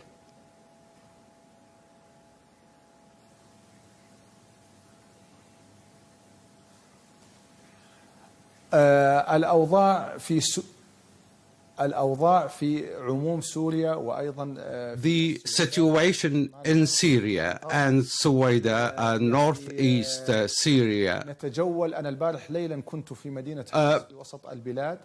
is as follows. Yesterday, I had a tour to the city of Homs, and I came back just at 1 a.m. The roads were quite crowded with vehicles. Remember, I lived in Germany for many years. And now for someone like me, who knew about those two countries, I can tell you honestly that more than 60% that have of what we see on the social media, and by the way, I do check them from time to time, and yet I'm taken aback by some of those posts on social media. Sometimes I see life is just going as normal when I look just at the street. A great part of what we have been hearing is not true. As far as the issue of Suwaida, I'll tell you about that. But when we say that those stories are unrealistic, let me tell you, I do not deny that we are still in need of reconstruction. Have we reached to the ideal situation in supplying power and electricity? No, we have to be realistic. But in general, overall, it is good. And before delving into the specific of Suwaida, I would like to say here that there is a great opportunity, an exceptional opportunity in the health sector in Syria. And this is a message for all the major hospitals and to all the major investors. We have just a great environment which is conducive for investments, which is quite similar to the situation in other Arab countries. We have very skilled workforce, which is relatively cheaper than other countries, and we have also highly skilled doctors and medical staff that have been renowned for their knowledge in case we invest, in case an investment for medical tourism and pharmaceutical industries. So we could really just take advantage of that. I wanted just to touch on this, and I hope this might give you an insight about what is happening in Syria. And it's not worrying, as some people believe. As far as the situation in Suwaida is concerned, since those events erupted on the 13th and 14th of last month and until today, and for us at the Ministry of Health, we have three major hospitals, the National Hospital, Shahba and Salkhab. The National Hospital in Suwaida has been affected due to those clashes, and the level of services has declined for some time. Yet, after we have reached into the deal and the withdrawal of the forces, and then I would like to confirm that the entry of the forces to Suwaida was meant to de-escalate due to the long-standing differences among two major components of this city.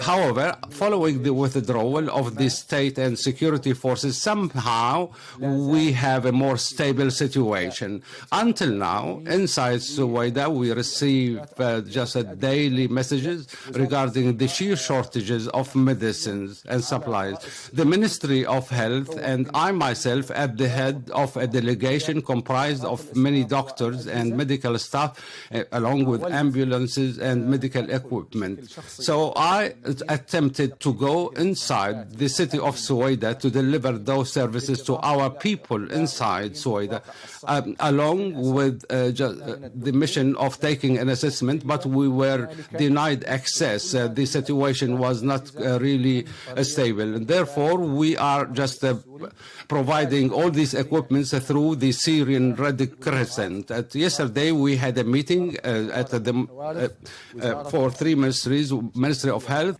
as well as the Ministry of Foreign Affairs. So the meeting was held with several international organizations in Syria, and we were quite clear that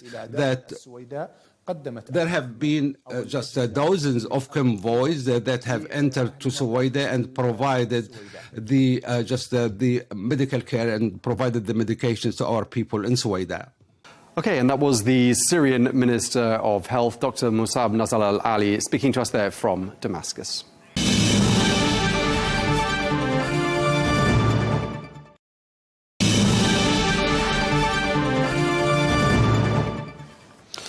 Moving on now and turning our attention to Iraq, and Al Arabiya has been given this exclusive interview by the Iraqi Minister of Displacement and Migration, Evan Faik Yaqub, where he discusses one of the region's most pressing humanitarian and security challenges, namely the fate of individuals still held in Syria's Al-Hol camp. Well, located in northeastern Syria, Al-Hol is a sprawling and volatile camp housing tens of thousands of people, many of them family members of suspected ISIS fighters. Well, the camp has drawn international concern over its dire conditions, radicalization risks, and complex legal and security issues. Well, we spoke to the minister about Baghdad's coordination with Damascus, the number of Iraqis still being held in the camp, and the government's plans to repatriate and reintegrate its citizens whilst ensuring national security. Let's take a listen. يعني من خلال عمل الأجهزة الأمنية هناك تنسيق غير مباشر، يعني كون هذا الملف ملف الهول يعني خارج سلطة الحكومة السورية، لكن من خلال العمل الوزارة والأجهزة الأمنية هناك تنسيق عالي مع التحالف الدولي والمنظمات الدولية، خاصة بالآونة الأخيرة اللي هي من المؤمل إنهاء هذا الملف بشكل كامل خلال عام 2025 وإعادة كل العراقيين المتواجدين في مخيم الهول. واللي يقع على عاتق عمل الوزارة هو التعامل مع المواطنين العراقيين الأبرياء حصرا من النساء والأطفال، لكن هناك ملف آخر تتعامل معه مستشارية الأمن القومي والأجهزة الأمنية بما يخص الدواعش المتواجدين في مخيم الهول وكيفية آلية تسليمهم واعتقالهم وإيداعهم في السجون ومن ثم تحويلهم إلى القضاء للمحاكمة. نحن نتعامل مع هذا الملف بشكل إنساني كبير وخاصة مع الأبرياء من خلال آلية عمل من نقلهم من مخيم الهول بالتنسيق مع التحالف الدولي والأجهزة الأمنية وإلى وصولهم إلى الحدود العراقية، وكذلك تواجدهم في مركز الأمل في محافظة نينوى لإخضاعهم لبرامج ومشاريع التأهيل النفسي بداية بالإيواء والتأهيل النفسي ومن ثم اندماجهم وتمكينهم بشكل اقتصادي وتقديم كل الخدمات والاحتياجات إلى أن يعودوا إلى مناطقهم الأصلية، لكن ببرامج ثابتة تخضع لإشراف القوات الأمنية، لأن هذا الملف يقع على عاتق أيضا الأجهزة الأمنية لما فيه من جنبة أمنية وما يتعلق بالأمن القومي العراقي. We went on to ask the minister about recent US aid cuts and what impact that might have on the wider effort to support displaced individuals from the Al-Hol camp. Here's what she told us. لكن حقيقة كان هناك تلكؤ بسيط في العمل أو توقف بسيط في ما يخص بملف الهول بعد إيقاف المساعدات الأمريكية اللي انعكست سلبا على الكثير من البرامج التي كانت تقدم للنازحين في مركز الأمل، باعتبار أنه الممول الأساسي والجوهري كانت هي الوكالة الأمريكية للأمم المتحدة اللي كانت تعمل مع وزارتنا في داخل مركز الأمل. فهذا الحقيقة الإيقاف المساعدات الأمريكية أدت إلى إيقاف العديد من البرامج. لهذا السبب الحكومة العراقية حقيقة اعتمدت على مواردها الخاصة بتقديم كل الموارد المالية حتى ننهي هذا الملف مع نهاية هذه العام بشكل كامل. نعمل حقيقة مع تعمل الحكومة العراقية بشكل تضامني مع العديد من الوزارات والمؤسسات سواء كانت أمنية أو خدمية لإنهاء هذا الملف بشكل كامل وإعادتهم.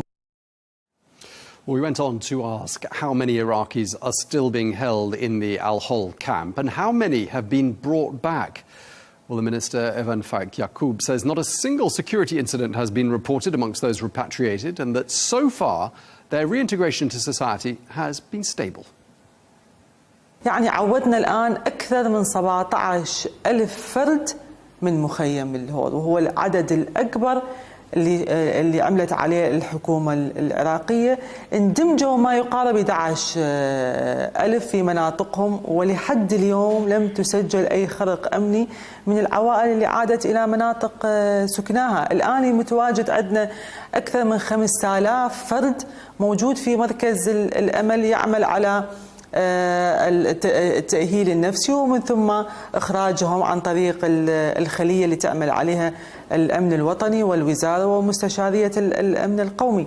اللي متواجدين الآن من العراقيين في مخيم الهول ما يقارب 4000 عائلة.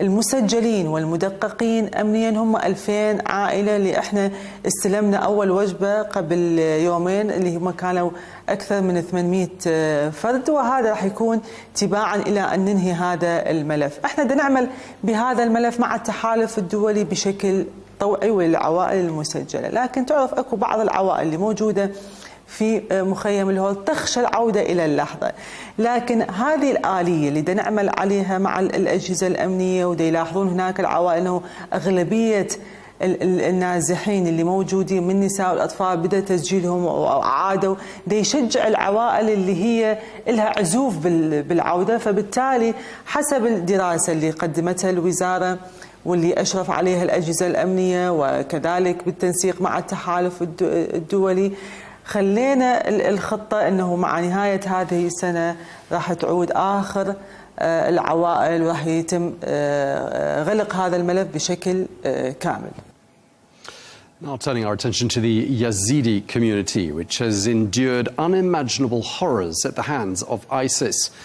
Well, more than a decade later, thousands are still unaccounted for, including hundreds of Yazidi women and children, many of whom are believed to be in the Al-Hol camp. Well, many were kidnapped and taken there by ISIS extremists.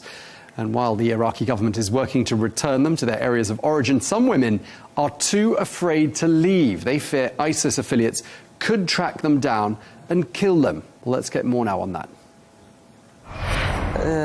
تابعت ملف الإيزيديات عن كثب وبالتنسيق مع جهات ذات العلاقة، وخاصة في مخيم الهول، باعتبار جهاز المخابرات هو الجهاز المعني بالمقتطفات الإيزيديات من خلال رصدهن، وأيضا العمل مع الوزارة لإعادتهم إلى العراق. فبالتالي كان عندنا تنسيق كبير جدا، وبالفعل يعني جهاز المخابرات أدى العملية بنجاح كبير وعاد الكثير من الإيزيديات المختطفات، لكن إعادة طوعية. ما يزال هناك إيزيديات موجودات في مخيم الهول، لكن أغلبهن لا يرغبن بالعودة لأسباب خاصة بهم. وحقيقة عودنا أكثر من إيزيدية، لكن اكتشفنا بعد فترة عادت مرة أخرى إلى مخيم الهول، فهو ملف حساس جدا ويقع على عاتق الأجهزة الأمنية، لكن احنا ننسق على العمل مع باقي الإيزيديات اللي موجودات العائدات من خلال وزارة العمل، وهي عملية يعني تضامنية مع عديد من المؤسسات الخدمية، وخاصة بعد الإعادة من خلال إعادة تأهيلهم، إعادتهم إلى مناطقهم الأصلية. هذه بدنا نعمل عليها مع وزارة العمل، تمكينهم على مستوى اقتصادي، توفير الخدمات والاحتياجات اللي يحتاجوها، لكن هي تخضع أيضا لعملية مسبقة بإعادة النازحين إلى مناطقهم الأصلية من خلال برنامج اللي تبناه دولة رئيس الوزراء السيد محمد الشياع السوداني، واللي أعطاهم خصوصية كبيرة جدا بإعادتهم. الوزارة عادت ما يقارب أكثر من 29,000 عائلة إيزيدية إلى سنجار. المتواجدين الآن في المخيم ما يقارب أقل من 15,000 عائلة يزيدية موجودين في خارج المخيمات، لكن بنظر الوزارة وبنهاية هذا العام سيندمجون ويعتبر مندمج في هذه المنطقة. So where are these displaced people being relocated to? Well, the Iraqi Minister of Displacement and Migration there, Evan Faid Yaqub, made it clear that individuals have complete freedom to choose where they go. أعطينا الحرية الكاملة للنازح، يعني ما قلنا اليوم النازح لازم يعود إلى منطقته الأصلية، بل انطيناه أكثر من خيار، أنه يا أما يستقر في المنطقة الموجود فيها حاليا، على سبيل المثال في إدهوك، باعتبار أغلب الإيزيديين موجودين في إدهوك اللي ما يقارب أكثر من 16 مخيم بحدود 15,000 عائلة، أما أن يبقى ويستقر في محافظة دهوك أو يختار مدينة بديلة قد تكون موصل أو سليمانية، أو يعود إلى منطقته الأصلية مع امتيازات قدمتها وزارة الهجرة وصوت عليها مجلس الوزراء، اللي هو مبلغ 4 ملايين، المشاريع المدرة للدخل، وأيضا المساعدات العينية، قد تكون بعض الأجهزة الكهربائية اللي يحتاجوها في منازلهم أثناء العودة. فهذا لاحظنا حقيقة تسجيل أعداد كبيرة من الإيزيديين اللي ترغب مغادرة المخيمات ويعودون إلى مناطقهم. لكن تعرف هذا الملف بجنب سياسية، بجنب انتخابية، بتدخلات من بعض النواب من نفس المكون اللي يستثمر هذا الملف لمسائل الانتخابية. فبالتالي كان هناك تحديات لعمل الوزارة. فكانت رؤية مجلس الوزراء أنه تشكل عدة لجان من جهات ذات العلاقة في إقليم كردستان حتى تتبنى ملف إعادتهم بشكل كامل، تحديدا مخيمات دهوك وأربيل، باعتبار أنه لا تقع هذه المخيمات تحت سلطة وزارة الهجرة والمهاجرين، لكن تقع على عاتق حكومة الإقليم. فبالتنسيق مع وزارة الهجرة حتى نقدر نغلق هذا الملف بشكل كامل. تقريبا احنا أكثر من 175 أو 157 مخيم، ما يحضرني العدد بشكل دقيق عذرا، لكن احنا الآن المتبقي من المخيمات هو 20 مخيم فقط. فبالتالي احنا اغلقنا اغلبيه المخيمات اللي تقع على عاتقنا، واخرها كانت في محافظه سليمانيه غلقناها بشكل كامل، وكانت طوعيه على الرغم من الهجمات اللي تعرضت لها وزاره الهجره انه هي اعاده قسريه، فكانت فعليا واثبتنا للجميع هي اعاده طوعيه. Well, the minister also emphasised that with all the reconstruction work underway in Iraq, it is, quote, shameful, she says, to still see people living in camps. So when will this chapter close? Well, the minister says his government has a clear deadline. Close this file by the end of the year. فالمتبقي الآن هم فقط في محافظة دهوك وأربيل، وإن شاء الله يكون هناك تنسيق مع حكومة الإقليم لإنهاء هذا الملف، لأن حقيقة مع نهاية العام أيضا راح نعتبر الجميع مندمج في مناطقه حتى وإن كان متواجد في المخيمات، حتى ننهي هذا الملف بشكل كامل. حضرتك تلاحظ أنه اليوم الخدمات والأعمار الكبير اللي أنجزتها هذه الحكومة، فبالتالي من المعيب وجود مخيمات ووجود نازحين في المخيمات إلى هذا اليوم مع هذا الإعمار الكبير اللي قدمته حكومة السيد محمد الشياع السوداني. وهو أطلق على أنه على حكومته أنه حكومة خدمية، وفعلا كانت حكومة خدمية. فلهذا السبب احنا عازمون مع نهاية هذا السنة اعتبار كل النازحين الموجودين في المخيمات هم مندمجين في حال لم يسجلوا في وزارة الهجرة على العودة أو اختيار منطقة بديلة واستلام الامتيازات والخروج من المخيمات بشكل نهائي. So, whilst tackling the crisis of internal displacement, Iraq is also under pressure to accept asylum seekers rejected by the EU. And under a strategic framework agreement, Baghdad has got to comply or else risk sanctions, visa bans, and being labelled a non-cooperative state. So how will the Iraqi government avoid this? Here's what the minister told us.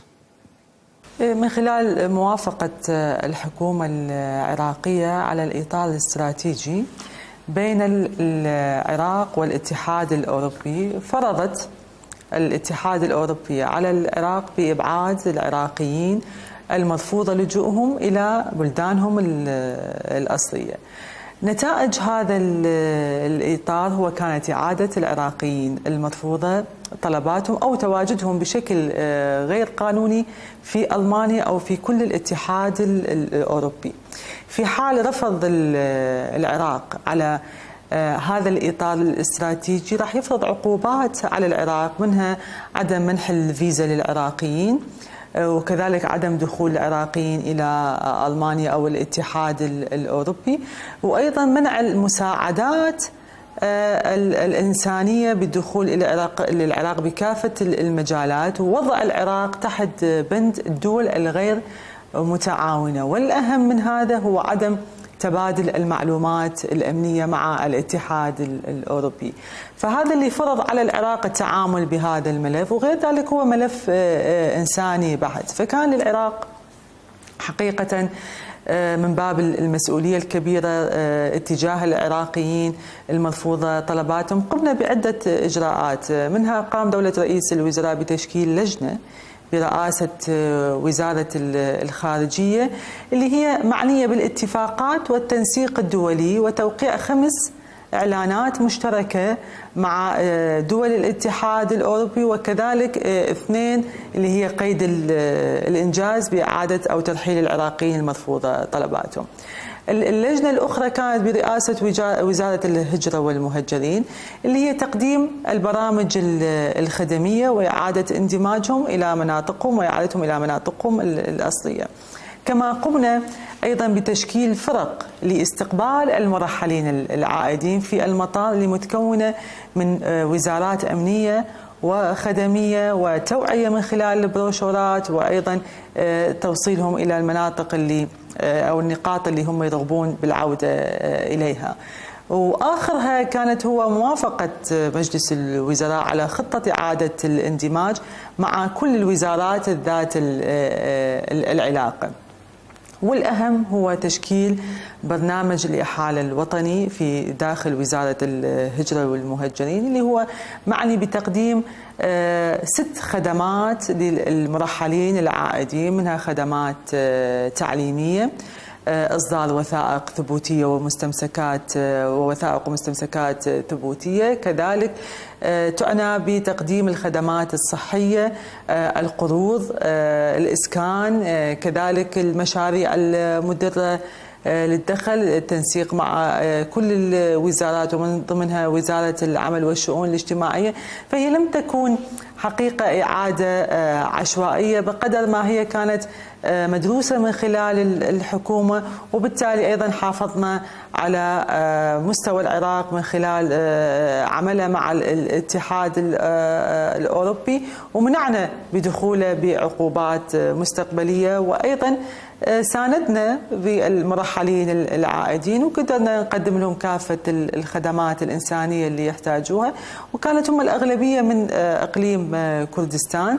والآن أيضا عندنا اتفاقات راح توقع أيضا مع بريطانيا، واليوم احنا كان عندنا فريق الاستقبال كان فقط في مطار بغداد، لكن الآن راح نتوسع، راح يدخل مطار كركوك ومطار أربيل أيضا مع تقديم الخدمات وبالتنسيق مع حكومة الإقليم لإعادة أغلبية العراقيين المتواجدين باعتبار أنه أغلبيتهم من الكرد المرحلين. Lastly, we're going to turn our eye to the topic of upcoming elections. There are thought to be between 4 and 5 million Iraqis living abroad, including many skilled individuals. But will they be able to take part in upcoming elections? Well, the minister says they should all have the opportunity to participate. يعني كأعداد تقريبية بتواجد العراقيين خارج العراق هو من 4 إلى 5 مليون عراقي، منهم من الكفاءات من الجالية العراقية، النقابات، الناشطين في كل المجالات، وحتى أصحاب المهن.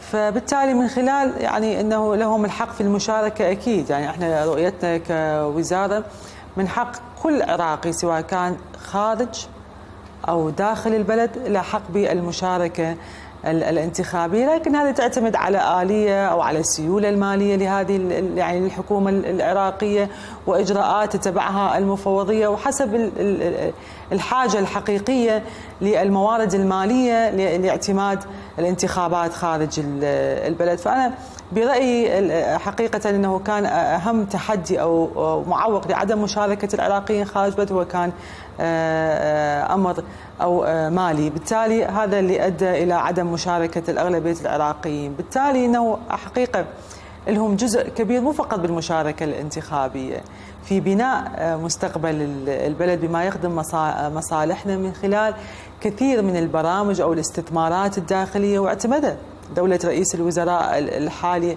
اعتمد على الكثير من الاستثمار أو رؤوس الأموال العراقيين اللي بخارج البلد واستقطاب الكفاءات في كثير من المؤسسات واعتمادهم في داخل البلد من أجل النهوض في مستقبل أفضل لكل العراقيين. Okay, well, many thanks there to the Iraqi Minister of Displacement and Migration, Evan Faik Yaqub. Many thanks again.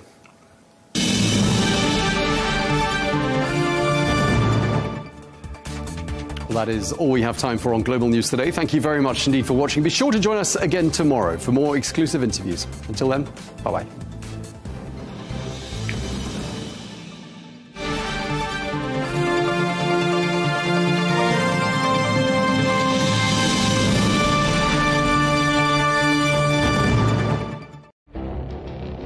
It feels like decades are passing by in a matter of weeks.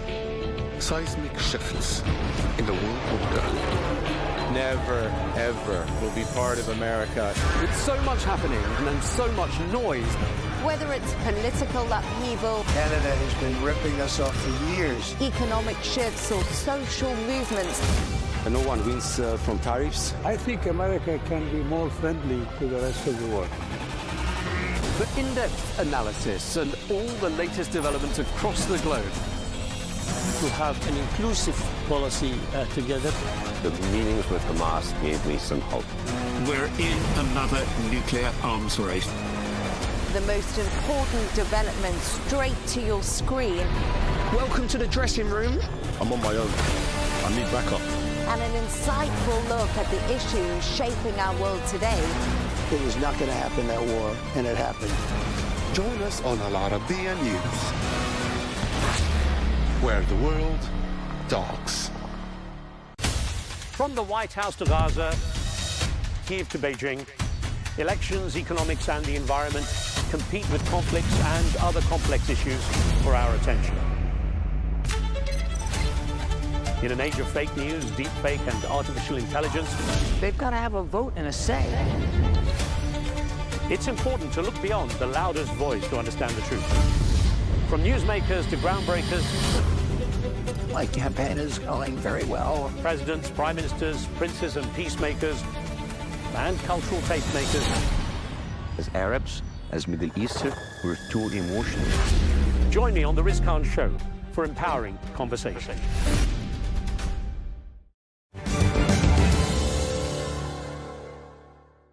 Kazakhstan's the largest of the landlocked countries, covering more than 1 million square miles, while Vatican City, the independent enclave in Rome, is the smallest by both area and population.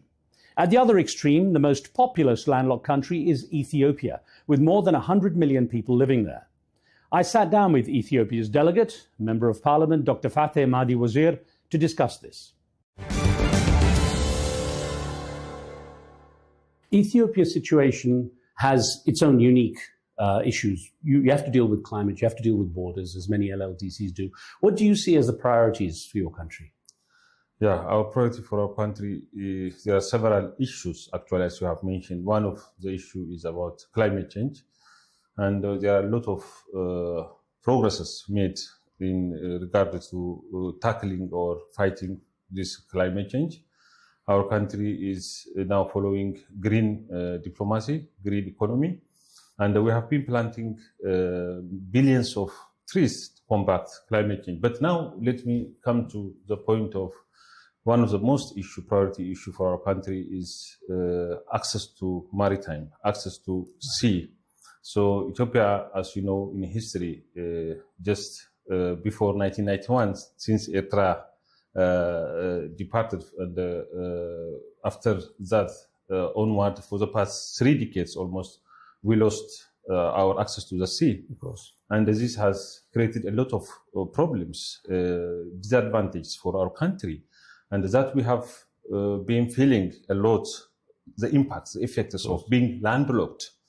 So in the history, Ethiopia, since its existence, it's a very rich country with histories, more than 3,000 years of age.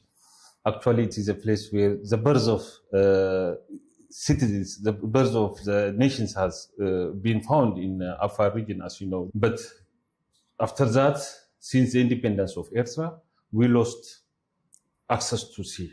You also then had to deal with conflict. Yes, the conflict is now almost stopped. It's already in peace. We don't have any issues with borders nowadays. I mean, in the build up to this point now where things are settled, you did also have that issue of being landlocked, dealing with conflict and of course climate. Yes.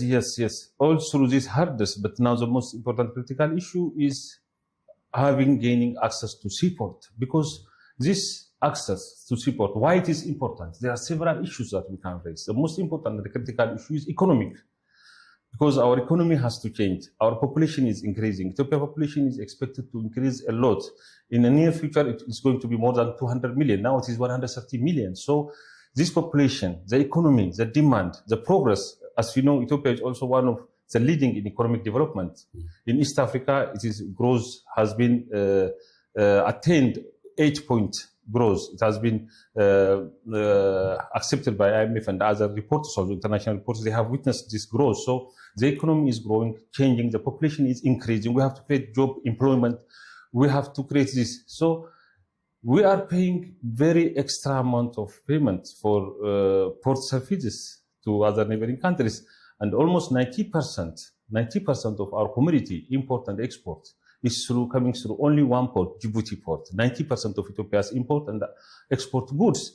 And the facility, the services, the costs, the payments, and even reliance only, dependence only on a single port is making us vulnerable to so many problems. Now, the United Nations Secretary General talked about the need for LLDCs to be more united, to be able to help each other, and of course for the world to recognize the stresses, such as Ethiopia, which is the most populous LLDC as well, to be able to be granted access to borders and ports as well. Do you think at a conference like this, there will be that people will listen and realize how important it is for there to be more support for LLDCs? Yeah, you know, in the conference, there are so many issues and the points raised. His Excellency Antonio Guterres also, he mentioned several important key points. What is important now is, as you have mentioned, unity between the two countries. Also, if you remember, there is United Nations Convention on the Law of the Sea, which gives a right for landlocked countries to access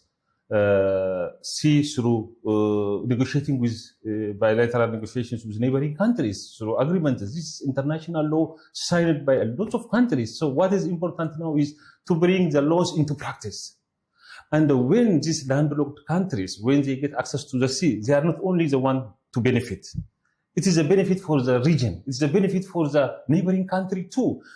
You know, goods and people, they have the right for free movement, international free movement. What is produced in one region is not produced in another region. What is available in Europe is not available in Africa. What's available in Africa is not in another country. What's available in Ethiopia is not available in Djibouti. What's available in Kenya is not available in Somalia, maybe, if we see the East Africa. So products, goods, services, they have to be freely moved. If you see European Union, you know, His Excellency Antonio Guterres, he also mentioned, so European Union, they have, you know, landlocked countries, some of them, but they get access from the neighboring countries with agreement. That didn't create any problem for them. But together they progress and they prosper together. Now, what you're talking about is that kind of unity where people work together. For your country, for Ethiopia, how much are things complicated by the fact we now have the US with some fairly punishing tariffs on countries around the world? How much does that affect what you're trying to achieve?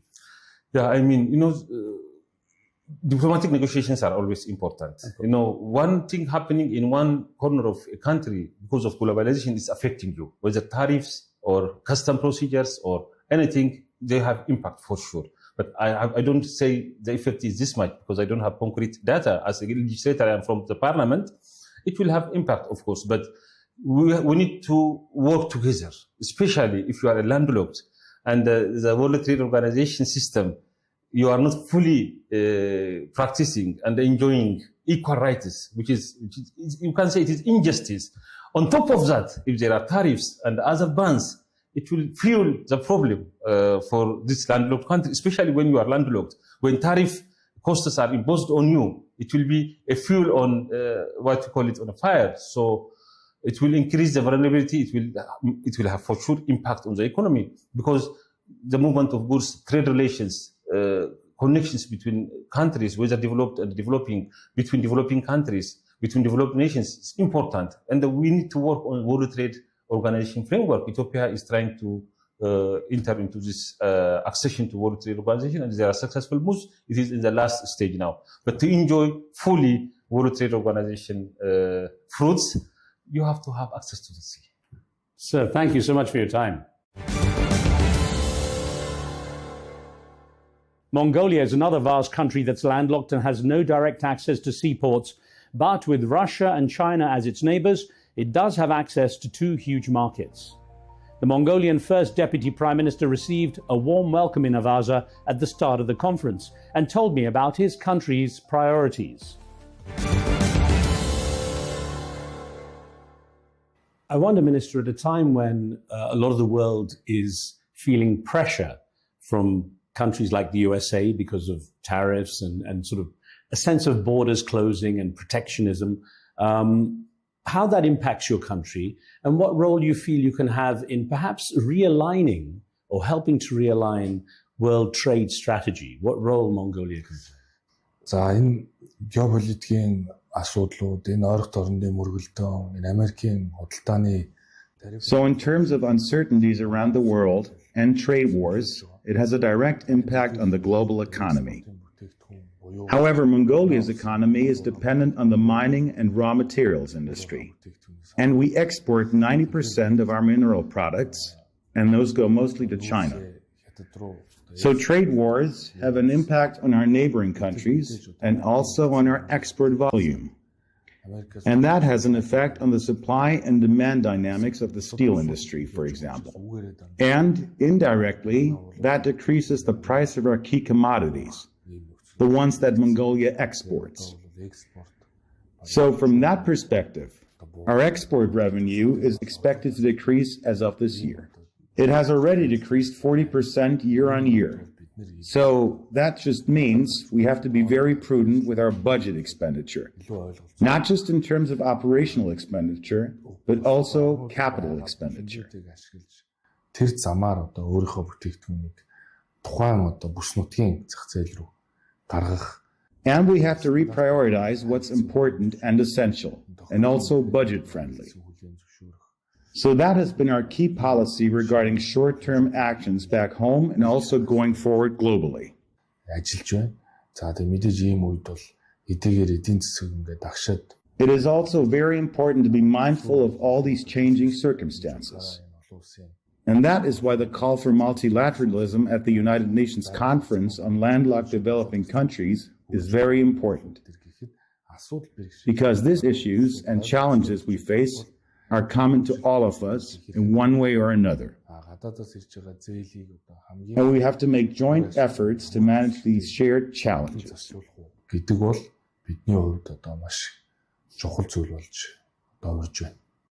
Land degradation and desertification is a major concern for Mongolia, along with many landlocked countries.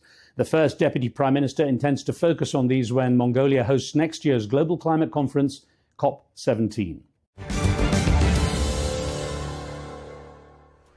The location for this conference about landlocked countries is an intriguing one.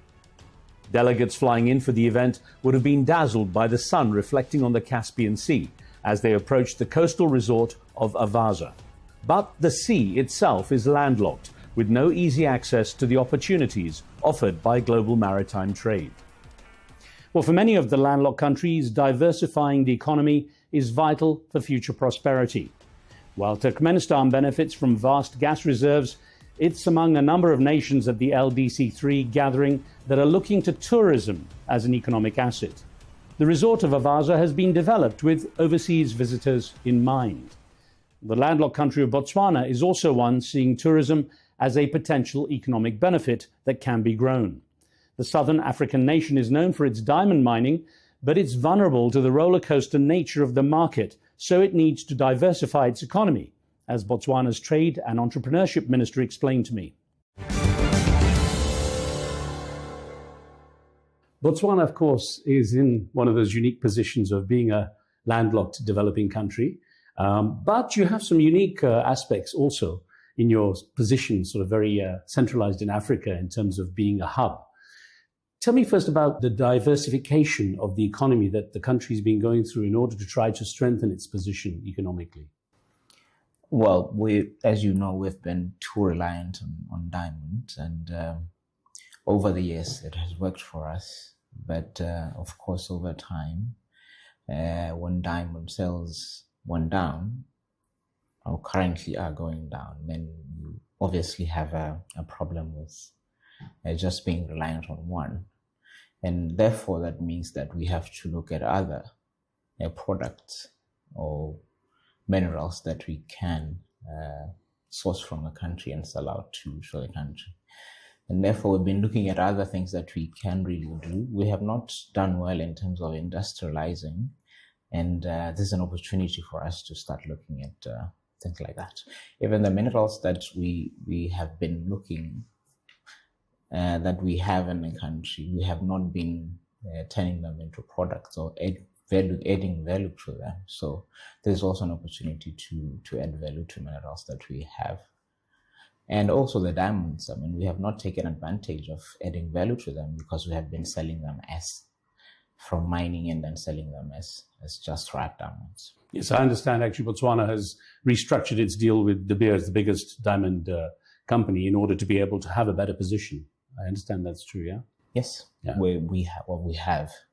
And of course, because the diamond sales we're still not sure if we'll get a maximum benefit from, because the diamond sales are low.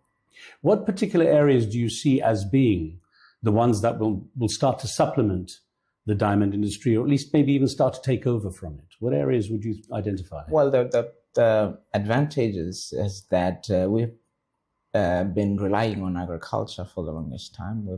We're currently selling one of the best beef in the world.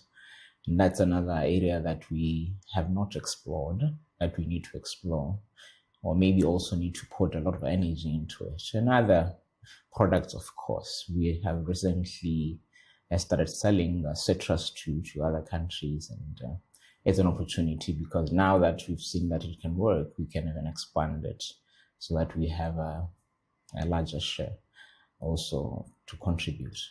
And I understand tourism is an area you can look at too. Yes. Of course, tourism is there.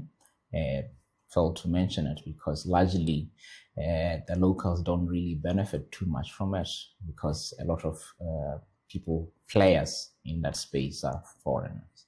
But it's how then the government should look at maybe restructuring policies to make sure that there is maximum benefits for locals. What impact did COVID have? Because I know many countries, especially the LLDCs, the landlocked developing countries, had to rethink after COVID especially. Yeah, because of the reliance, mainly for Botswana, it has been we buy most of our food products from outside. And during COVID, we had shortage of a lot of things because, now countries were hoarding onto things that they would actually sell out. I think because out of fear of being productive at the time. So I think COVID also brought some lessons to Botswana to stabilize our food security. And of course, other industries like pharmaceuticals and that we really need to look at. One thing that turned the world trade system and supply chains upside down has been, of course, the US and its tariffs constantly being threatened by President Trump. What's your take on how Botswana would be impacted by this? I know the tariff amount has come down, but it's a constant flux. It's a lot of uncertainty, isn't it? Well, what we got is, we can only accept what we got, but from the initial 37%, we've been given 15%. It's something. But also we have to be mindful that countries make those decisions on their own, and we have to create buffers that when that happens as a country, what is it that we can do? That's what I was thinking in terms of tariffs in general, irrespective of what's happening now. They obviously have a major impact on landlocked countries because you're always having to negotiate with those with whom you border. Yeah, most definitely, because getting goods from our countries to the market is still a hassle. It's costly. Transport costs are high. And it also depended on the policy of the countries that you're using to ferry those products. So it's always a challenge. And when the tariffs are high, when you still have other issues to deal with, I mean, it makes it even more difficult for products to move. Where do you see Botswana 10 years from now? Well, I see Botswana as one of the shining light of Africa. There is a lot of opportunities. I think when you, on your opening statement, you say the advantages of Botswana, apart from being called a landlocked country, we can call ourselves a land-linked country and use ourselves as a pad also, or as a passage for goods also to SADC and to the northern part of Africa. So if we leverage on those opportunities and creating ourselves as a hub, then we'll definitely benefit and grow to status where our citizens will be satisfied with what the government is doing. Minister, I love your analogy, using the glass half full, glass half empty. If the glass half empty is landlocked, then land linked, as you say, is the glass half full. Yeah. Thank you very much for your time. Thank you. Thank you, sir. The European Union delegation had a busy time at the conference. Its representatives offered to continue support from the European continent while encouraging South-South relations between landlocked countries. What is the situation when it comes to the collaboration between the EU and the Central Asian states for which you're responsible? I mean, starting from early 1990s and gradually from being a little bit paternalistic at the time, we moved towards a genuine partnership where actually those are our partners here within the region, which are defining where and what kind of the very targeted help they might need. And it's interestingly, of course, everybody speaks about the money. Right. And the money dedicated to our cooperation is enormous. During the Samarkand summit, the President of the European Commission, Ursula von der Leyen, announced the global gateway package of 12 billion euros that the collective Team Europe is actually dedicating to Central Asia. And in what areas would these be focused? What are the main areas of focus for this collaboration? Three main areas are connectivity, because this is probably the most urgent area where we need to do more. And I will explain why. Because when we speak about the second important area, which is development of trade, investments in the economy here, including in critical raw materials, which is a topical issue for everybody around the globe now. One thing is, of course, you can build whatever mine or factory you need. But if you cannot get out whatever you are producing, it's meaningless. So connectivity is utmost priority. We are speaking about approximately 3 billion euros dedicated to investments in building connections, which are both infrastructure, transport, but also digital. The second one would be investments in production and trade.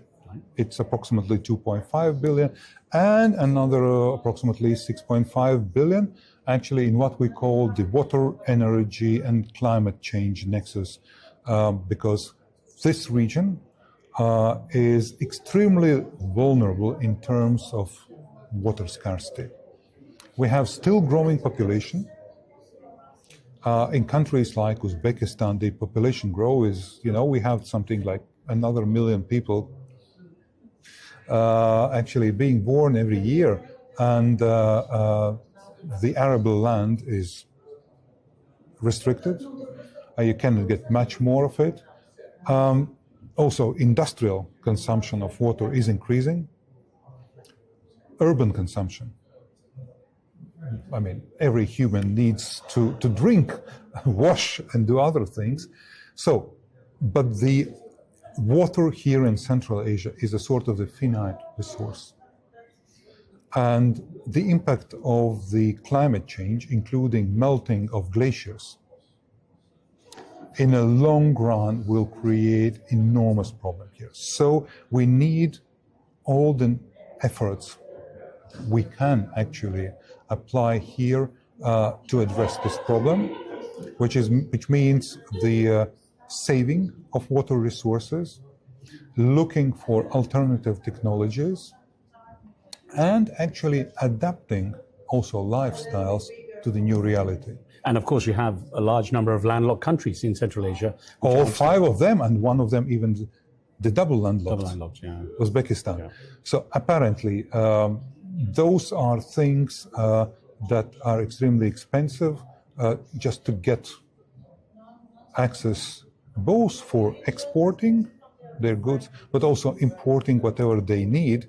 The closest ocean ports are either to the south, where infrastructure is either non-existent, like in Afghanistan, or where might be some political or security concerns for the access to some ports on the coast of the Gulf, which would be the closest ones.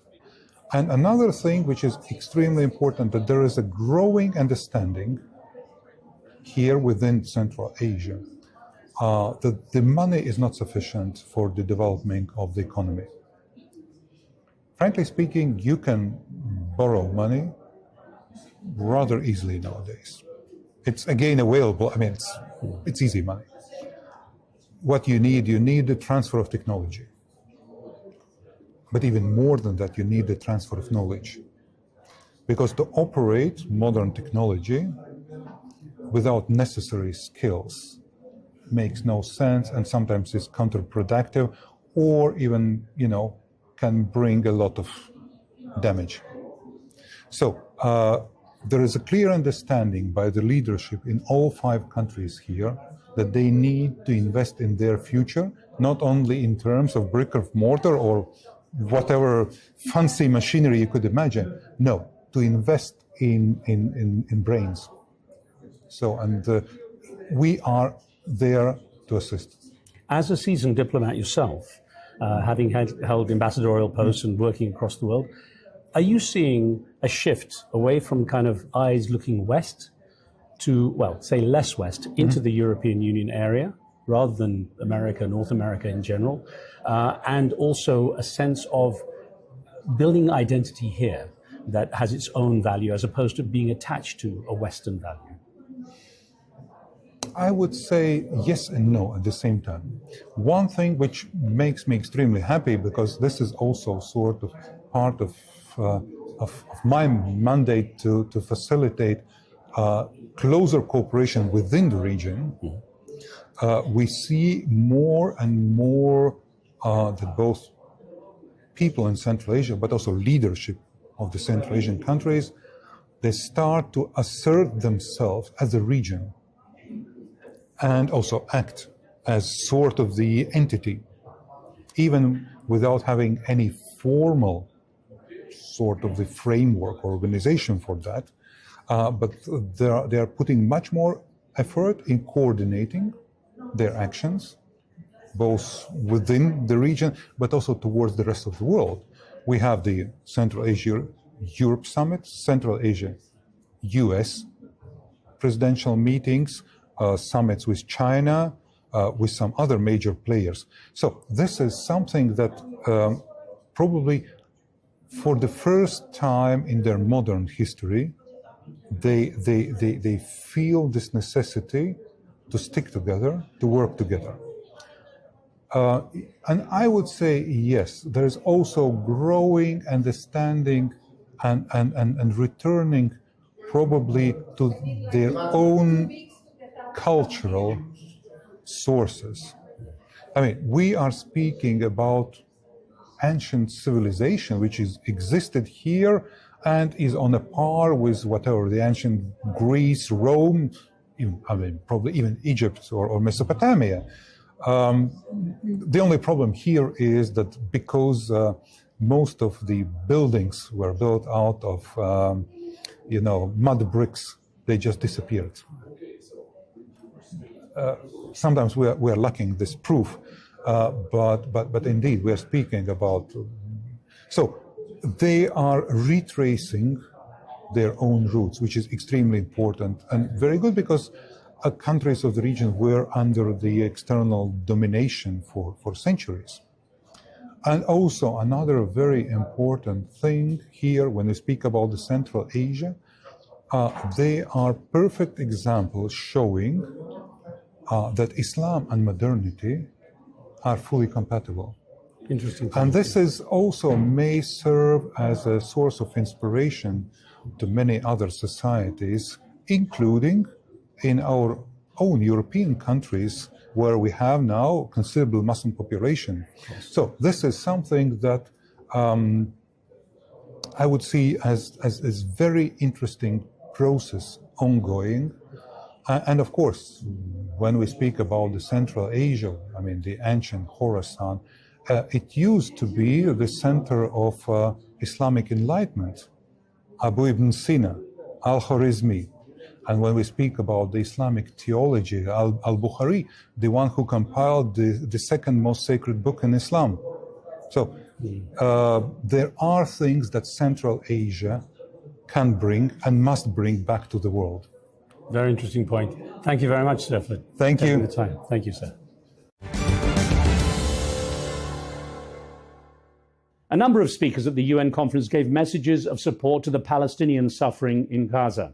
The Palestinian ambassador to Turkmenistan told me there were parallels between landlocked countries and the situation for Palestinians living in Gaza and the West Bank. One of the things about the LLDC3 conference is that, of course, it is representing landlocked developing countries largely, but also talking about unity between countries to provide equity. The UN Secretary General, Antonio Guterres, talked in his speeches about how there must be better equity and everyone should come together irrespective of the size of the country or the situation. Because the situation for Palestinians is so unique, how much do you think the LLDC gathering, the kind of unity that there is at the conference, can actually make a difference for Palestine? Really, it can make a difference. Because if you talk about the landlocked countries, you can talk about the differences between West Bank and Gaza. First, West Bank is really locked because there is no river or a sea can make it for any delivery of goods or anything. But for Gaza, we have a sea, but we are not allowed to have any ports or use anything because of the Israelis' restriction on our people in Gaza. So we have two differences, landlocked and unlocked country. So if the people here and the countries join their effort together to push on the Israelis government, even if it's hard now because they are very far right government and it's not listening to the voice of the world, they will manage to open the borders for the Palestinian people. We can manage to enter the aids that is the trucks of the aids that is holding still on the borders of our neighboring countries. This is the main issue that we need in this time. This is the critical matter that the Palestinians need. We need the aids to come to Gaza without any delay by the efforts of our beloved friends from the countries. You point out something very interesting, and that is that Palestinian lands are actually in two very different situations. As you indicate, a sea border, but no opportunity to use it. But then also with the West Bank, it's not just landlocked, but it's lots of pockets of landlocked areas, and they're not even many, in most cases, interconnected. Exactly, because of the settlements that is residing on the West Bank and the expansion of these settlements. The agricultural arable land that the Palestinians use in West Bank, now it's decreasing because of the continuation of the settlements. The Israelis are now trying in the northern of West Bank to take all the lands there, and now they announced that they are going to annex to make annexation for West Bank to Israel, and this is really defy all the international laws. Now, the LLDC3 conference, in talking about what landlocked developing countries need, has talked about the need for financing. Yes. And dealing with issues that will support those countries, developing countries, to be able to handle issues such as climate change, grow their industries internally through technology and so on, for example, in order to provide economic growth and education. In the case of somewhere like Gaza, you face an incredible challenge because it's not just simply finance to improve the situation, but now it needs finance to rebuild completely. Exactly. Do you see, as a Palestinian, do you see, with so much destruction, the prospect of the world coming together to rebuild somewhere like Gaza? Yes, I see it, because we have a lot of friends and we have the minds in Palestine. We have the genius people in Palestine, and they are residing also in Gaza. If they join efforts, it will be rebuilt. Not as they say for 30 years, maybe it will take 15 years, but it will be rebuilt by joint effort, by financing, by giving the hope for the Palestinians that this is your land. We are the indigenous people of this land, so we have to live there. So if they join efforts, as they say, and each country give for the Palestinian, I think it will be rebuilt with no time. Assuming that rebuilding occurs, that the situation changes to give Palestinian people some self-determination, which sectors do you see as those that will help Palestinian people to start to reintegrate into the world? What areas of development and growth can be focused on? Well, the main areas of development, I think we Palestinians excel in agriculture, also in technology. We also great in industry. So these the main areas, and in health, we have a lot of expertise in health.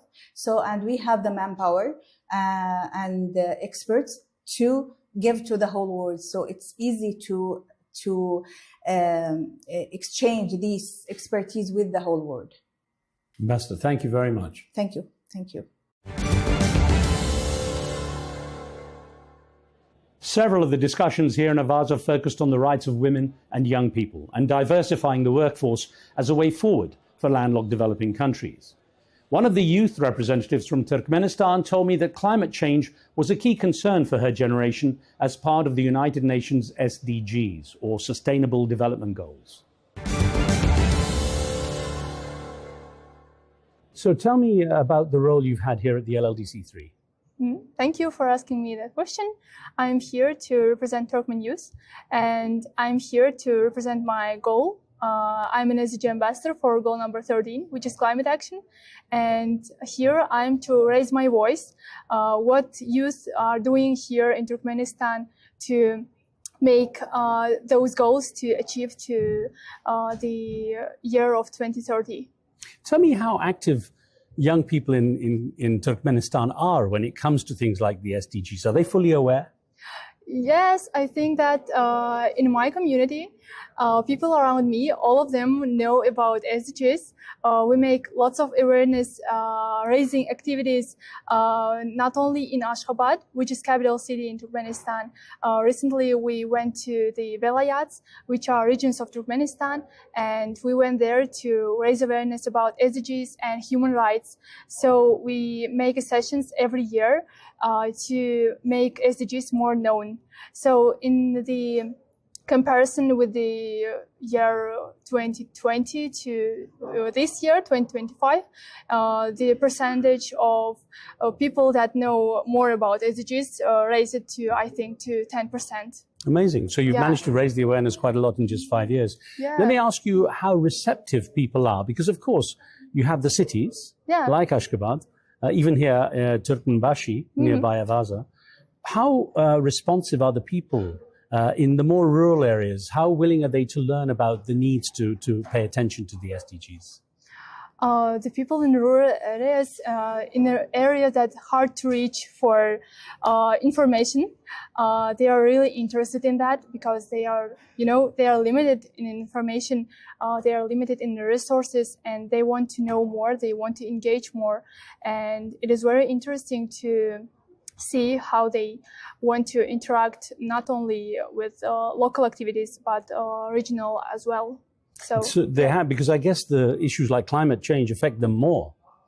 The issue of climate change became not only the regional or national challenge it became global for the whole world. So we need to make our voices not only used, we need to make it collectively.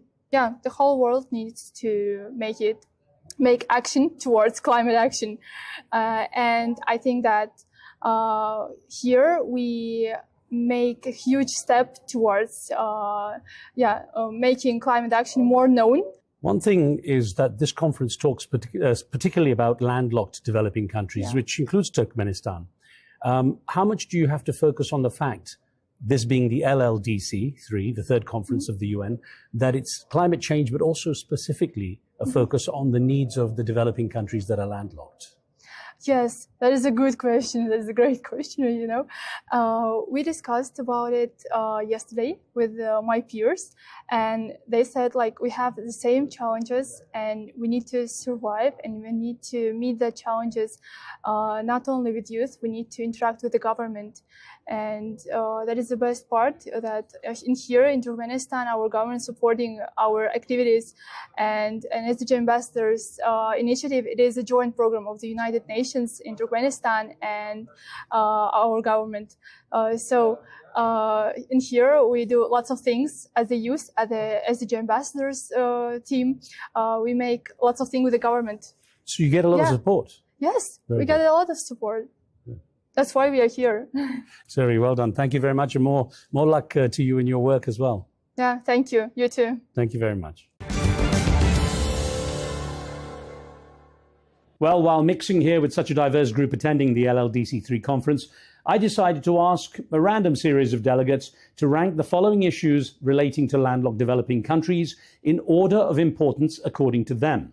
The topics were borders, referring to the relationship that landlocked developing countries have with their nearest neighbors. Unity, specifically global collaboration between landlocked developing countries. AI, not just artificial intelligence, but essentially closing the technology gap between nations. Climate, simply the impact of climate change. And economy, meaning trade tariffs, the supply chain, and the global economy. I think unity is the most important. Okay, so unity between landlocked countries. Yes, because once you're united with one common goal, one purpose and one vision, everything else falls apart. Okay. So the next would be borders. When you are united, which means you no longer have borders. Okay. Unity, the most hateful borders are within the mind. So when you are united, you see that you are the same. And artificial intelligence, no matter how scary it is, but I believe it's more than just that, though. It's also about bridging the technology gap. Should LLDCs be focusing on developing the technology such that, you know, AI and other aspects can be a dominant force in those countries? Yeah, I believe so. Okay, so AI number 3 is so efficient, yes. And then it can assist to develop the infrastructure. Of course. Climate change? And then the economy. Economy, okay. Yes. So basically sorting out trade relationships, tariffs and so on. Yes, and then climate change okay. becomes the last why. Climate change is artificial challenges somehow. Okay. Because whenever there are natural disasters or the climate is changing, it affects agriculture, it affects tourism, it affects even health. So when you have enough knowledge within the artificial intelligence or the digital divide, you can actually come up with solutions that can actually bring you to a better scenario. You can find many countries with the deserts. They have beautiful cities. I've been to Dubai. Who would remember it was a desert at some time? So if you have the right technology, even use artificial intelligence, you can come up with solutions and break barriers. That's what I think.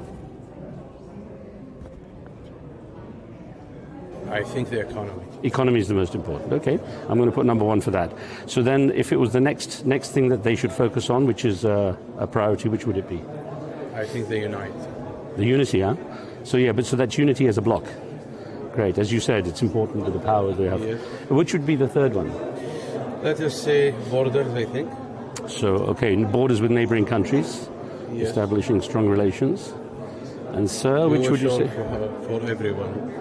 Of course. And then 4, would it be technology or climate change? I think that technology. So technology is 4, huh? Yes. Okay.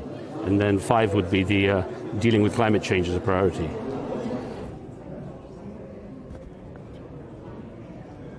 In this case, let's start with economy, because borders, I think more or less, except for certain regions, I think it's more or less, so maybe economy is first. So trade and something, yeah, okay. I think AI would help, but I think first climate, actually. Second climate. Second climate, okay. Because AI affects the climate, so first you need to make sure you mitigate before you preemptive measures. Understood, yeah. And AI. AI would be the technology gap, bridging the technology gap. Yeah, bridging the technology gap, yeah. And then fourth, borders. So that's with the neighbours and so on. And then unity is more global, right? Unity is between the LLDCs, whether they as a bloc could be more powerful. Okay, so unity first? Yeah, unity and economy. Okay, I'll put number one for unity then. Yes. All right. And the number two would be economy. Regional integration. This of is course. something really very important. Right. Do you think that the LLDCs, so you think as unity, do you think the bordering relationships are important? Which would be number three? Of course, it's part of the unity. You know, as long as you have a regional integration process, which is very efficient. I mean, you know, when you have railway, highways, you know, and of course, you know, the business people, they have, you know, the freedom of movement, of course, freedom of goods as well. You know, this is something really very important. Okay, so I'll put borders number three, which would be AI training, the technology. Technology, okay. Technology is king. So then, where does so economy fits in last? Because you know it's facilitating, you know, the trade, you know, the clearance customs. Of course. Well, that's also training to bridge as well. And then climate would be last then.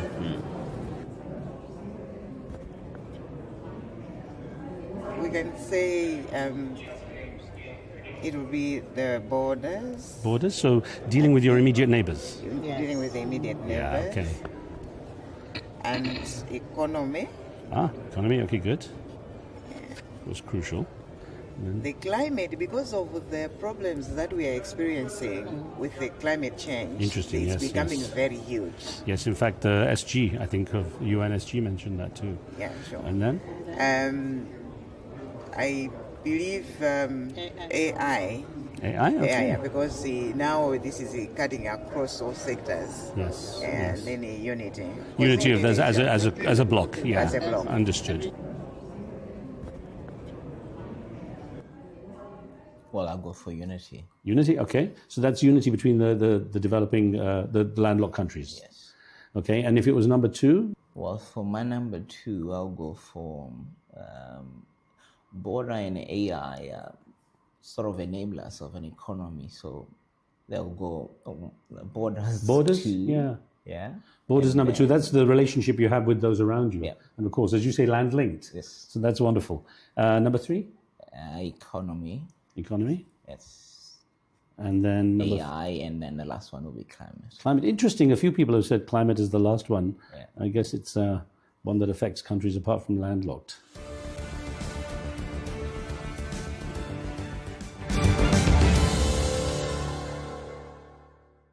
There are only two countries in the world that are double landlocked, that is, surrounded by countries that are themselves also landlocked.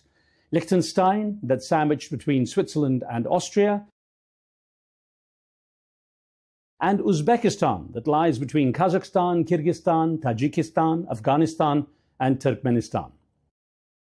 In parallel with the conference theme of driving progress through partnerships, Uzbekistan's President Shavkat Mirziyoyev was presented with the Order of Turkmenistan by the host country's national leader, Gurbanguly Berdimuhamedov. The presentation was made during a gathering of Central Asian heads of state, and it marked his role in developing cooperation between the two nations. Well, the third UN conference on landlocked developing countries concluded with the adoption of the Avaza Political Declaration and the endorsement of the Avaza Programme of Action, providing a 10-year roadmap to address the challenges facing the world's 32 landlocked nations. It was left to key speakers from the UN and host nation Turkmenistan to sum up the conference's achievements and the challenges ahead. This conference has been a turning point. It has reaffirmed that geography must not determine destiny. We now have a bold and practical blueprint, the Avaza Political Declaration and the Avaza Programme of Action. They set out a clear vision and path forward. Our task now is clear: to translate this vision into action on the ground. We have adopted the Avaza Political Declaration. a powerful expression of unity, solidarity, and high-level commitment. This declaration reaffirms our collective dedication to implementing the 2030 Agenda, advancing multilateral cooperation and ensuring that LLDCs are fully integrated into the global economy. The legacy of this conference will be measured not by words, but by the real progress we make in the lives of the 600 million people in the 32 LLDCs. My earnest hope is that each of us leave Awaza with a practical plan to turn our aspirations into reality. Let us make the promise of land linked not only a phrase, but a new way of life.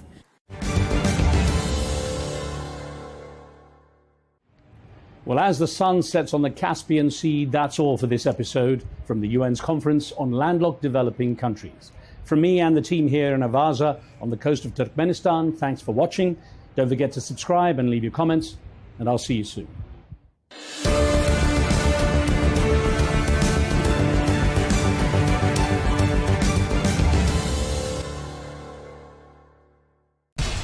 We have to take care of our people, and we're going to take care of our people first. For in-depth analysis and all the latest developments across the globe, make sure you join us every weekday. President Trump is trying to negotiate a ceasefire. With so much happening, so much information, and so much noise, international law will have no part in his administration. It can be hard to keep track. Tariffs will just fuel inflation. We're going to fight these tariffs. But you can count on us to tell you what you need to know. We stand by your side. Join me, Tom Burges Watson, for Global News Today, right here on Al Arabiya News. Now, in other news, European leaders are voicing concerns just days ahead of a US-Russia summit in Alaska, warning against redrawing Ukraine's borders by force. Well, their fears stem from reports that the US may grant territorial concessions in Ukraine. Well, President Trump has suggested a peace deal could see Russia taking the entire Donbas region in eastern Ukraine and keeping Crimea as well. And that's raising alarm over possible legal recognition of Russian control. Well, let's get more now. We can speak to Sir Gerald Howarth, who is a former UK Defence Minister and former UK Minister for International Security Strategy, who joins us from Suffolk in the United Kingdom. Sir Gerald, thank you very much indeed for being with us. As always, a pleasure. We're also joined from Chicago by Greg Swenson, who is the chair of Republicans Overseas. Both of you, thank you very much indeed for your time. Greg, let me start by asking you. President Trump has insisted that any peace deal would have to involve some swapping of territories. In your opinion, should Ukraine give up sovereign territory in the interest of ending this war? Tom, good question. And I don't blame President Zelensky for refusing to acknowledge that. And the question is, what kind of compromises have to be made? I think ultimately there might have to be, but I would hope, we all want Ukraine to stay exactly as it is or as it was prior to 2014. It's just the question is that realistic? And what's the alternative if that's proposed and then Putin says no and walks away? OK, so Gerald, let me turn to you. You've written a letter in the Daily Telegraph. It was published yesterday. You say President Trump cannot be allowed to betray Ukraine in his desperation for a deal. In your opinion, Sir Gerald, should Ukraine give up anything at all? Well, good afternoon, Tom. Not a square inch, no. And I'm surprised to hear Greg talking of that kind of compromise. It was his President Bill Clinton, who alongside Prime Minister John Major of the United Kingdom in 1995 signed the Budapest Memorandum, under which Ukraine gave up its entire arsenal of nuclear weapons, in return for which it's the parties there too, Russia under Boris Yeltsin, United States under Bill Clinton, and the United Kingdom under John Major, nobody else. But those three agreed to respect the sovereignty, independence, and existing borders of Ukraine. Of course, Russia's complete breach of that agreement, which the former leader of Russia signed.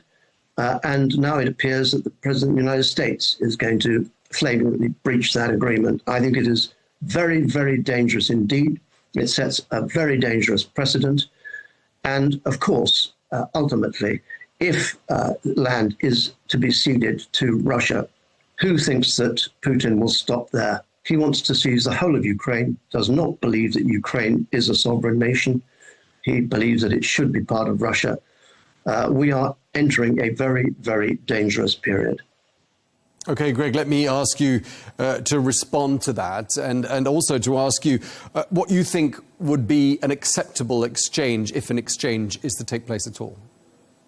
Yeah, I don't know what the acceptable exchange of land would be, because it's quite natural to suggest that there shouldn't be any. And that's why I don't disagree with Sir Howard. And I do think that, but I do think we have to be realistic. And the commitment that was made in 1995 was surely directed around nuclear capabilities or use of nuclear weapons, which, although that threat is always there, I don't think it's a realistic threat that Putin will use those weapons. But he does have 45 nuclear warheads.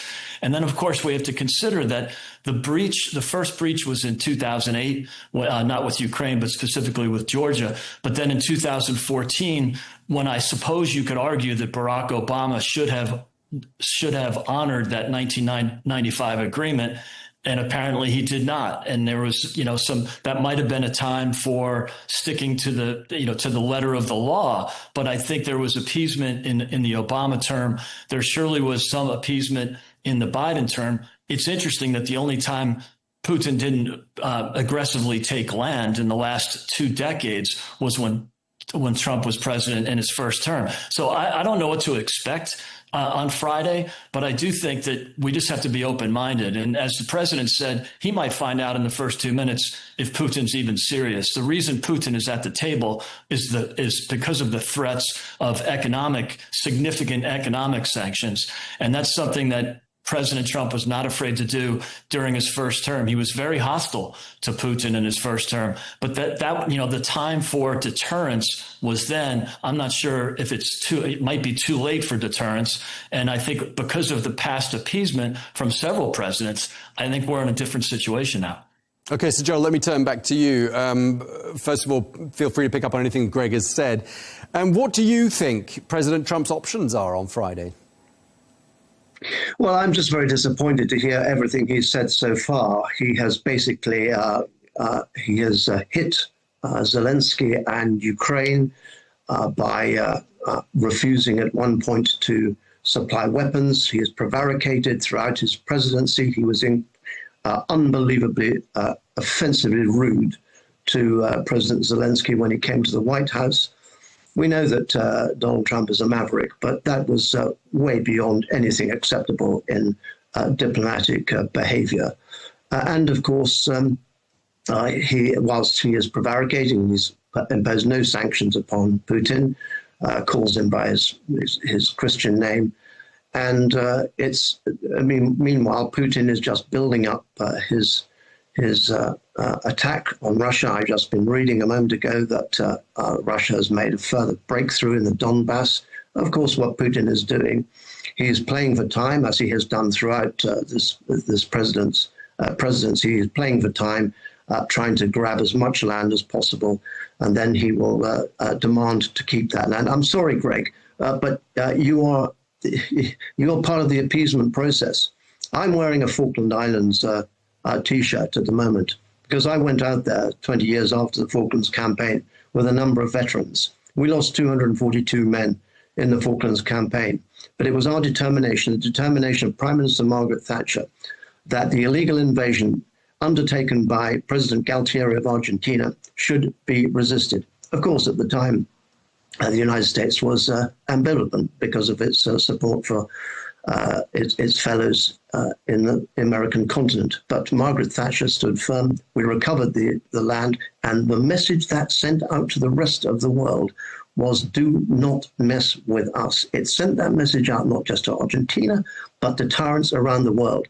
So on Friday, unless your president takes firm action stands by the Budapest Memorandum, that commitment to respect the existing borders of Ukraine as they were in 1995, what he will be doing is sending a clear message that the green light, you're quite right, the green light shown in 2008 and in 2014 when Putin invaded Crimea and annexed that Ukrainian territory, he was sending out a message, the green light is still on and you can go and do as you will in the rest of Europe. Moldova, watch out. The Baltic states, watch out. Even Poland, watch out. This is really serious business. And unfortunately, we have a president who seems not to understand history, who is ignorant in the way he has accused Ukraine of starting the war when manifestly it was the invasion by Russia. These are serious times, and it's time for the United States, I'm afraid, to be absolutely ruthlessly firm.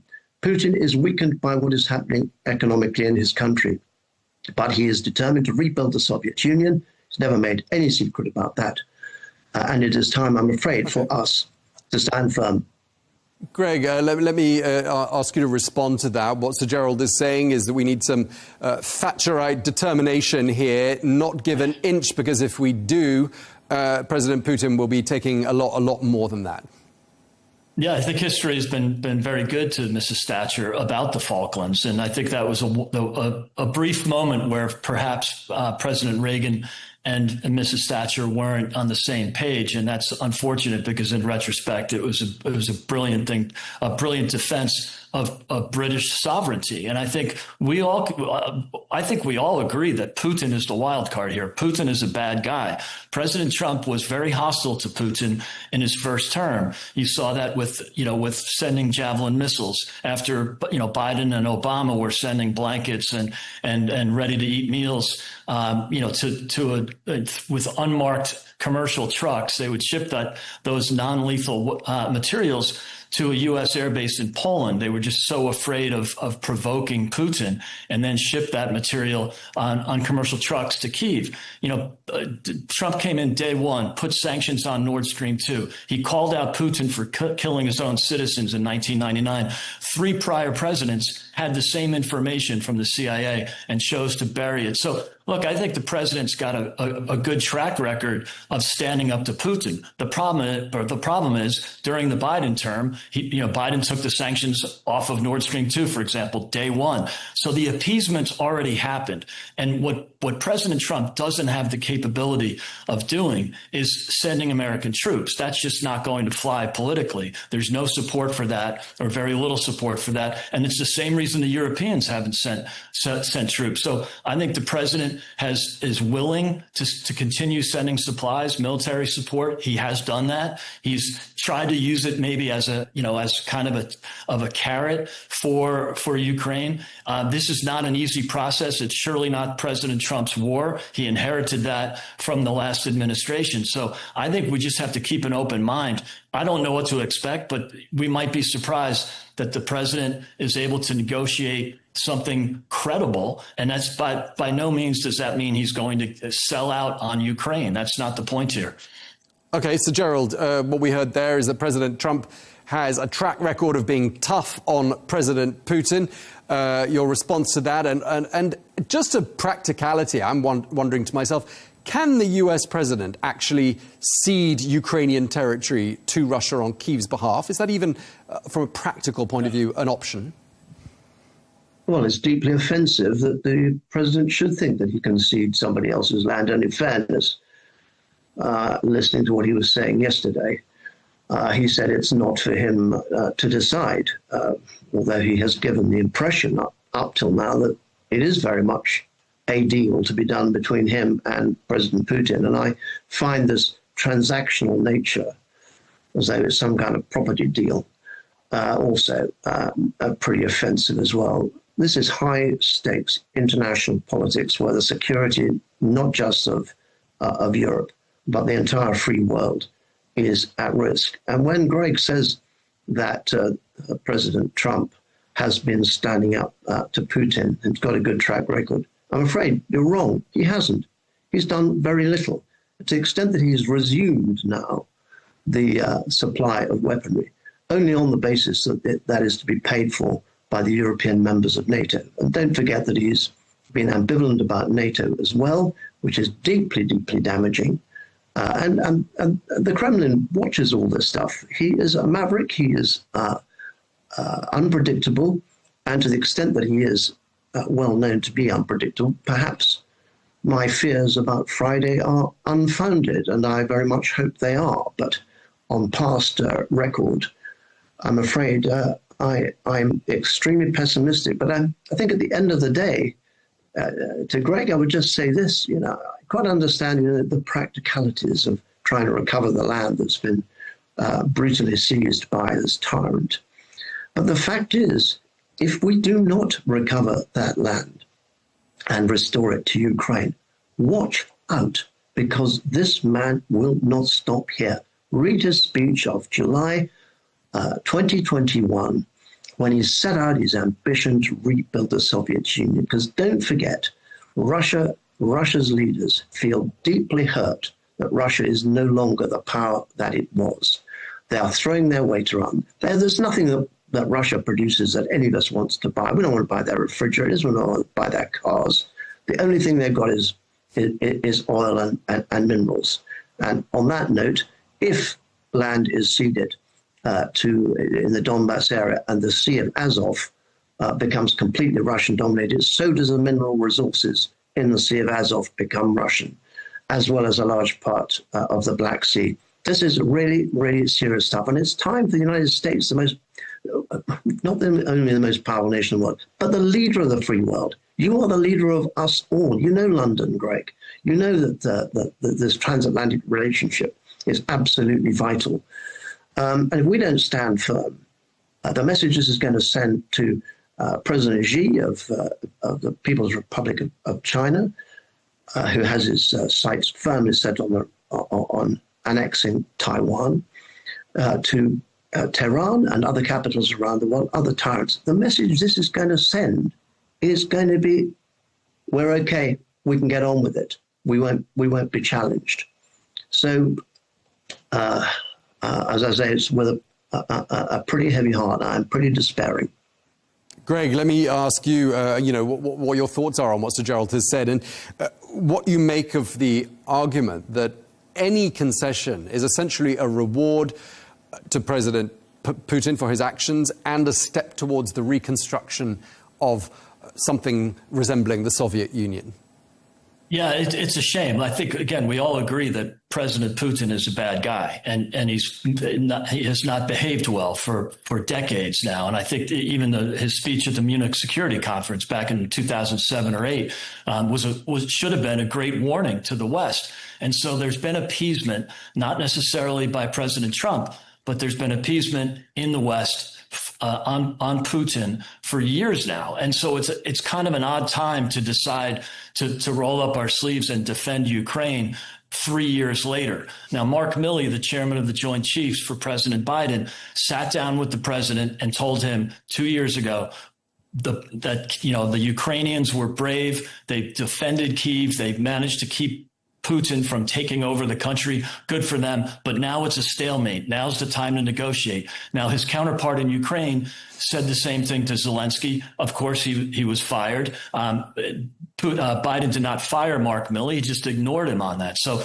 look, it's just an odd time to decide that we now must defend Ukraine, whether that means boots on the ground. I have not seen any European allies volunteer to do that. And on NATO, President Trump really cares about NATO. NATO is going to end up being stronger because of President Trump. Perhaps it was the Ukraine invasion that also inspired the NATO countries to increase spending, but there's no doubt that President Trump was very important in that. And NATO is looking to be much stronger thanks to what President Trump has been saying since 2017. Sir Gerald, would you like to comment on that? Well, it is true. I concede that it's true that as a result of President Trump's firmness on this particular subject, European members of NATO have decided to step up to the plate. They were warned by David Cameron at the 2014 summit. David Cameron, former British Prime Minister, the NATO summit in Wales. In 2014, that they had to divvy up because the American taxpayer should not have to assume such a large proportion of the burden of NATO's costs as it has done since 1945. And President Trump in his first administration gave the same message. So it came as no surprise. But look, Greg, I do urge you to look at what's being said here. What Mark Rutte is not a nutter. He's not extreme right wing. He's the Secretary General of NATO, former Dutch Prime Minister. He is talking about the threat of war from Russia. The leader of the British Army, General Sir Riley Walker, saying the same thing. His predecessor, General Sir Patrick Sanders, saying the same thing. This is very serious territory, and we have your president, who I'm afraid has done nothing to put sanctions, serious sanctions on Putin, has done nothing practical apart from belatedly giving some weapons paid for by the Europeans to Ukraine. And he risks giving another green light to Putin. And please note that the warnings given by people who are not extremists and understand that the United States itself will be drawn into some conflict if it is allowed to happen. And you say that the time to deal with Russia was in 2008 or 2014, and it's too late now. Well, appease him now, and it'll be even worse. Greg, I want to ask you, the British Prime Minister, Sir Keir Starmer, has said that peace should be built with Ukraine, not imposed upon it. Do you think President Trump is listening to his allies? And do you think President Trump is going to go into that meeting on Friday taking into account the opinions of the Europeans, who, by the way, have now paid more towards the Ukrainian war effort than the Americans have? Sure, and they should be paying more toward that effort. Obviously, it's the European backyard, so that makes that makes total sense to me. I think the president will listen to the allies. He's not afraid to pivot if he thinks circumstances have changed. He's already done that on Ukraine a few times. I mean, he is the wild card here again is Putin. We all agree on that. Nobody's endorsing. If you're a skeptic of the war or you advocate for peace and you're an anti-war president, which this president is, that doesn't make him a Putin sympathizer. It didn't make him a sympathizer when he signed off on 300 Russian mercenaries being killed in Syria by American troops. It didn't make him a Putin sympathizer, again, when he called out Putin for 1999. He sent Javelin missiles. He put sanctions on Nord Stream 2. This is a president who's not afraid to use force. But unfortunately, since the Obama administration, the U.S. is not capable of fighting a two-front war. He's been very clear about the pivot to Asia. We have to have that capability to fight a full war against China if necessary. Nobody wants that, but it is not time for a two-front war. So that's what he's trying to avoid. If the Europeans step up, good for them. Nobody wants to see body bags, but I do think this president is willing to negotiate. He uses economics and trade. He put massive threats of tariffs on India, which is not good for America, not good for trade, but he's willing to do that, or at least threaten that, putting massive tariffs on India because they're buying Russian oil. The Europeans bought $22 billion of Russian oil last year. That's post-invasion. That's more than they've given to Ukraine. So they're funding both sides of the war right now. The president called out the Germans on this in 2018, just like Reagan did in 1981. So there's a lot of moving parts here. The president would rather use the threats of tariffs or trade or non-tariff trade barriers as a way to get people to the table. I think he'll try that here. It might not work because Putin is not completely sane, but I do think that he was willing to try. He's ended 5 perhaps regional conflicts already since he took office.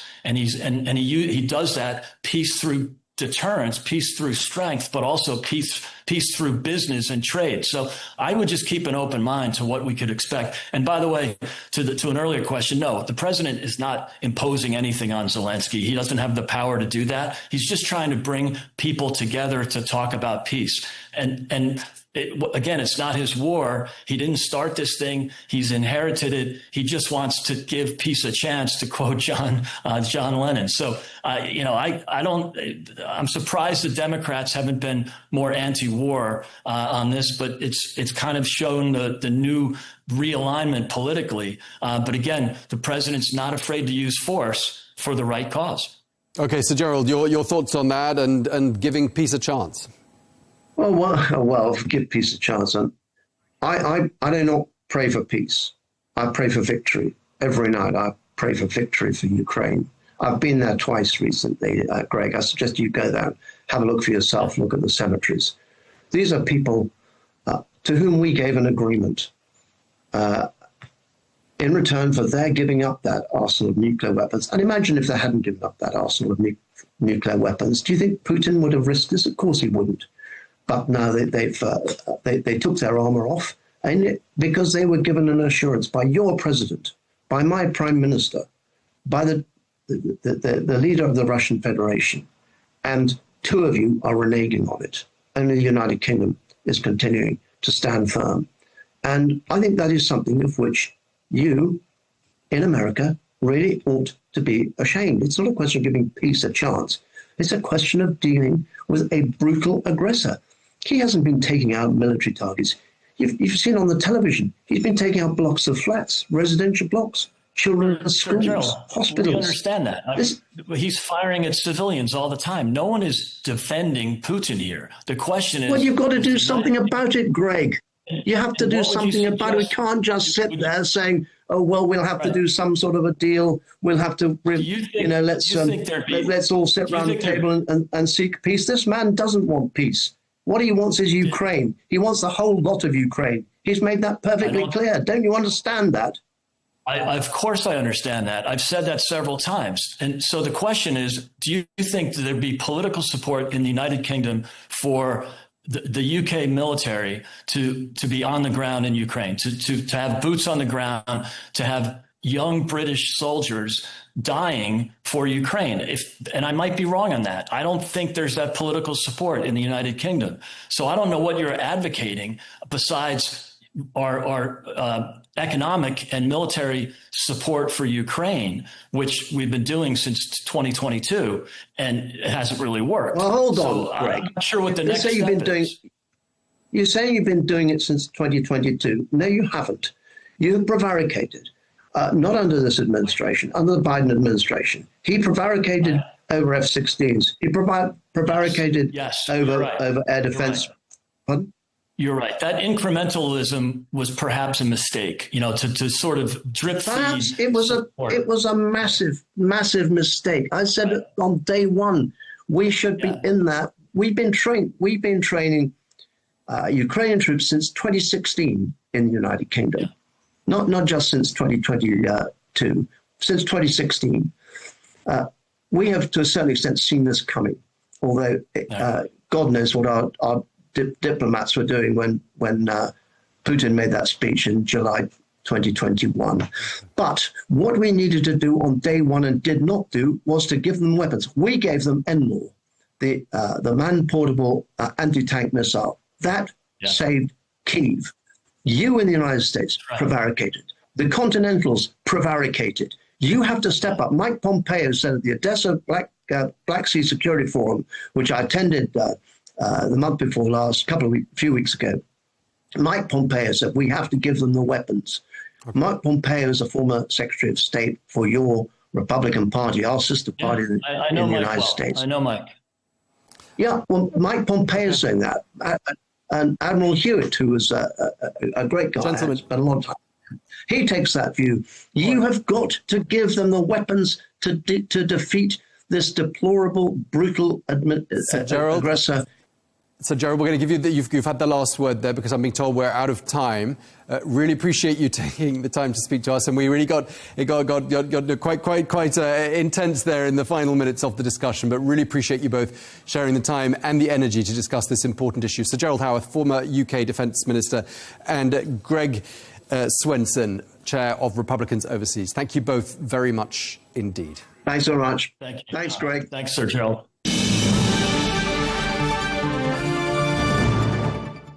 Well, that is all we have time for on Global News today. Thank you very much indeed for watching. Be sure to join us again tomorrow for more exclusive interviews. Until then, bye-bye.